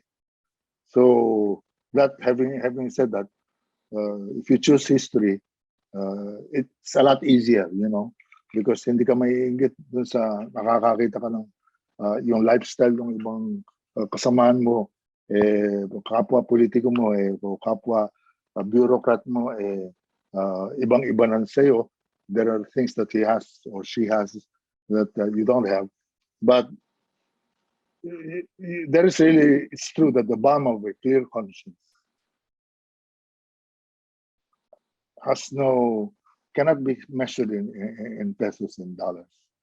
And so with that, I just would like to say that in closing, we may not solve all of the problems. We may come out swearing in to this public office and saying we're going to do our best, etc. You do your best, but the thing to ask yourself always is, have I made a difference? Or how can I make a difference? And when you're done, you can ask yourself, did I make a difference? Sometimes I say, minsan na talagang ang katanungan natin, pag translate mo sa Tagalog yung did I make a difference is that may diferensya ba ako? Is that the difference I want? On that note, I close by quoting Theodore Roosevelt, who said, "The boy who is going to be a great man must not make up his mind merely to overcome 1,000 obstacles, but to win in spite of 1,000 repulses and defeats." So thank God for all our troubles and defeats and our problems, because this is what makes us make a difference. Thank you very much. Thank you very much, Senator Orly Mercado. Indeed, your wisdom and sharing your leadership journey is very much keep us alive and inspired. And again, Doc Bolet, Doc Afin, and Doc Orly, thank you very much to provide you for a very brief summary what we've learned today. We are able for us to recognize and understand deeper the significance of mental health in our life. It is a concept that needs immediate and imperative approach to avoid grave consequences. Second, we've realized the magnitude of self-awareness and self-mastery play in the totality of our brand of leadership. And last, we are able to appreciate the value of having principles and conviction resonate and identify you as a person through one's leadership. With that, I wish everyone today a sound mind, a tempered heart, and a brave soul. Take us in our will and ang makakalikasang araw po sa ating lahat at po ang Career Executive Service Officers. Thank you very, very much to all of our speakers and, of course, to you, our moderator, for your dedication in creating an atmosphere for learning and growth in your respective fields. And as a token of our gratitude, we would like to present to you these certificates of appreciation to be presented by the Undersecretary Ricardo P. Bernabe III. On behalf of the Career Executive Service Board, please allow me to read the citation and award these certificates of appreciation to the following session speakers and moderator. Violeta V. Bautista, Professor Emeritus, University of the Philippines, Diliman. Serafin D. Talisayon, former member, Career Executive Service Board and Faculty, University of the Philippines, Technology Management Center. Orlando S. Mercado, former Senator and Secretary, Department of National Defense. Hiro V. Masuda, Director for Strategic Communications and Initiatives, Department of Environment and Natural Resources, for having shared their expertise as resource speaker and moderator during the 2021 CES Lifelong Learning for Leadership Congress with the theme Resilience 4.0, Courage, Agility, and Future-Ready Leadership. Given this 9th day of November 2021, signed Maria Marcy Cosare Ballesteros, Executive Director, Career Executive Service Board.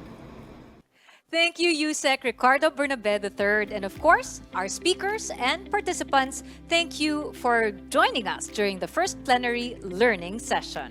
Now, before we end today's program, here's a special performance entitled Hibang sa Awit, prepared for us by the Malaya Dance Theater to uplift our spirits.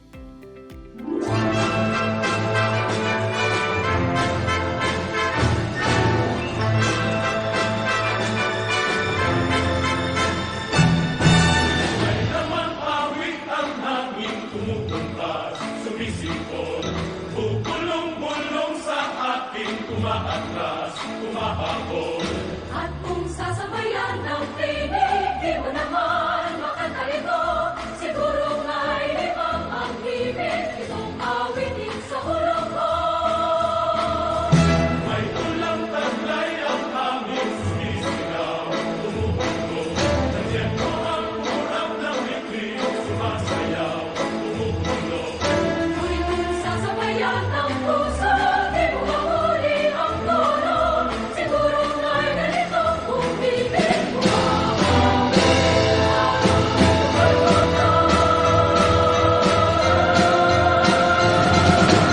May namang awit ng hangin, kumukumpas, sumisipol. Bumulong-bulong sa akin, umaatas, umababol.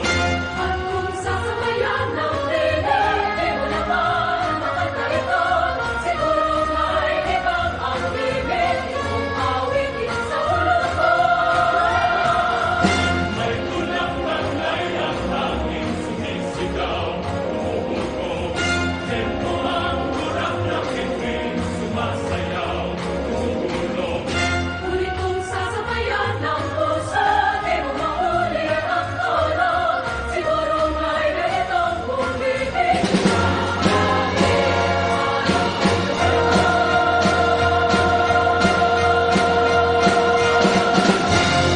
Ikot sumisirko, kadami di mapalaban. Pinigilan puso ko, sa awit na aking kamay. Ikot sumisirko, kadami di mapalaban.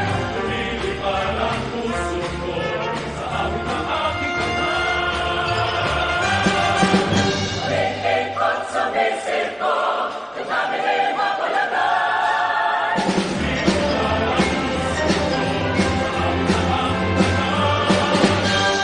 Ikot sumisirko, kadami di mapalaban.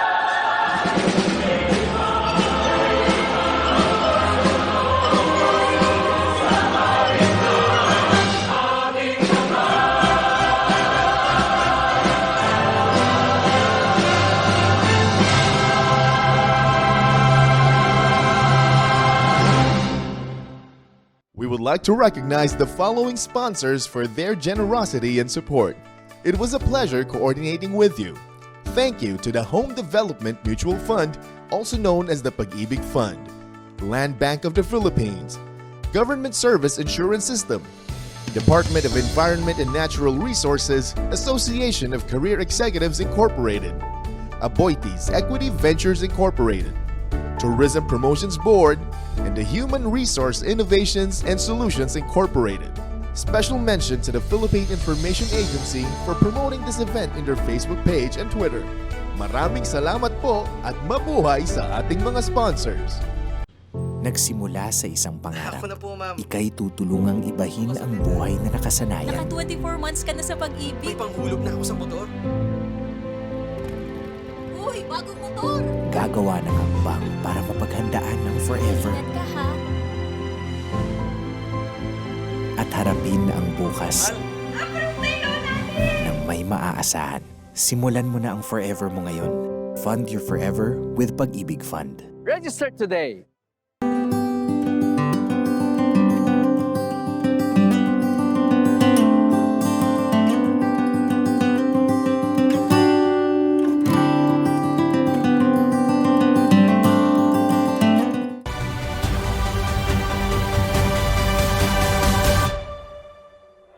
Aboitiz, 100 years of advancing business and communities. URIS guides organizations on their road to business transformation and success. This is just the beginning of our CESCon 2021 and our month-long celebration of CESB's 48 years. Now, some of today's highlights include our Pagsalubong, dedicated to our new CES eligibles, as well as inspirational messages from our VIPs and Ramon Magsaysay awardee. Life is certainly what we make of it. Kaya, Padayon lang po. We also ended on a high note with a plenary learning session which laid the foundations for a resilient organization with people, culture, and leadership. But seeing is believing, so please watch this video of today's highlights. It's one of the biggest gatherings of CES officers with courage, agility, and future-ready leadership. What better way to start that than with CESCon 2021? The Career Executive Service Board has unceasingly looked for opportunities to gather and to touch base with the leaders. As an achievement, it's also time for us to step back. What have we done to come this far, this moment? It's really a time to celebrate 48 years.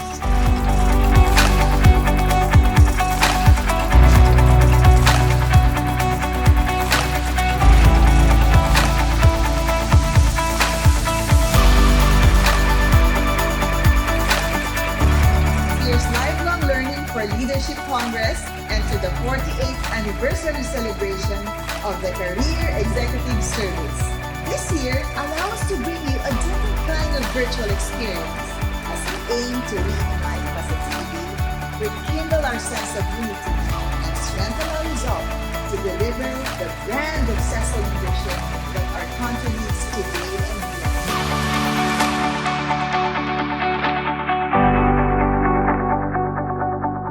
The CASB has always been committed in equipping leaders and maintaining the spirit of excellence in government. May this event inspire more innovative solutions that will improve your capacity to bring the best service to the public.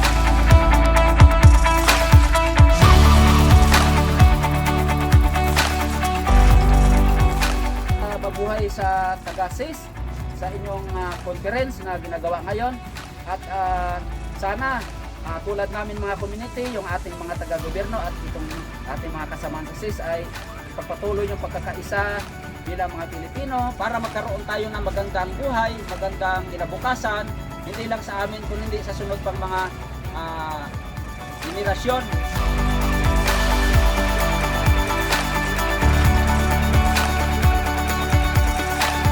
CESB is proud to honor CESOs who during this pandemic have shown us what compassionate leadership is all about.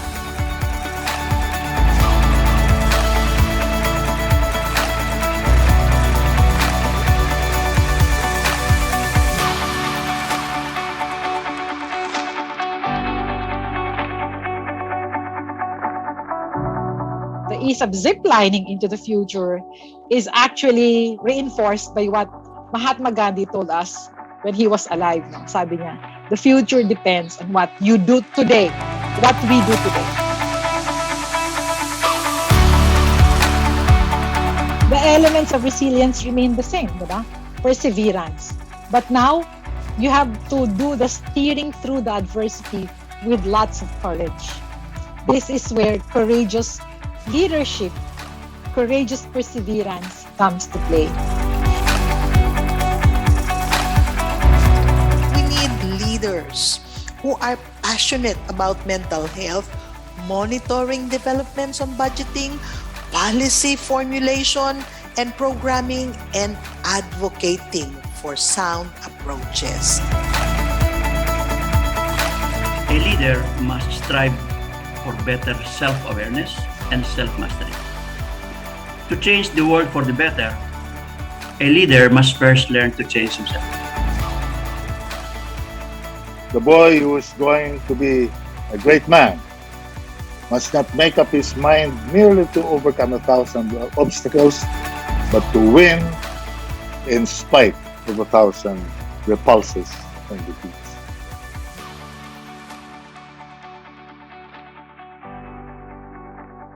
There you have it. I hope you enjoyed today as much as I did. Please join us again tomorrow for day 2 of CESCon. Same time, same link. I'm Isa Litton, your host. Maraming salamat po at magandang hapon!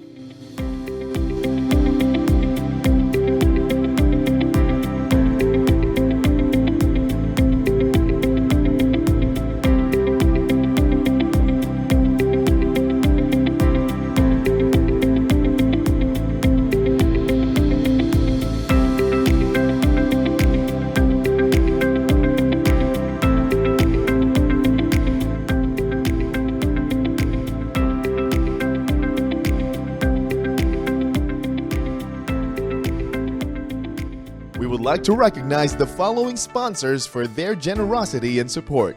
It was a pleasure coordinating with you. Thank you to the Home Development Mutual Fund, also known as the Pag-ibig Fund, Land Bank of the Philippines, Government Service Insurance System, Department of Environment and Natural Resources, Association of Career Executives Incorporated, Aboitiz Equity Ventures Incorporated, Tourism Promotions Board, and the Human Resource Innovations and Solutions Incorporated.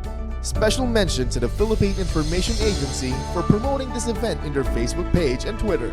Maraming salamat po at mabuhay sa ating mga sponsors. Nagsimula sa isang pangarap, ika'y tutulungang ibahin ang buhay na nakasanayan. Naka 24 months ka na sa pag-ibig. May panghulog na ako sa motor. Uy, bagong motor! Gagawa ng hakbang para mapaghandaan ng forever. Ingat ka ha. At harapin ang bukas ng may maaasahan. Simulan mo na ang forever mo ngayon. Fund your forever with Pag-ibig Fund. Register today.